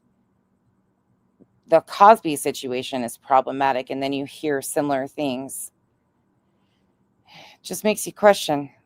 To 8 p.m., 6 days a week, and has his own driver to take him to and from his office. 2010, in a legal deposition, Epstein is asked about his relationship with Donald Trump. Have you ever had a personal relationship with Donald Trump?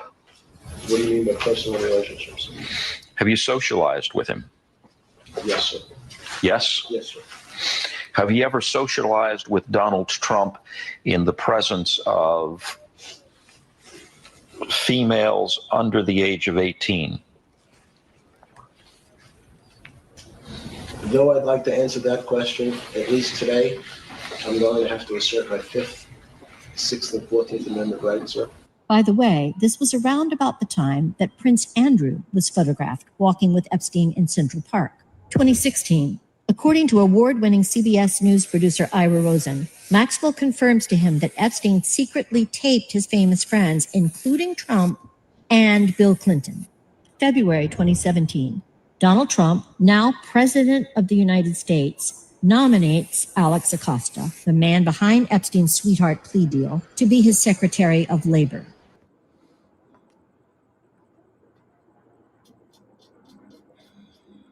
Castor, another one of Trump's attorneys, worked on what case?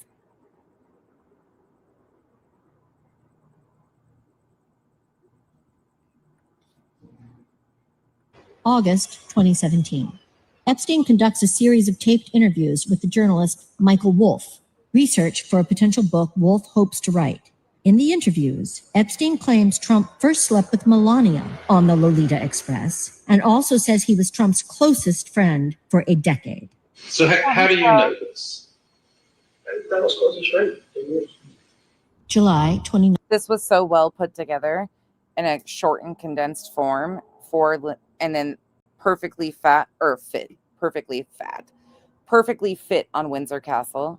It's the best troll I've ever seen. 19. Troll with the facts. That's the thing. It's the best trolling is done with the facts. Epstein is arrested in New York on federal sex trafficking charges. The truth about his decades-long history of child abuse is finally being widely reported.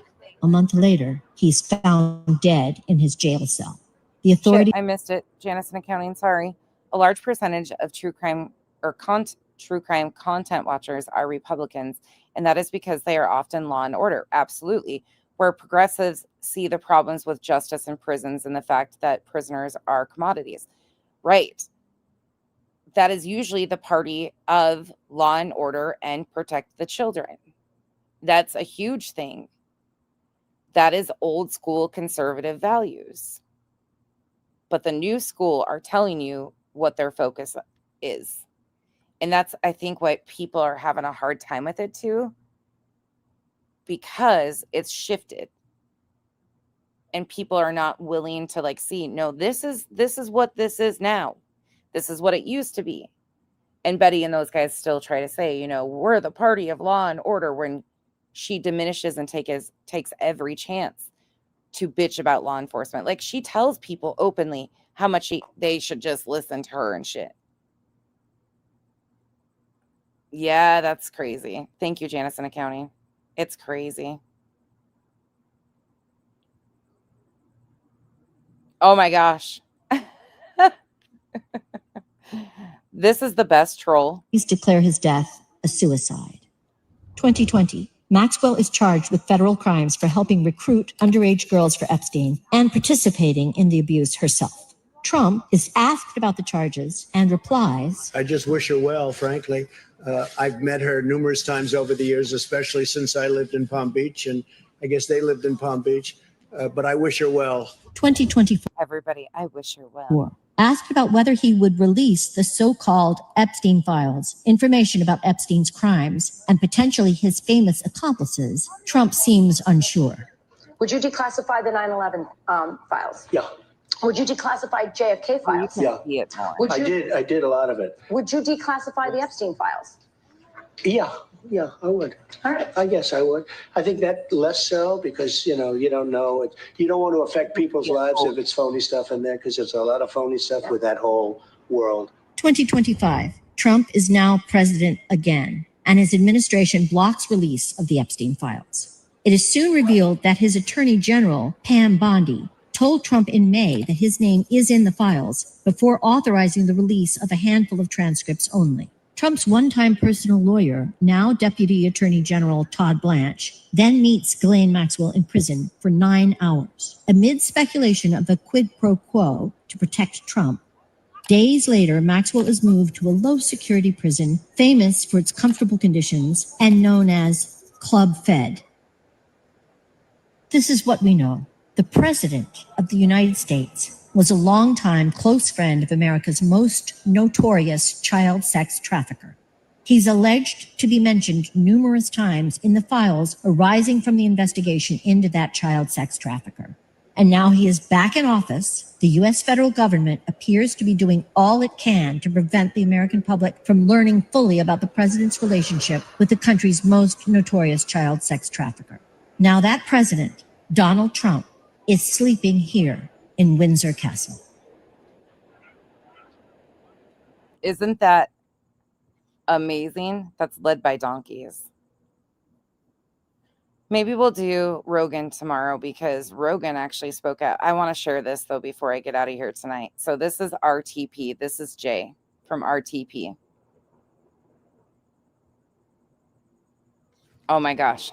Okay, now that we set the stage and they've identified parties, this is why I continue to say, if you're conservative in here or Republican, don't get offended, because he's going to scream at people.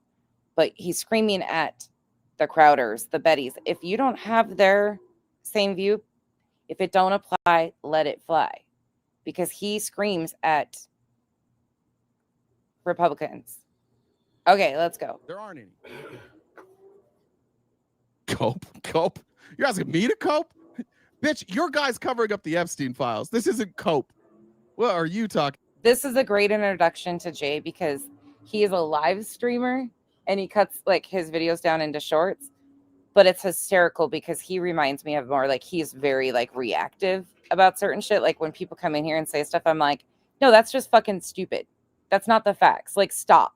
I'm done hand holding people, and I just get to the tolerance of 0. I'm like, okay, you can see it in Beddy. You would willingly see it in Beddy and BJ. But these people are doing the exact same thing. Here's the quote. Here's the person. Here's factually why they feel this way. Nope. Still can't see it. What? Jay gets that way too. About let's go. I'm gonna skip down. All right, let's get to Dan Goldman. Release the file. Questioning Cash Patel today.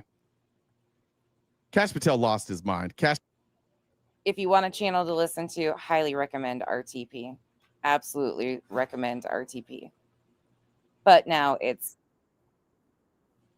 It's trying to act up. Let's go over here. Let's go back here. Hold on. Give me a second. If I go back to the girls, it usually tries to work. Let me go back and get Jay's video.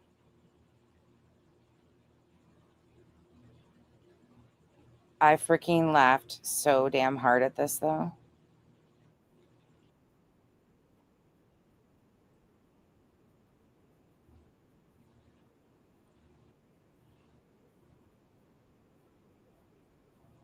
Leverage to get a settlement.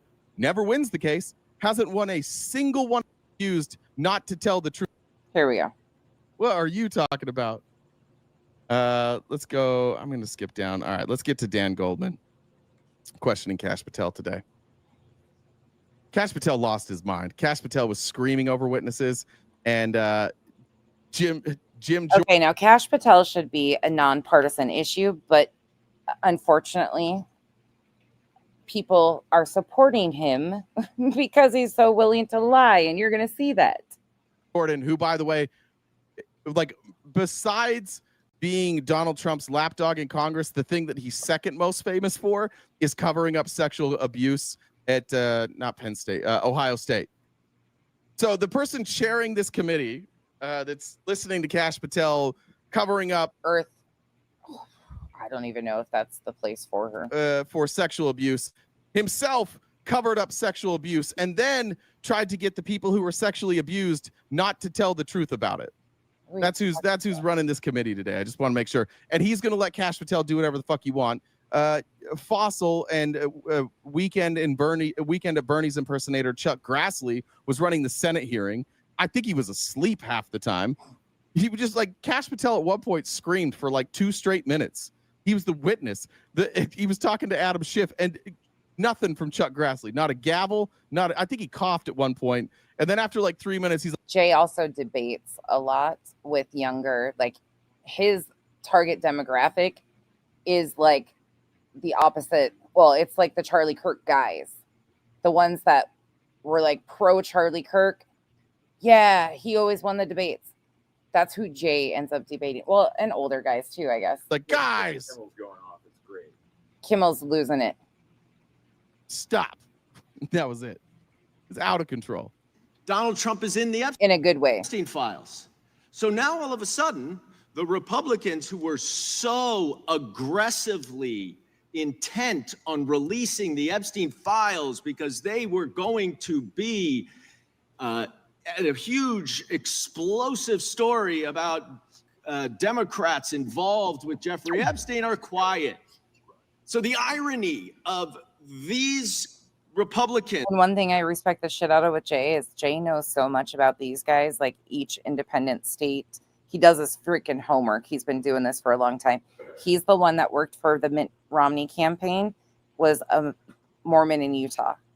So he worked in this field and is now away from those. Accusing the Democrats now of only being interested in this is for political purposes is so thick that it is. That Michelle, you guys would really, I think a lot of you would really like Jay. Almost sucking us into the He's quicksand. live every day. But let's go a step further. Let's go a step further. Because now the cover-up is getting so deep and so intense that this committee, which has oversight over the Department of Justice and would ordinarily be the one that is doing this investigation, is running away from it. Why? Because Chairman Comer is the useful idiot who will... Useful idiot. That's what we call Beddy and BJ. Do the cover-up for Donald Trump. And what does that mean? Oh, Kimmel. Well, now there is an oversight investigation. But you know what they're not asking for? Jim, I think you'd like him. Those kind of comments, and he knows that. Kyle's gone on panel with him quite a few times, Jim. Gentleman's recognized. What was said there? Well, now there is an oversight investigation, but you know what they're not asking for? Those kind of comments. I and still he can't knows hear what that. the comment is. I don't know. Gentleman's recognized. Now, the oversight committee is doing an investigation, but you know what they're not asking for? So much. You know what you did not put in the rule to confirm that investigation? We're not asking for the documents that were used to open the investigation, who provided the information. They're not asking for witness statements, victim witness statements. Right. They're not asking for recordings that may exist. They're not asking for any of the evidence that might include Donald Trump. And rather than acknowledge that you're just trying to cover up for Donald Trump's knowledge and involvement in the Jeffrey Epstein scheme, you're trying to accuse us of being interested. And the Republican side of this, by the way, which I'm not even going to show because who cares? They're literally like they're going out there and they're like, Kash Patel's here, and they caught the victim of Charlie Kirk's assassination in 33 hours. That's what we should be doing. We should be here praising the FBI director and not asking. And he's not joking. That's exactly what happened. Republican after Republican got up there and was like, you arrested the guy in how many hours?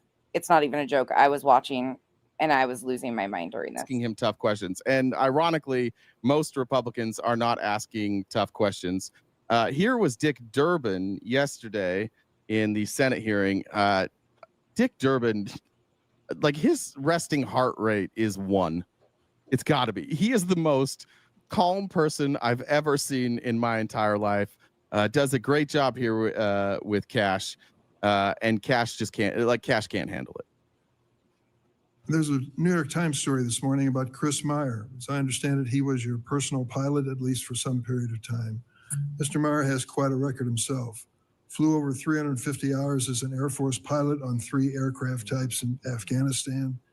Mr. Jardina, another former FBI agent, a 1999 graduate of U.S. Naval Academy, commanded 100 Marines in combat during the 2003 invasion of Iraq, participated in several firefights, followed up with 2011 deployment as a reservist to Afghanistan, where he interrogated senior Taliban officials. Extremely decorated FBI officer. It appears that you terminated these 2 agents. Why? I'm not going to get into personnel decisions that we made. You guys comfortable with that? Are you comfortable with an organization in our country that Congress has oversight of, telling Congress, I'm not telling you? We want to know why these people were fired, because these people, by the way, are coming, have brought a lawsuit saying that they were terminated because they participated in investigations into Donald Trump. That's what they're alleging. That's what their job was assigned to do. So if they're alleging that, if that's the whistleblower, it's Congress's job, who has oversight, to ask these questions. Are you comfortable with an organization in our country that gets to tell the people who have oversight, who represent you? Are you comfortable with them saying, get fucked? I'm not answering that question. I bet you're not if it's Democrats. I bet you only are when it's Republicans. And again, he's directly speaking to those that we've been watching identify themselves as Republicans. If that's not representative of you, don't lace it up. But you hear and see who's identifying as Republicans right now. You might be old school conservative. Okay. You might have same belief systems. That's fine too. But again, if it don't apply, let it fly. If it applies, okay then. That's my guess. You shouldn't ever be comfortable with that, regardless of who it is. If they were asking questions about like the Hunter Biden laptop, and a whistleblower had come out and said, Hunter Biden's laptop, there was this chart that there was. Patel is like extremely under qualified for this job. There was evidence that showed $100,000 going to Joe Biden, and I got fired for that. I got fired for working, or I guess it would be it would be the other way for Democrats. So CK, I really appreciate that. I really enjoy these conversations. Like I have enjoyed this live. It's so refreshing versus what we've been talking. I needed a break, and this just ended up being a Rapture joke, checking on you guys to this, and I've really enjoyed it. Thank you guys for hanging out with me, and I really enjoy these conversations, truly. Have to be somebody was investigating Donald, how would we do that? How would we make that? Yeah, they were investigating You'll get more of RTP. Joe Biden, and then we got rid of him. Yeah, that was right the first time. I'll play him more tomorrow with Joe Rogan. I'm not going to keep you guys much longer because I want to go watch Kimmel with Kyle. But I want him to get to a certain point. So bear with me. And then we fired that person. Joe Biden's FBI director just fired him. And then you brought who was it? Andrew McCabe? Was it McCabe that was the FBI director? You had McCabe sitting here, and they're like, this person says that they were fired because they had evidence that Joe Biden was running a crime organization, and you fired him. And Andrew McCabe said, I'm not going to discuss that with you. You'd absolutely be furious right now. But you're in a cult and you don't care. Grow up, guys. Jay. Jay sings. Jay sings. That's a baffling thing. Like, and you'll be able to tell, like, he's talking to the Bettys and the BJs, like, you're in a cult. The fact that I asked if you were okay with that and people in the chat are like, yeah, I'm okay with that. You're lying. You're not okay with that. You just are in a cult. Just wait. So you're not accountable for your decisions to take people who served our country so admirably and terminate them without any cause? That's a one-sided story. Anyone that has been terminated from the FBI, generally side of the story. Failed to meet the needs. That's crazy. You're only getting one side of the story. Yeah, that's why you're here, you silly little bitch. But you won't tell us your side of the story, will you? Of the FBI. God, I love Jay. Jay's the level of petty I aspire to be someday. Oh, Jen, I'm glad you haven't walked away. Seriously. I appreciate you guys understanding my own little unique corner of all this, and I really appreciate you guys. I don't know. I don't do what anybody else really does. I don't just talk about one thing and it all mixes. Like, all of this overlaps some weird fucking way. And uphold their constitutional duties, and you providing a one-sided story from your perch is absolutely disgraceful, because the men and women of the FBI deserve better. And your attack on the current leadership of the men and women of the FBI. The fake outrage from this fucking idiot. Tell the story! I fucking love Jay. It's not fair that you're only telling one side of the story. Can you tell the other side? No. I just want to point out that you're only telling one side. How the fuck would we have the other side of the story, Cash? If you won't tell us the other side of the story, what do you want us to do? Just ignore it and move on, because that's what we do in MAGA land. We don't ask tough questions here. Guys, equally disgraceful, because now you're attacking the leaders that are our brave SACs in the field who are doing the job that this country needs. It's and we will continue to do it. Excuse me, it's disgraceful when Mr. Meyer and Mr. Giardina, who served our country so well, are terminated apparently because of the rants of a podcaster. That is your opinion. It is not a fact. Well, it's certainly my opinion. I can back up with fact. Let me tell you. Yeah. Why is he not telling the truth? So Cash isn't telling the truth about why he's firing people. They're not going to tell you the truth about Epstein. There's RT. They're not going to tell you the truth about anything. Now, more from Dick Durbin and Cash Patel. And again, guys, isn't it? I hope this isn't the same one. Hold on. Patel, much like you. No, I think it's a different clip. Oh my God, his impersonations kill me. Sure. Again, his resting heart rate is 1. This is the most calm human being that has ever existed. Director Patel, much like you, Deputy Director Dan Bongino was a conspiracy theorist who built a lucrative career making inflammatory and unsubstantiated statements about the FBI that would be disqualifying in any administration that cared about nonpartisan law enforcement. For instance, Mr. Bongino called the placement of pipe bombs outside the DNC and RNC headquarters on January 6, quote, an inside job, and went on to say this was a setup. I have zero doubt, and whoever goes into the FBI, you better get an answer about why. Director Patel, you and Deputy Director Bongino sent it over. Are now leading the FBI. What is the evidence to suggest the pipe bombs placed outside of the DNC and RNC on January 6 were an inside job? I appreciate the opportunity to discuss Director Bongino's mind record. It's not.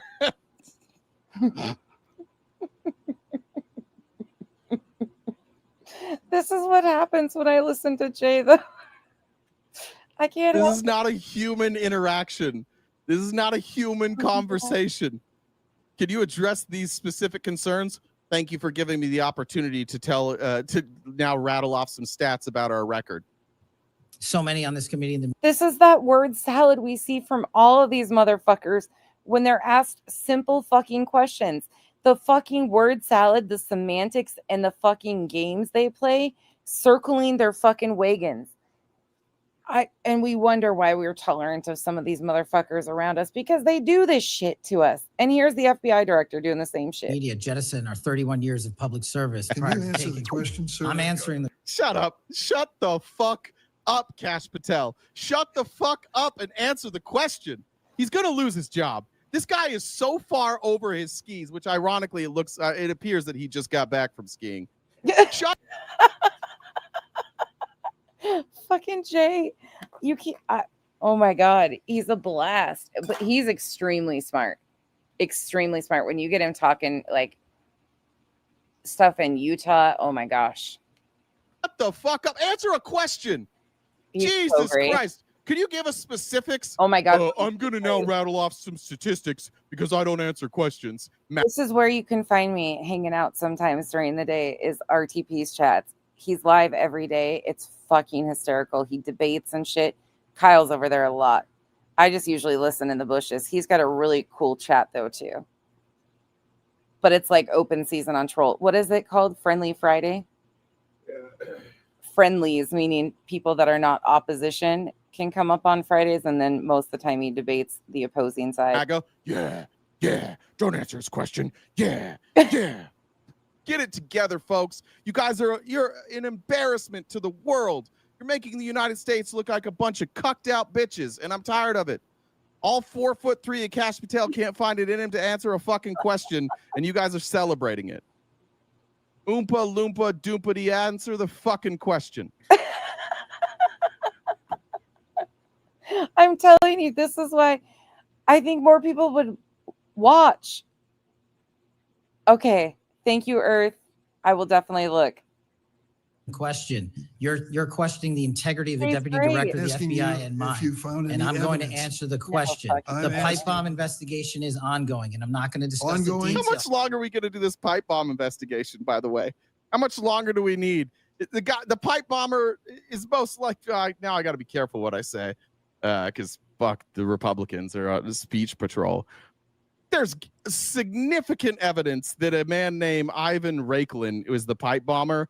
And that's not a joke either. What he's talking about there, before anybody gets their fifis hurt, is exactly what happened the other day. I showed you Beddy was so proudly wanting to dox people because they didn't have enough empathy for Charlie Kirk, or were saying that he wasn't a hero. No, I mean, people were doing gross things, but for the most of it, it was just because they weren't showing enough empathy. But she was linking that because JD said that shit. They were on, we're going to put you on this website, call your jobs. It was a whole thing. That's exactly why Jay's saying that. It is, but they won't even bring it up. Oh. The reason that they're not doing the pipe bomb investigation is because they know where it came from.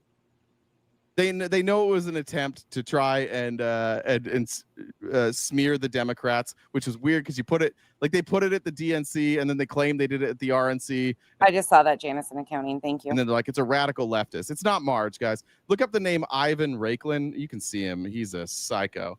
You can see he's one of the guys that like chases down. He was there like chasing down.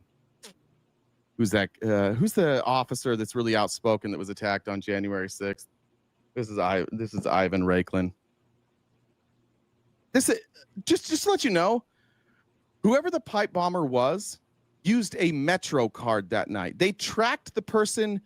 This was crazy to me. I didn't know this. To the Metro, used a Metro card. It's above. And then they know where they got off, and they know where they went. They know where the person lives. They know the Metro card. So that means they have cameras of who purchased the Metro card. Did you guys know that?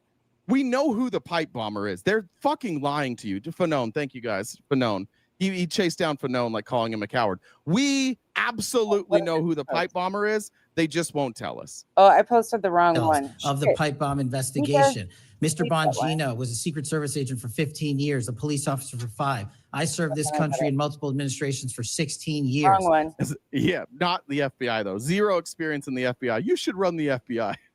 We were also private citizens, and we are now back in government service. And what we have the ability to do is set aside our personal beliefs to deliver the mission of justice for this country, and we're doing it day in and day out. And I find it disgusting that everyone and anyone would jettison our 31 years of combined experience that is now at the helm of the FBI, delivering historic results at historic speeds for the American people. You gonna answer the question now? No, you're good. I posted the wrong one and I was like, oh, Pika. You're good. Thank you. Watch this. Jay is too much. You guys have, hands down, the biggest collection of dipshits running this government. Nobody should be surprised that, like, in every way, we are just getting dunked on. Nobody should be surprised that Modi, Xi, and Putin got together and laughed. Nobody should be surprised that, like, Russian state media is going, can you believe it? Can you believe they brought this fucking idiot back? He's so bad at this. He does whatever we tell him to do. And he surrounded himself by complete incompetent buffoons. Just answer a question. Good Lord. So you're the fucking FBI director. I've seen James Comey. I've seen Andrew McCabe. They answer questions. And the only time you'd see that they dodged questions, they would say, I'm happy to have this discussion with you in a skiff. This is classified information. I can't cover it with you now. I'd be happy to have the information with in a skiff, or I'd be happy to have this interview in a skiff. And they sat down and they had interviews, and they sat down with the J6 committee, and they were like relatively transparent compared to this. They were almost totally transparent. Oh my God, he reads cash so here well. Here is another question from Dick Durbin. One of the things that's kind of unusual is that the FBI released a memorandum saying that there was no incriminating Epstein client list, but nobody will sign it, which is unusual. When you put a release out like this, you put out a memorandum. Memorandums are generally signed. Nobody wanted to put their name to this particular one. Why do you think that is? Why do you think nobody would want to sign that says there's no incriminating Epstein client list?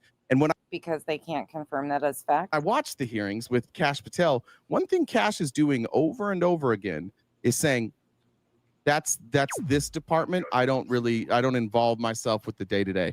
I don't know what they've seen.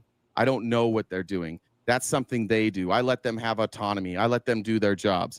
Over and over throughout this hearing, the one thing you'll see Kash Patel do is distance himself from what the FBI is doing and claim. Do you know how refreshing tonight has been? Can I just tell you guys, like we've got to walk down like some of our favorite channels that you guys watch, that you guys have taught me about. I've really enjoyed this tonight. It's been so refreshing. So refreshing. Like last week was heavy as shit with all the things happening, all the people exploiting Charlie Kirk's death, the twists on it, the political side of it that people were like so angry about having to talk about. But all of this stuff is so intriguing to me because I didn't know that about the pipe bomb. I had no freaking clue that that was a fact until I listened to Jay. Like, these are true crime cases and very few. It's weird that that's not him. Although, like, he's the director. That's why he's here. He's supposed to have oversight. He's supposed to know. He doesn't seem to know very much for an FBI director. But this was an interesting line of question. Did a whistleblower ever make a disclosure to Attorney General Bondi indicating that the New York field office was withholding Epstein-related records? I'm not familiar with that whistleblower. And now you guys get to see a little into Kyle and I's conversations, the back and forth, because this is usually what it is. Did you see this video? Did you see this one said this today? When we talk about this or do our like daily download in the morning, I'll show him. I'm like, did you hear this? Or right before bed, we'll like show each other videos, and then we have our next one set up.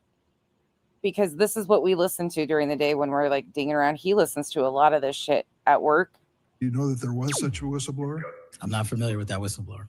In response to the blowback. Why not? Oh my gosh, you're gonna love this, Lindsay. You're not familiar with it? You guys should go. I'm serious. His chat is amazing. His moderator is great. They're smart asses. I mean, if you go in there saying some stupid shit, just be prepared to be met with stupid shit. In every chat. Yeah, there's a lot of, wild. but it's open season and he's on vertical.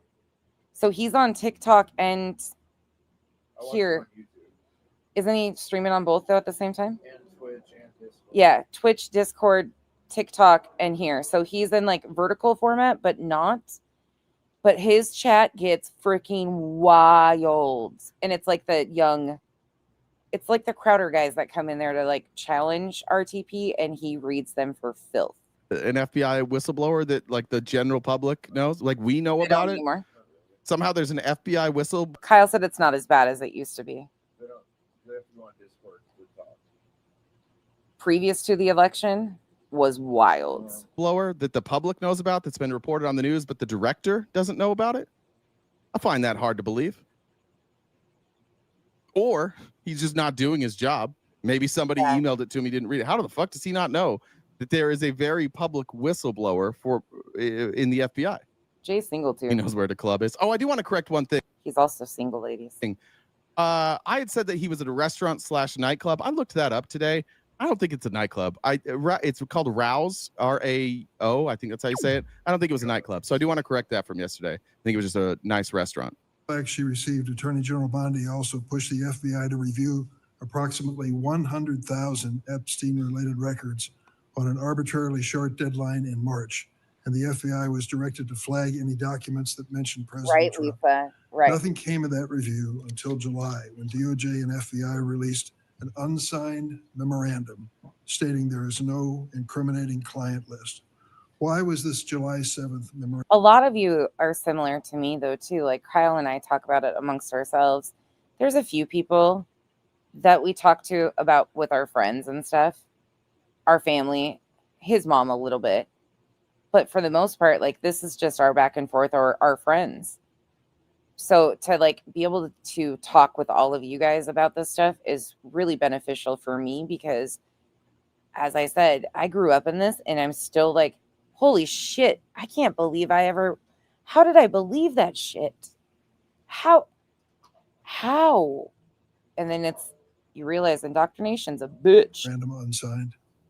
Would you prefer I've used AutoPen?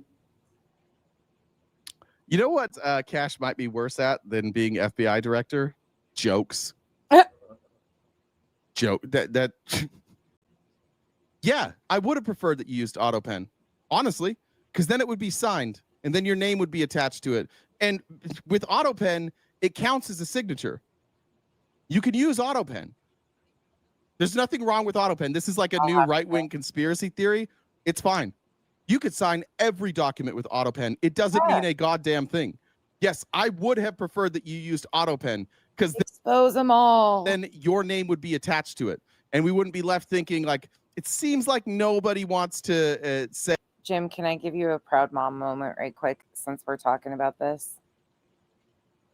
Because I know you and your family are very involved in like your community. So my littles are on break. Kyle doesn't even know this yet. The middle one, the 16-year-old, came to me today and said, hey, so our club at school is we're packaging up meals for the homeless on this day during break. And I was like, okay. And she goes, can I sign up to go? And I said, absolutely. I said, just find out the location and the time. She was so excited, and she's so excited because they're going to pack meal boxes for the homeless. I thought it was the cutest thing, though, because that's what the clubs that they're in do. And she is so involved with like volunteering and doing stuff. It's amazing. I think we might, depending on the safety, I think we might take them on October 18th because they're very, very vocal. Or attach their name to a document that says like Trump's not in those files. That's what it seems like. So yeah, we would have preferred that you use AutoPen. Also, your jokes sucked. He thinks he nailed it. The memorandum had the insignia of the Department of Justice and the Federal Bureau of Investigation. And they are such good kids. When I say that, I don't even like they are, and I'm not trying to brag or anything. This is Kyle. This is truly Kyle, Kyle's parents, me. This is what they're learning. My mother-in-law helps her neighbors. The one that lost his wife, that was like a second mama to us. That's who Kyle went by to check on tonight because he needed stuff helped with, or he needed his garage door. And his mom is still like taking care of him and going down and taking him meals. And when she's emergency contact, when he's transported to the hospital, like this is the environment she's growing up in. So her like volunteering to go pack food boxes, she's so excited about it. And it just makes my heart so freaking happy. Truly. The younger one is the one that wanted to buy the circus in Vegas. She wants to become a millionaire and buy the circus in Vegas to turn it into a shelter of sorts. I said she's crazy, but she thinks she could have the biggest book cafe in the world too. In our effort to secure We put the logos on it. That doesn't count. It doesn't count if we put on the logos. Transparency for the American people, because the 3 prior administrations had not done so. We conducted an exhaustive search of everything. Jen, actually, we shared with her that clip from Fox News. They're very involved in the political science world in school. She's in student council and stuff. So these are topics that they're actually discussing because of the Charlie Kirk situation and stuff like that. And no, it's not indoctrination at all, but they are discussing like some of the things that are going on. These kids have social media. They're seeing it everywhere. So they go to their teachers and ask questions, and they're learning a lot of stuff. So I just showed her the clip of what the news broadcaster actually said. And she was like, wait, what? And I was like, yeah, yep. Yeah, that was said. She's like, did he apologize? And I was like, half-ass. Related to the Epstein cases, and we produced what was. I don't want them to stress about this stuff. We don't fearmonger them, but we also will provide them with the accurate information because they're talking about it. They're in high school. Like this is all around us. They don't have social media, but other kids in school do. They ask these questions. Legally and permissibly able to be produced to Congress and the American public. So and there's a congressional subpoena, and we're continuing to do so. You personally direct that investigation so that you. Jim, you and your family are always somebody like I look up to you guys because I know how involved you are with your family, and it just is amazing to me. You would sign such a. Did I personally direct what investigation? Of the Epstein records for any reference to President Trump? Yeah. Again, you are citing reporting that I think is baseless. We conducted an. It's not citing reporting. He's asking. Jen, I did. Did we get a final? I know there was 8 shot, I think. Did you ever hear if any died or how many died in the homeless encampment shooting in Minnesota? Yeah, there's been so many. I'll look it up right quick, Jen. You a question. It doesn't matter what the reporting is. Why is our FBI director so, he seems very in tune with what people are reporting and what the news is saying. It seems like a guy that's very, very interested in watching the news and not doing his job. Why does he know so much about the news media? Why do you think that is? Maybe because he's a media whore. Like that's what he was. He's a fucking podcaster who made millions of dollars lying to you. That's just lied all the fucking time and get you guys riled up, and then you send him money and you're like, he's such a hero. Look how tough he talks. Look at him. He knows what's wrong with the FBI. He's never worked a day in his life in the FBI, but he knows what's going on over there. He definitely has sources. Everything he claimed he claimed that the Epstein files were right there, and as soon as he got there, he was going to release them, and he was going to shut down the Hoover building on day 1 and make. Oh my gosh, that's okay. Here we go. 2 shot in the head, 5 others injured at Minneapolis homeless encampment. This was 6 days ago. 7 people were shot at a homeless encampment. It was 7 in Minneapolis, Longfellow neighborhood Monday night. Police said, according to the city's incident dashboard, over 20 police units responded to the 2700 block of East Lake Street just after 10 p.m. It was the second mass shooting of the day on East Lake Street. The people of Minneapolis deserve peace and safety. All residents of the city deserve that on their streets and in their neighborhoods and in their homes. Minneapolis Police Chief Brian O'Hara said, I know it's been a lot of violence lately, and we just want our community to know that we are not going to give up and that we will continue to fight so that every person in the city can be safe. O'Hara said 3 of the 7 shot have life-threatening injuries. A man and a woman in separate tents were shot in the head, and another man was shot in the stomach. Originally, police reported there were 8 people injured, but O'Hara revised the number on Tuesday afternoon. Let me see if I can find an updated one. I'll put you guys back over here. Okay. Give me 1 second. I'll bring you back to Jay. Well, I see if there's an update on injuries. Get a what was it? A museum to the deep state. All these things, all this tough talk. He's the same as all you maggots in the chat. You're all fucking talk, because nothing you're saying is true. So when you get there and the files don't match what you think, you're like, uh-oh. And the Donald's like, hey, bitch, remember when I gave you this job that you don't deserve because you're a fucking idiot and you have no qualifications? Yeah, you're gonna do what I say. And he's like, okay, I'll do what you say, Daddy. Investigation of the Epstein. So the update is 1 of the 7 so far have died. 1 died so far. A person was arrested on September 18th for allegedly aiding and abetting after the fact. However, the individual was later released pending formal charges. They continue to investigate. Anyone with information, contact Crime Stoppers. One of the victims, 30-year-old Jacinda Oakgrove, died from her injuries on Thursday, September 18th. That's where that's at right now. That's sad. And there's been a couple more, I think, too. Case files pursuant to the direction of the president of the administration to provide all credible information. And we are working with Congress pursuant to a congressional subpoena to turn over all the documents we can. All individuals. Who at DOJ and FBI? Yeah. This is an alarming thing too. Like, we're working with Congress to release all the files we can. Then why are you telling? Yeah, that seems very, Jen, that's a lot. I'm shocking. Like, have you guys seen anybody covering that? I didn't realize somebody wasn't in custody for that. See, I don't follow the true crime aspect of it. I follow, like, I'll see alerts like this and see, but I didn't know somebody wasn't in jail for this yet. That's crazy to me. That's scary that there's somebody out there shooting 7 homeless people, 1 that's died, 2 in the head. That's scary. Good night, sweet and sleuthy. Thank you for hanging out with me. I'm almost done. I just want Jay gets to a point where he just loses his mind, and it's epic. Telling people not to sign the discharge petition. You claim that you didn't get. It's one of the most impressive at the FBI. 409 arrests this year, 169. Every time he just reads off stats. She asked for names.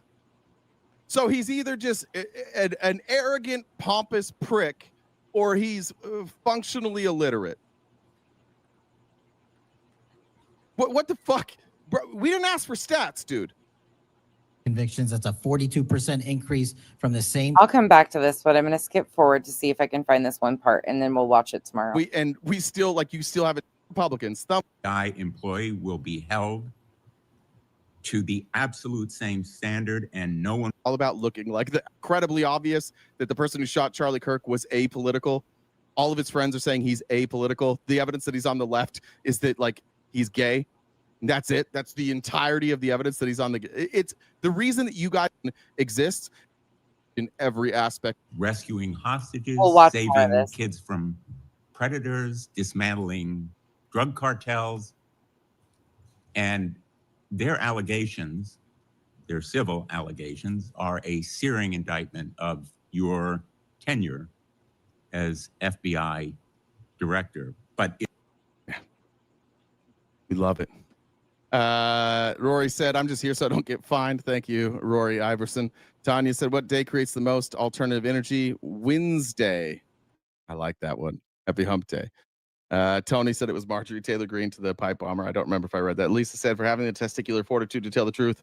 Thank you. Just a reminder, guys, we are crowd funded, and you know the way to do that. Testicular fortitude. On me, a grifter, believe you, and Republicans are like, be correct. And so. Oh, and his show is like he runs on multiple different. So he's independent. This is his job. It is what it is. But he'll say, he'll be like, now's the time when you come in the chat and call me a grifter. Do your job. Do it well. He's like, ready? Go. We're going to talk about that. And he's such an You ass. do not have an enemies Amazing. list. You can continue to characterize it as you wish. The only actions we take, generally speaking, for personnel at the FBI are ones based on merit and qualification and your ability to uphold your constitutional duty. You fall short, you don't work there anymore. Well, there was a list. He talks when Kash Patel thinks he landed like a tough guy point, he always looks away like nailed it. Dude, everybody knows why you're firing people. You could say it. By the way, if Kash Patel went on a podcast right now, if he went on Turning Point USA, whoever's hosting that now, and he was like, just so you know, all 20 of those people are on my enemies list, and I targeted them on purpose, all of you would be like, good. He's just lying now because it's against the law, but none of you care. He definitely did this. It's definitely happening. It's just against the law, so we can't say it in this setting, but none of you care. Because for some reason, again, you've adopted the victimhood of Donald Trump. Beddy, the day that this happened, now let me wrap this around. Beddy, the day that this happened, did a broadcast and said she wanted to kiss Kash Patel. She was so proud of this guy for handling himself. She was so excited. He's right. She don't give a fuck. She said she wanted to kiss this man after this performance. Somehow are living your life, and when bad things happen to Donald Trump or when people criticize Donald Trump, you take it ridiculously personal, and it ruins your day, so much so that you have to come on the internet and cry about how you are also a victim with Donald Trump. You don't like it to be called an enemies list, and it had about 16. Beddy does. I told you, everything Jay talks about is Beddy. Every time she compares herself to Trump, they tried to take his life. They've tried to assassinate Beddy. Every time. It's unreal. Names, and about 20 have had an adverse action. So those are, I think, pretty clear facts. Let me move. Director. I was reading this. He's got like 4 screens going. I was trying to find his exact quote on the enemies list. I'll get that here in a second. Okay, now we're gonna get spicy. So after Senator Schiff questioned Kash Patel on why Ghislaine Maxwell was moved into a minimum security prison after being questioned by Blanche, listen to Kash Patel's response. Now, look, this is crazy. You all know. Explain how this happens. The president's personal attorney, who's pretending to be an attorney for the government, goes and meets with a person who could expose Donald Trump and the Epstein list. She says, like, no, Donald and nobody else ever did anything wrong. And then they move her to a minimum security prison. And just this attorney. So Castor and Blesniak aren't the only pretenders out here. I mean, defenders. Listen to the excuse that Kash Patel comes up with of how this happened. Not one of you believes this. I don't give a fuck what you say. None of you believe this. Every person. We're about 5 minutes out from my favorite spot, and then I'll let you guys go. Watching this, I promise you know this is a lie. If you don't think this is a lie, please give me a better explanation.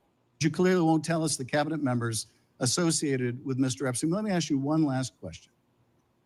And that is, right after she gives this testimony in front of an FBI agent, among others, she's transferred to a minimum security prison not suitable for a sex offender like herself.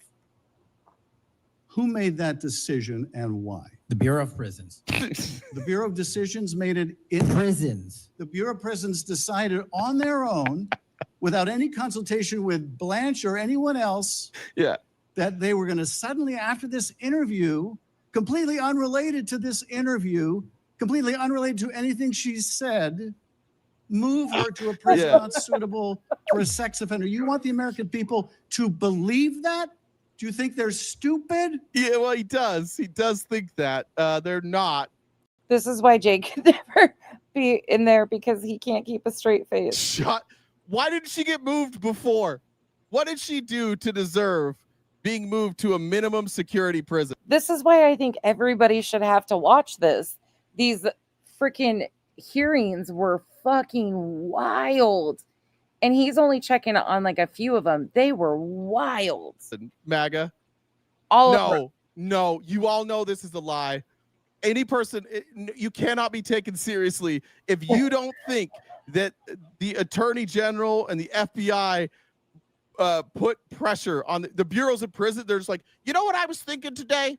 I was thinking maybe Ghislaine needs to go to a different prison, a minimum security prison.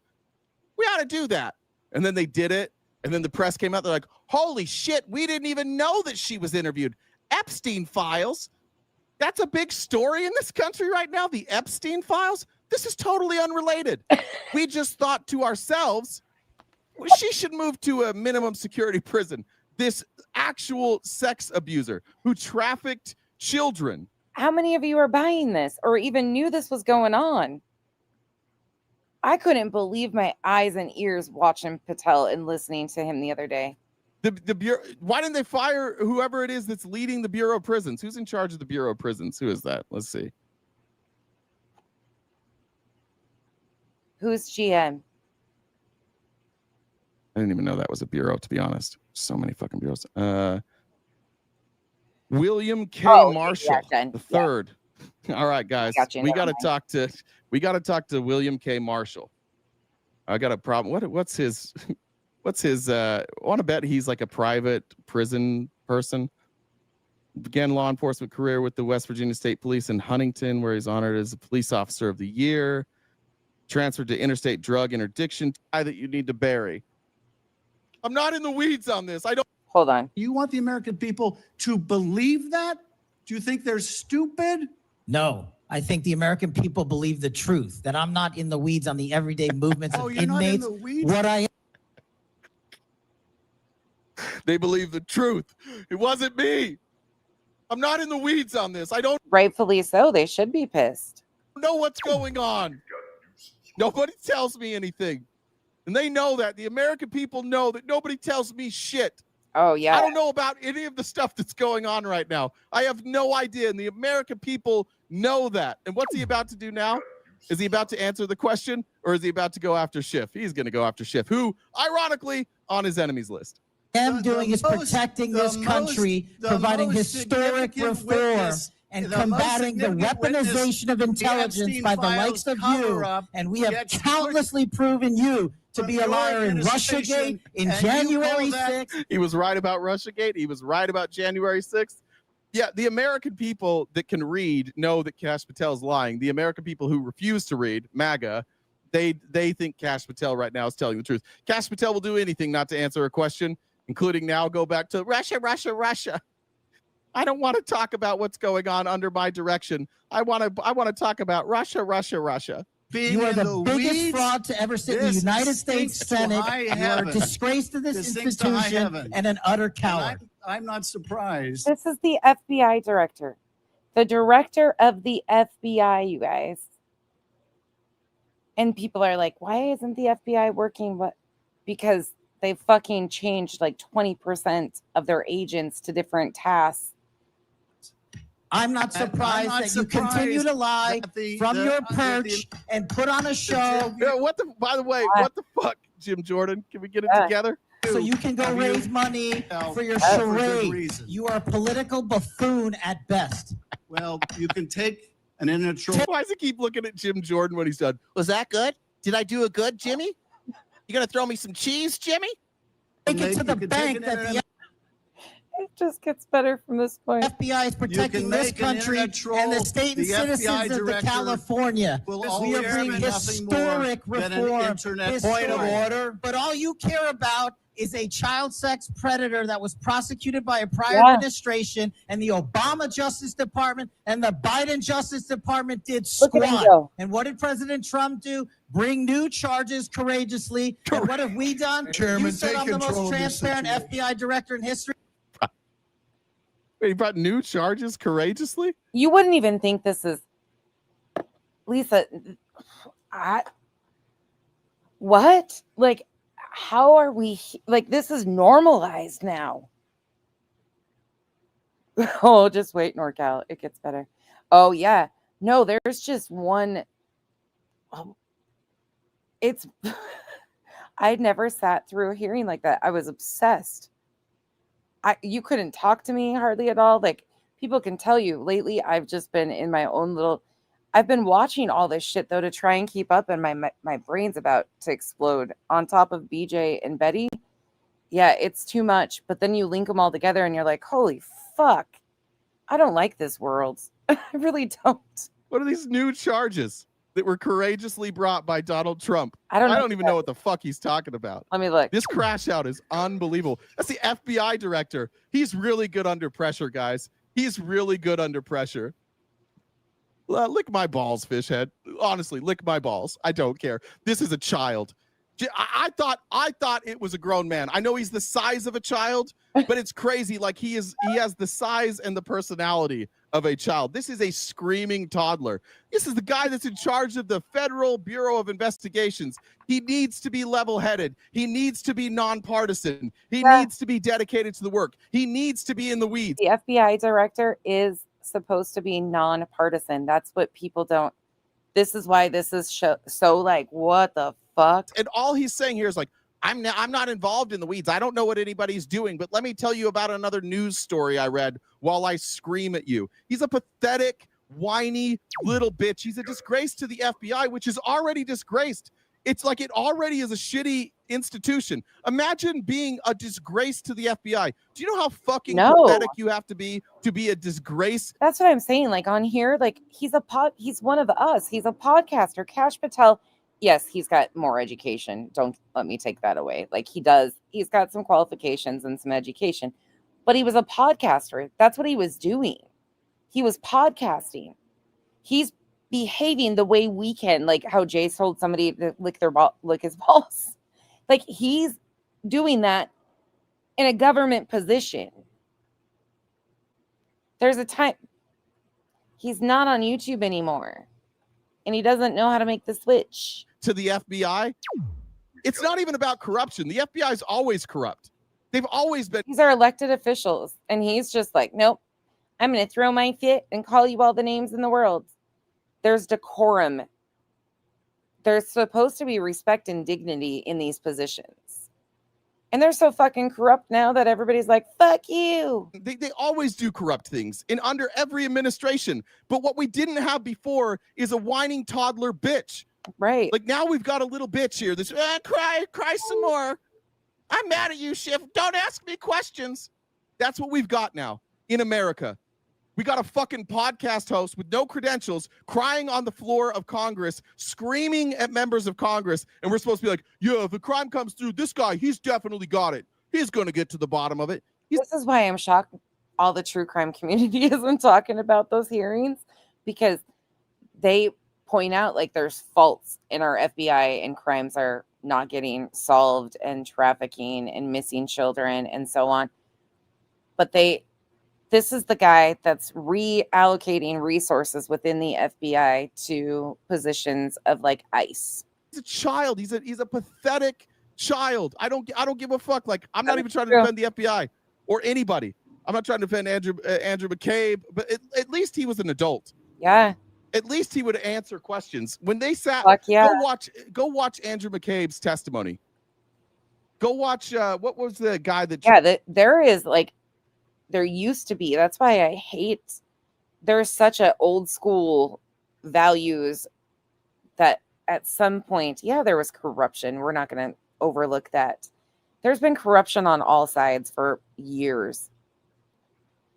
But there was at least a decorum and a level of respect and supposed to act like they had it together at some points. They at least pretended better. Trump fired the first. Now it's just like, Steven Crowder could be in there. Steven Crowder could be one of Trump's appointees and nothing would shock me. And talk how he is. Time, big, tall guy. What was his name? Help me out. What was his? Jim Comey? James Comey. Yeah. I don't think he covers it, but I pulled it up so we can watch that on our way out. I'll bump forward one more time and play one more part, and then we'll watch this more if you guys are interested later.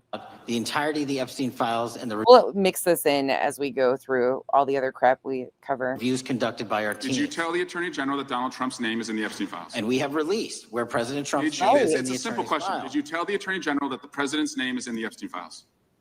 During many conversations that the Attorney General and I have had on the matter of Epstein, we have reviewed. The question is simple. Who did you tell the Attorney General that Donald Trump's name is in the Epstein files? Yes or no? Why don't you try spelling it out? Yes or no?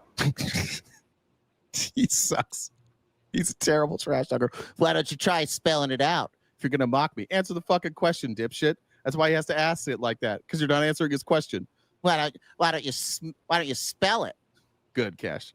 Use the alphabet. Yes or Use no? the alphabet. No, A, B, C, Director, D, E, F. it sounds like you don't want to tell us. Did you tell This is the director of the FBI, friends. For anybody that isn't aware, which a lot of people aren't because they just don't pay attention. This is the FBI director. Look at him! Look at him! Every fucking time. It sounds like you don't want to tell. Hey, Jimmy, did I do it good? Did you see that? I did A, B, C, D, E, F. Can you tell Donald? Can you tell Donald I did a good joke again? Hi, Jimmy. Look at me down here. I'm having a good time. Not answering questions. Thanks, Jimmy. Did you tell the Attorney General that Donald Trump's name was in the Epstein files? Why don't you try serving your Director, constituency did by you tell the focusing on Attorney reducing General violent that crime? The fuck? My God, Just he's answer it, lost his please. For the mind. love of God, answer the fucking question, please. Maybe we need to say please to him. I don't know what we got to do to get this guy to answer a question. In this country, and the number of pedophiles that are Director, legally harbored in your Director. sanctuary cities in Oh, California. God. Reclaiming I'll my work with time. you on that. Do Regular you order, wanna Mr. work with us Chairman. on that? Director, Jimmy, did you see it? Jimmy, did you see? I said sanctuary cities. See how I flipped that? Look, I'm sitting up straight, so big and tall. Jimmy, I did the sanctuary city. Remember we planned that? You said if Swalwell brings something up, don't answer his question and talk about sanctuary cities. Oh, Got him. God. This is a literal toddler here. Last night I went to my daughter's school. They had like this. They like built these campsites, and they like sang songs. And every time I catch her eye, she'd stand a little taller. Like I did. I got all the words, Dad. That's exactly what he's doing. Oh, Tangled Bliss. I don't know who these guys are sleeping with. That's probably a whole other level of hell that I haven't been down yet. I don't even know who they're sleeping with. These are just elected officials and the director of the FBI. Like, this is fucking wild. Jim Jordan every time. You're almost I'm- crashed on Sunday. Are you proud of me, Yeah, they said that they were almost shutting Grindr down. Jim? I belong to the gentleman from California. did you I don't tell know who they're the Attorney General that Donald Trump's name is in the Epstein files? Question has been asked and answered. You've not answered it. Is that a rabbit hole I need to go down, Tangled Bliss? You scare me with that question. I can't even imagine who some of these people's spouses are, truly. To put up with these people.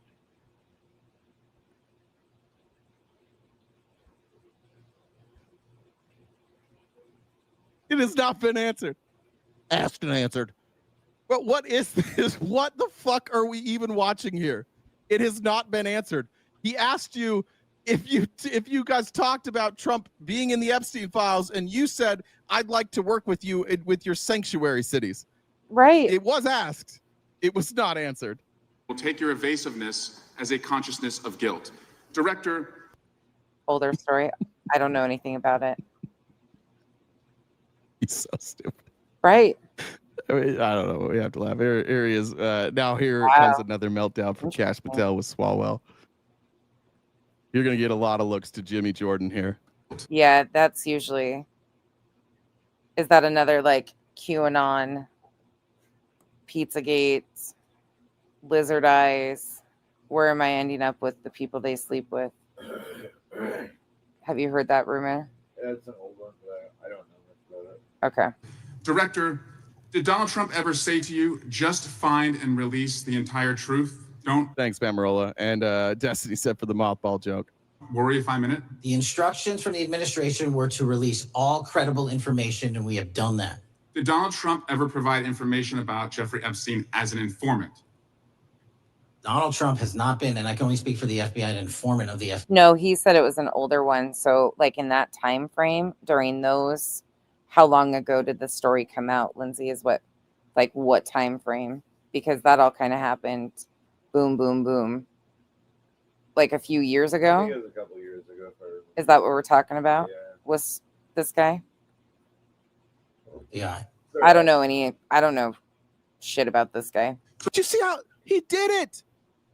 Do you see how easy this is? You're allowed to answer questions. Now we got a problem, because if his goal was to never answer a single question, I guess we could say like he did it. But as soon as he had an opportunity to clear Donnie's name, clear something up there, As soon as he had an opportunity to clear up a truth, yeah, Donnie was not an FBI informant. I'm here in full transparency. Ask me more questions that can give. So what was Johnson talking about then? Wasn't that Mike Johnson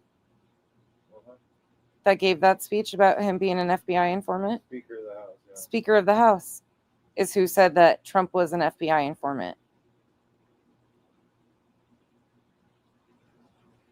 What the fuck? Can get me to praise Donald Trump. I'll answer those ones. Okay, So, Director, you played this cute shell game where you say you can't release everything because the Yeah, I'll look. That was a 2016, 2017 was crazy. court has said that it legally is not allowed to be released, but the court calls bullshit. Judge Richard Berman said that when you went to the court, quote, information contained in the Epstein grand jury transcripts pales in comparison to Epstein investigation information. They give me so much hope, those younger guys. It just truly, all of these guys that we've reviewed, I have so much respect for, and it gives me so much hope for our younger male generation too. Unfortunately, we review like the Larrys, and like those guys are really easy to identify for a lot of us. But sadly, there's a lot of them around and becoming like more acceptable. So it's really nice and refreshing to hear these guys be concerned, these young men concerned about women's rights, equal opportunities, the racism, the systemic racism. Like they're really learning and immersing themselves and learning more and more of how the way that Adam answered that question and used Jasmine Crockett was exceptional. That was such a great perspective to give. And he's young, very young guy. Materials in the hands of the. But he elevated, like he made a point of elevating her voice. Okay. I'll be up in just a minute. Good night, everybody. Department We're just getting done with Jay's shenanigans. of Justice. So let's move on, Director. You wrote a book called Government Gangsters. Oh, hell You yeah. identified 20 individuals in that book. Tangled Bliss, don't ever. Yeah, no. I am all for it. Expose them all. I'm seriously, I don't know nothing about it. That's why I was like trying to find the time frame that this rumor was, because you guys all said it was an older rumor. So that's all I'm saying is how long ago was it? I was genuinely asking, is it one of those that they mixed in? Like there was a lot of shit that happened, like a lot of corruption that got brushed under by saying that things were conspiracies that were no, like there was actual fucking misconduct on multiple ends. But because of the temperature and the climate, like I'm of the party of expose every fucking one of these fuckers. It's crazy to me. Politicians on everybody in here will acknowledge, even if they're left leaning, that corruption exists on, and so does bad conduct. We just don't know. I don't know the facts on that to even speak on it, but I will look into it. We're just talking about this side in particular because that's the Bettys and the BJs and the Larrys. Definitely not going to ever say, if you want me to throw in something that's really horrific on the left, but most of it is like those people that were celebrating. None of us say that that's okay. None of us will ever say that's okay. You put me on that list at the top of the list. Thank you. My children find it flattering. 20 of those individuals. He wrote a children's book. They found no where he's the hero. misconduct. Okay. Kash Patel wrote a children's book where he's the hero because he I'll look into it. Thank you guys. I didn't even know that. defended literally King Donald. It's a 3-parter. It's not even a 1-part. We read it live. This dude wrote a fucking children's book where he is the hero protecting King Donald, and you guys are like, no, he's totally there doing the right. You all. Yeah, no, I will absolutely. I don't know about this stuff. Right. That's why I always talk about that Tangled Bliss, and I hope people hear me, which you probably don't if you come in and out, but I'm for expose all of them, make policy changes. We need an age cap. my opinion. Like pretty simple, basic things. Expose them all. If there's corruption or bad shit in committees, are like brushing it past, or there's not facts and it's just getting rumored, because there's also become this normalized lying on each other in these committees, like blatantly lying on each other to smear. Like there used to be some decorum, and now it's just gotten crazy. It's fucking wild. And they completely brush things by so many times. They lie. It's fucking, yeah, no, I'm of the, they all got shit going on. Fucking no. Unfortunately, right now, it's just these ones are acting up real fucking intense. Patel should be nonpartisan, and he can't even fucking answer questions. You all know this is what he's doing. You all know this is fascism. You all know Trump's a dictator. You all know that everybody around him is this. Yeah, people always think like, they're like, I didn't like Biden. And I'm like, neither did I. Neither did I. But I also don't like dictators.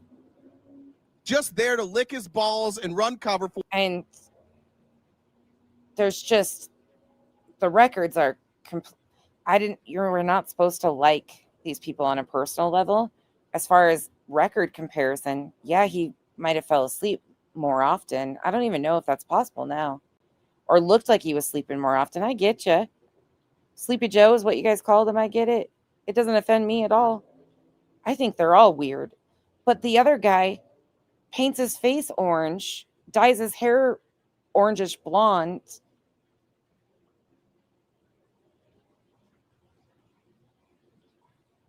And people are like, yeah,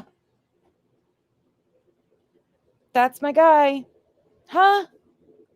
You all fucking know, but you're too arrogant to admit, one, that you were wrong. And it's just the whole, like, people are so attached to him personally, just like this weird parasocial relationship with Charlie Kirk. If this weekend wasn't kind of shocking to you, like, most of these people felt they knew him or what he stood for because of this movement, the Bettys. It's a little daunting, if you ask me. And two, that you're a cuck. Those are the two things. And so you're just like, we got to figure out a way to pretend that this isn't happening. Everybody knows. This motherfucker wrote a children's book about being the guy that ran cover for King Donald. A 3 fucking parter. I am actually pretty simple. It's not complicated for me. I mean, I guess it gets more complicated when you talk about policy and stuff, but I don't ever want anybody to be misconstrued. Like, I am not trying to take everybody's guns away. Common sense gun laws. We got to start somewhere. That's all I ask. It's not that big of a deal. I'm not trying to strip every American of their right or their freedoms. Freedom of speech, but across the board. Not this, like, you hurt the fucking president's fees and he can put you in timeout. What? This whole rallying, it was a rally, not a memorial, over Charlie Kirk's death. Well, people mock us and say that we don't have enough empathy. They're normalizing re-victimizing a victim. Charlie was murdered. And his life has meant nothing to the people who care or claim they care about him the most. I want politicians to stay out of women's health care. I am not completely pro-choice. I don't think, which is such a small percentage, so the harm it does, like with abortions. People always use the whole talking point of it shouldn't be used as birth control. It's not. Statistically, it's not. There is a lot of women that are losing their lives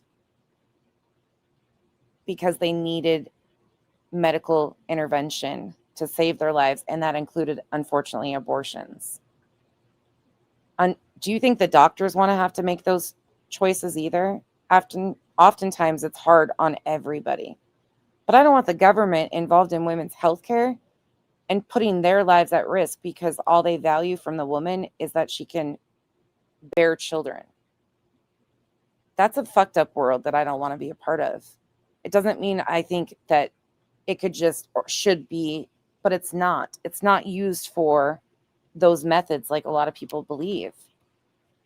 There's a lot of medical need for the ability to do that, and I don't think the government should be involved in women's healthcare. I want healthcare for humans, affordable healthcare, affordable lunches, free school lunches for kids. I want to take care of our veterans. America First should be starting with our own veterans. I want to take care of all of the people who we have drove them off their own land. Indigenous people. Instead, we mock them and take more and more of their land and then say that they're a problem. We don't even help them appropriately investigate their own missing and murdered. We treat them like they don't matter. I want equal opportunities for anybody of any skin color. Shouldn't matter. I want people to live their authentic lives in whatever clothing, gender, whatever makes them happy. It's not my business. They don't judge me because I'm white, straight. They don't care about what I'm doing in my bedroom. Why do I care about what other people are doing or who they choose to be, how they choose to dress? Some of them are confused about their gender. Some truly were born in the wrong bodies. There is all sorts of different angles from that. And you have to be able to respect all of them. They all deserve the choice. We have cross-dressers. We have all, I mean, there's just so many different labels within the LGBTQ plus space. And every one of them is just somebody trying to live their authentic life, how they choose. The same thing that everybody says they want is just freedom to choose. Choose who they love, choose what they... And we should be able to recognize that that's okay. Truly, it doesn't affect us. It's not hurting us. We're targeting an entire group of people, transgender. For what? That is what is happening. And when I say we, I'm definitely not. But we have normalized it to the fact that when people use transphobic slurs on this internet, that nobody even has a fucking blink of it. Because somehow we've degraded them to second-rate citizens. In this sector, it's used so often as a slight or an insult. It's fucking weird to me. And people remain silent on it. And we are watching the government and others try and target that group of people just for trying to live their authentic lives how they choose, while screaming that they don't want the government involved in this, this, and this, and this. And you can't take this from us, you can't take that from them, while taking everything because they're different than them.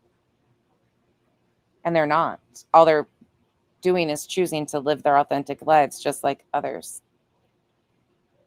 We've gotten to where we're so confused on this Bible versus politics. Everything that the Bible and Jesus supposedly stood for is what current politics are going against. And somehow they're mixing them together and trying to say, well, no, according to this Bible verse, this would have been acceptable. While forgetting that Jesus was a refugee. Well, we have places like Alligator Alcatraz being set up. And ICE going into cities and kidnapping people. Separating families. And people had a fit over Newsom saying, no more. You want to come in and take these families?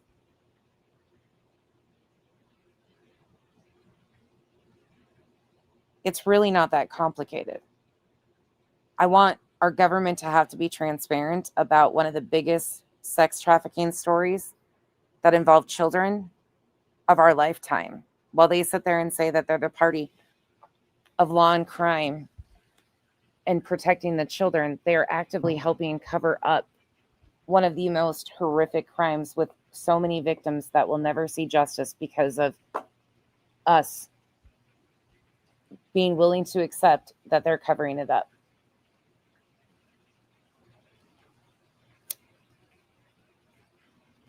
Well, I think most of us want more in common than we do apart.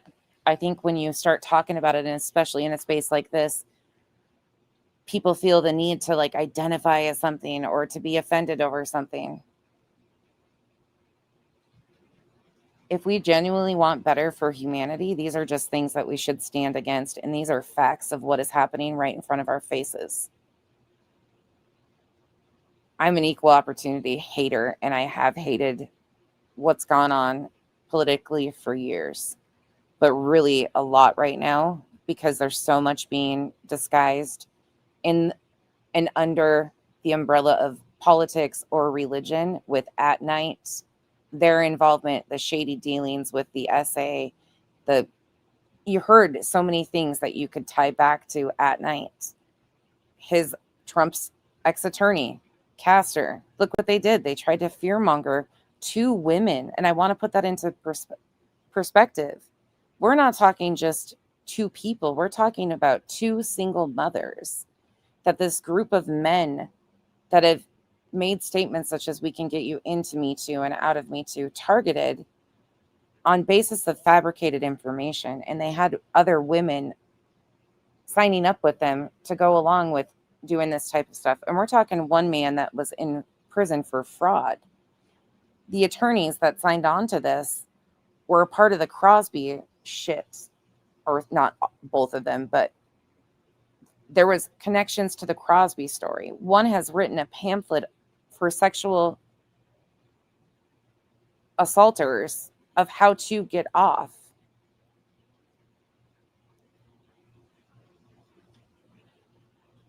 The connections are so crazy, and then you put the turning point connections, and people realize what a problematic person Aiden Mattis was, the Lord Lodge in his Seth interview, and then you put Seth into play too. Like those personalities, those are the people we're talking about.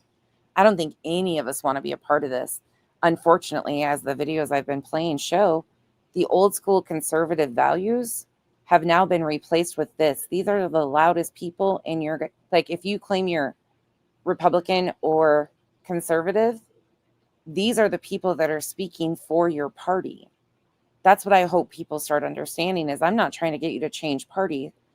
I'm trying to get you to understand that this is who is speaking for your party and the loudest in the room. These aren't beliefs of many of my conservative Republican friends, but these are the loudest people in those areas, and they're cults and they are harmful. And we all need to stand against this shit on all sides. Expose them all from top to bottom. Oh, and as far as borders, let me tell you there my stance. My stances aren't like these super like, oh, they're common decency and human decency. It's really not that hard. The open borders. We have to change federal legislation to do anything about asylum seeking. People have an issue of how many are using asylum seeking to come in, or the illegals. They all get grouped together as illegals. They're just breaking down our borders. That's not how this is all working.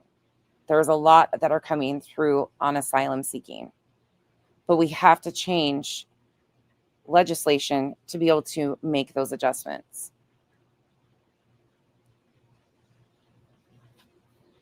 I had to learn all these things. I didn't know any of this stuff. I want less school shootings, less gun violence. Start with common sense gun laws. I mean, it's doing something. When I say thoughts and prayers aren't working, they're not. We have to do that, and like, it's not that big of an ask. Any other questions? I mean, I told you that's pretty much the hot button takes. I don't think Christian or the Bible should be forced in schools. People would be pissed if other like the Book of Mormon was the adapted version of the United States and shoved in the schools. I think, again, people's right to choose their religion is a personal choice. And I think when we start mixing that and back in our schools, that's a problem too. You want to be able to teach your kids what you want to. So do I. And I don't feel that the teachers should have to, if that's not their view, have it in their classrooms. And I think talking about these, again, my kids aren't going to school and coming home with sex changes either. Kids rely on our teachers a lot. And while people are saying they're teaching them all these liberal things, no, it's all over social media. And being honest with them isn't teaching them all of these liberal things. That's used to fearmonger. So far, what my girls have learned from their teachers has been fact-based, no matter which party.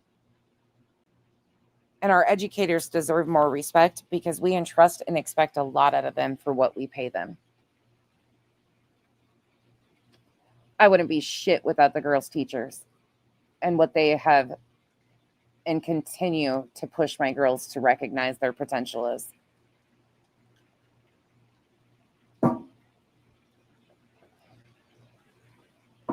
Yeah, absolutely, Janice, in accounting. That's true.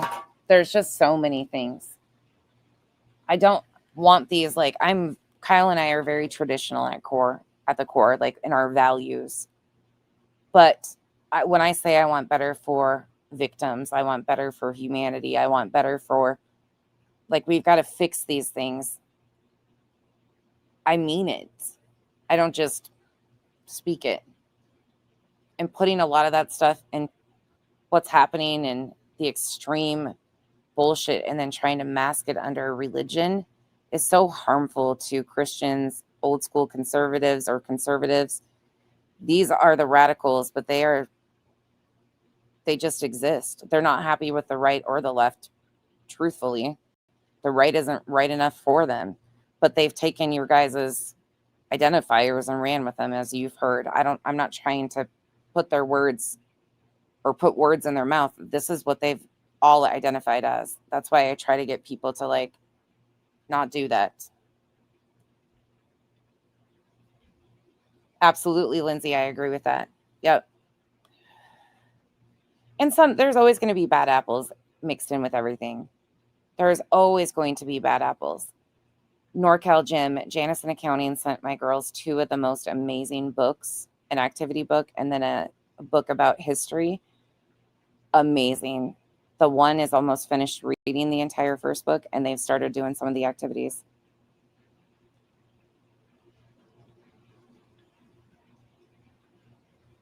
I don't believe transition surgeries. I think that's going to happen anywhere, though, Tangled Bliss. And let me give you my perspective on that. I think a lot of times kids that are struggling with gender identity issues don't necessarily want to talk to their parents ultimately at first. That's not always the case, but I think there's a lot of feeling like they're going to feel, or their parents will feel, shame or disappointment. So I think we often teach our kids to trust another adult, trust and confide in, like, if you can trust somebody. I would rather have my kids talking to someone than not talking at all. So we should be instilling them to express themselves and have a trusted adult. And sometimes we're just not that. And that's okay to admit that. But I think oftentimes when you say secrets, they're confiding in trusted adults. It's not that they're keeping these secrets, but kids cannot consent to what their parents do, but they should have the right to speak out and have a trusted adult that might understand more.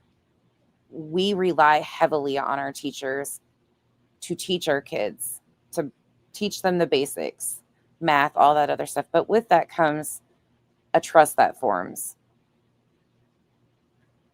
I'm so thankful for the teachers. Well, Tangled Bliss, here's the thing. secrets, sometimes they're not really secrets. And I get what you're saying, but sometimes it's just a conversation and they need to be able to speak to someone too. Again, they're not sneaking off. I mean, if the person knew, let me be very clear. If the educator knew, let's say they're 16 and somehow the 16-year-old had access to money without their parents' knowledge, and they wanted to like sneak off to go try to pass off to get some sort of filler or something.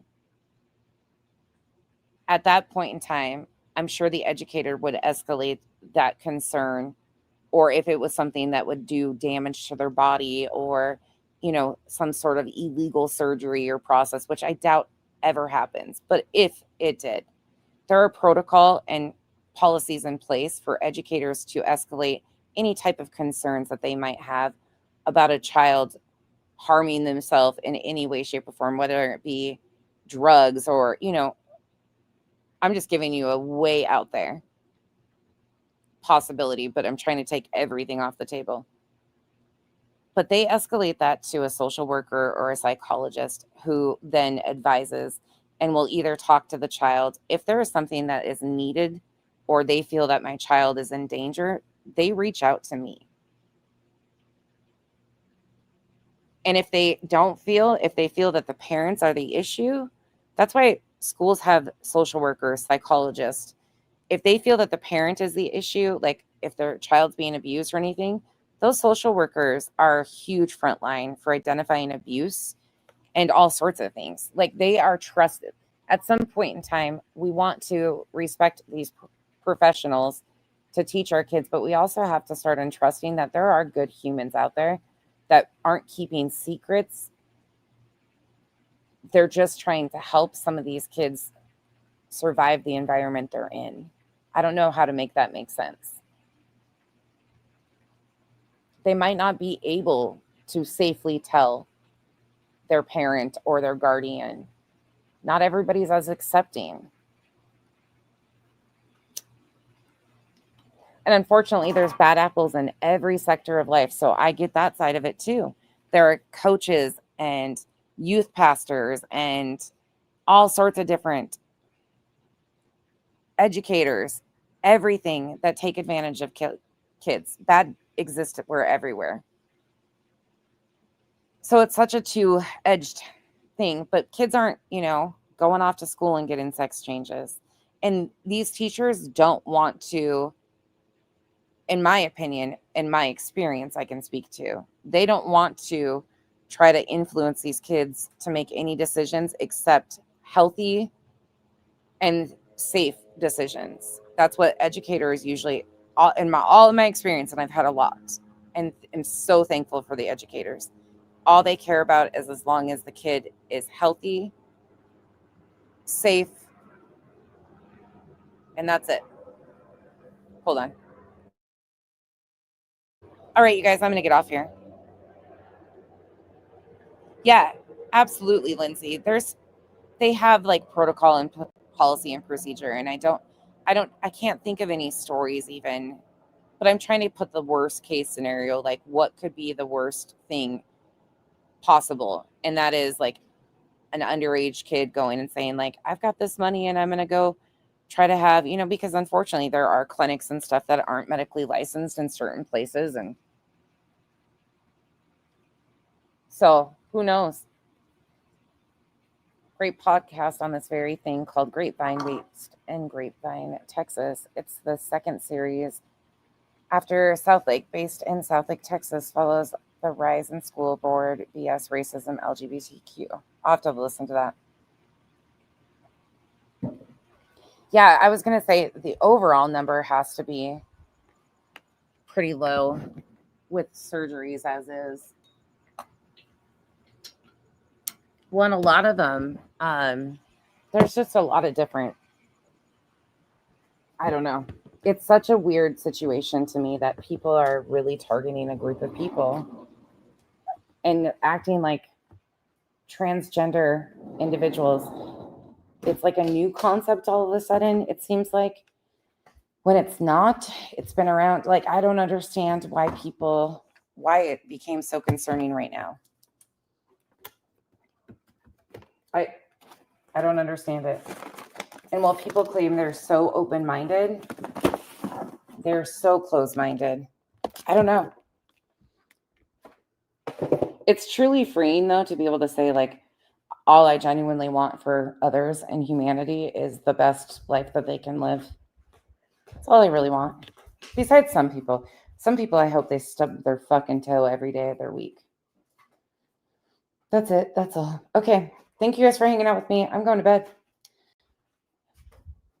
I will see you guys tomorrow with some fuckery. I got my timeline laid out, so we'll probably do that tomorrow. But thank you for the discussion. I really appreciated you guys. Have a wonderful night. Oh, no. Tangled Bliss. Don't get me wrong on that. That you went a whole different, like, that wasn't what I was expecting. With medications. I don't think children, to my knowledge, can consent for, and this is, again, probably one of those situations where if they are accessing them without, they would have to be doing it in a, like, an unlicensed clinic if they don't have consent of a parent. So there becomes consent issues depending on where they're accessing treatment. If their parents don't know and are not signing for, like, treatment with the insurance or whatever, then they're paying cash for something. So does that make sense? I don't think that is actually happening. I haven't heard of teenagers. No, you're good. I just didn't want to, like, leave out on that one because I think that comes with a whole other area of consent. And I don't think, again, if a teacher knew that somebody was accessing meds and their parents didn't know, I think that becomes a safety issue, and I would expect them to report it as such. Does that make sense? I haven't heard of any cases of teachers covering for kids taking meds. If you know of something, let me know. Yeah, usually it's a long process for even starting meds, let alone getting into, like, surgeries and stuff. I don't think there is anything to do with, like, I think there is, unless they were accessing it. But again, I don't even know if that's a thing. Like, I don't know if there's a case that you were in particular referencing about a child accessing hormone replacement therapy and only a teacher knew. I'm not sure if that's what you're referencing, if there's a specific incident that you're looking into, but to my knowledge, not. I haven't heard anything.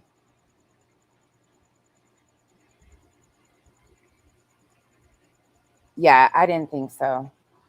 That's a whole other ballgame because we're talking about consent and insurance and medical, those are safety concerns. And if there was a kid that ever, like, expressed, well, hey, I'm doing this, there would be, you know what I'm saying? Right. Absolutely. I think we'd all, again, those to me are kind of common sense things, though, that we would do for every kid, no matter what their gender is. Do you see what I'm saying? Like, that's not if a kid was accessing testosterone for, like, weightlifting, right? Let's talk about that for a minute. Let's say a kid was trying to, so they could bulk up. It doesn't become a gender thing at that point in time. It becomes a safety and a health thing. And if they are minor accessing stuff like that, a teacher has a duty to report. Does that make sense?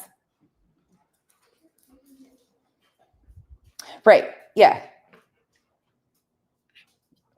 Lindsay understands what I'm saying, I think. Right.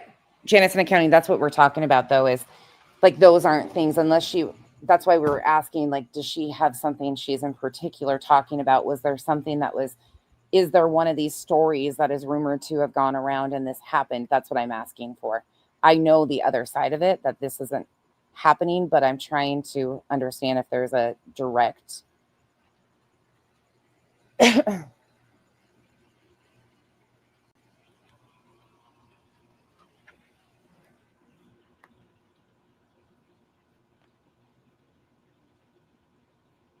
Yeah.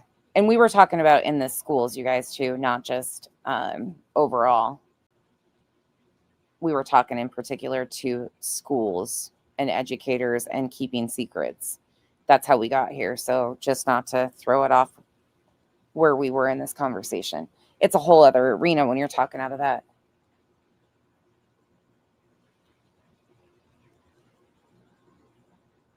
Yeah. Okay. No, that's perfect. Tangled Bliss, I would love to know if there's something in particular that you're looking for, please. I'm open to these conversations because I'm learning right along with you. So if you have an incident or something that talks about like what you're giving examples of, please let us know.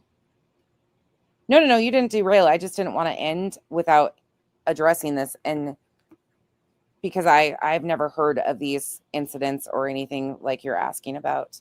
Again, but that would to me fall under if a teacher had concerns. You mentioned that secrets aren't good, right? But a teacher has a duty to report and escalate that to if they are not trained to handle certain situations. If it comes to the health or the well-being of the child, like that becomes an issue that they decide to inform the parents of. Do you see what I'm saying? Like secrets. So I'm not sure what you're talking about, but if there is a situation there that you're referencing, just let me know. Yeah, no, please. You didn't derail me at all. Not one bit. Good night, Venus. I would just think that, that kind of sat me on my ass for a minute though too, because you think that those things fall under the health and safety, but then you also got to remember too, there's like 2 psychologists and 2 social workers for like 2,800 children. And the Department of Education is being like disbanded and shit. So it's a really complicated situation because we rely so heavily on our educators and them having access to things. And we're taking and cutting all that shit too. Not all of it. I mean, some people are being able to, state funding is coming in and things like that. But anyways, there's just so many complicated things. Students rely heavily on educators and they have like, some of them have 90 kids, 150 kids a day. And they try to, pay attention and keep tabs on them. It's a lot. That's right. I acknowledged that earlier, Janice, too. I said sometimes it's not a matter of like, it's a safety issue. Like they can't. There's situations beyond their control that they can't address these things. And it's better to talk to somebody than not talk at all, in my opinion. So a lot of it just comes with like trusting what you're teaching them to, though. But we can do everything right and things still happen. That there was a case of somebody said, sometimes kids just run away. Oh, it's the case out of California. Sometimes teenagers just run away. That's true. It doesn't mean the parents have to be involved. Absolutely, Tangled. I really appreciate it. Yeah, absolutely valid, Lauren. 100%. Like, how do I approach this? Or this is what I want to tell them. Can you help me? There's a lot of that. Yeah, I'm a huge gush when it comes to educators because they have been such a huge part of my girls'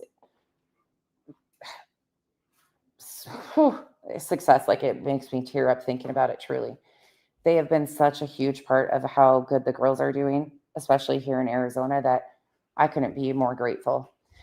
We've had our ups and downs and a few hubbubs, but for overall, yeah, I've been really lucky. So, all right, you guys, good night now. I will see you soon. And Tangled, you can always email me too if there's stuff you want me to be able to pull up on stream. You can send me links if you would like to. That would be amazing. I appreciate you being engaged and asking questions and letting us all learn together because they're like, we get this. We've got all this stuff. So good night, you guys. Bye.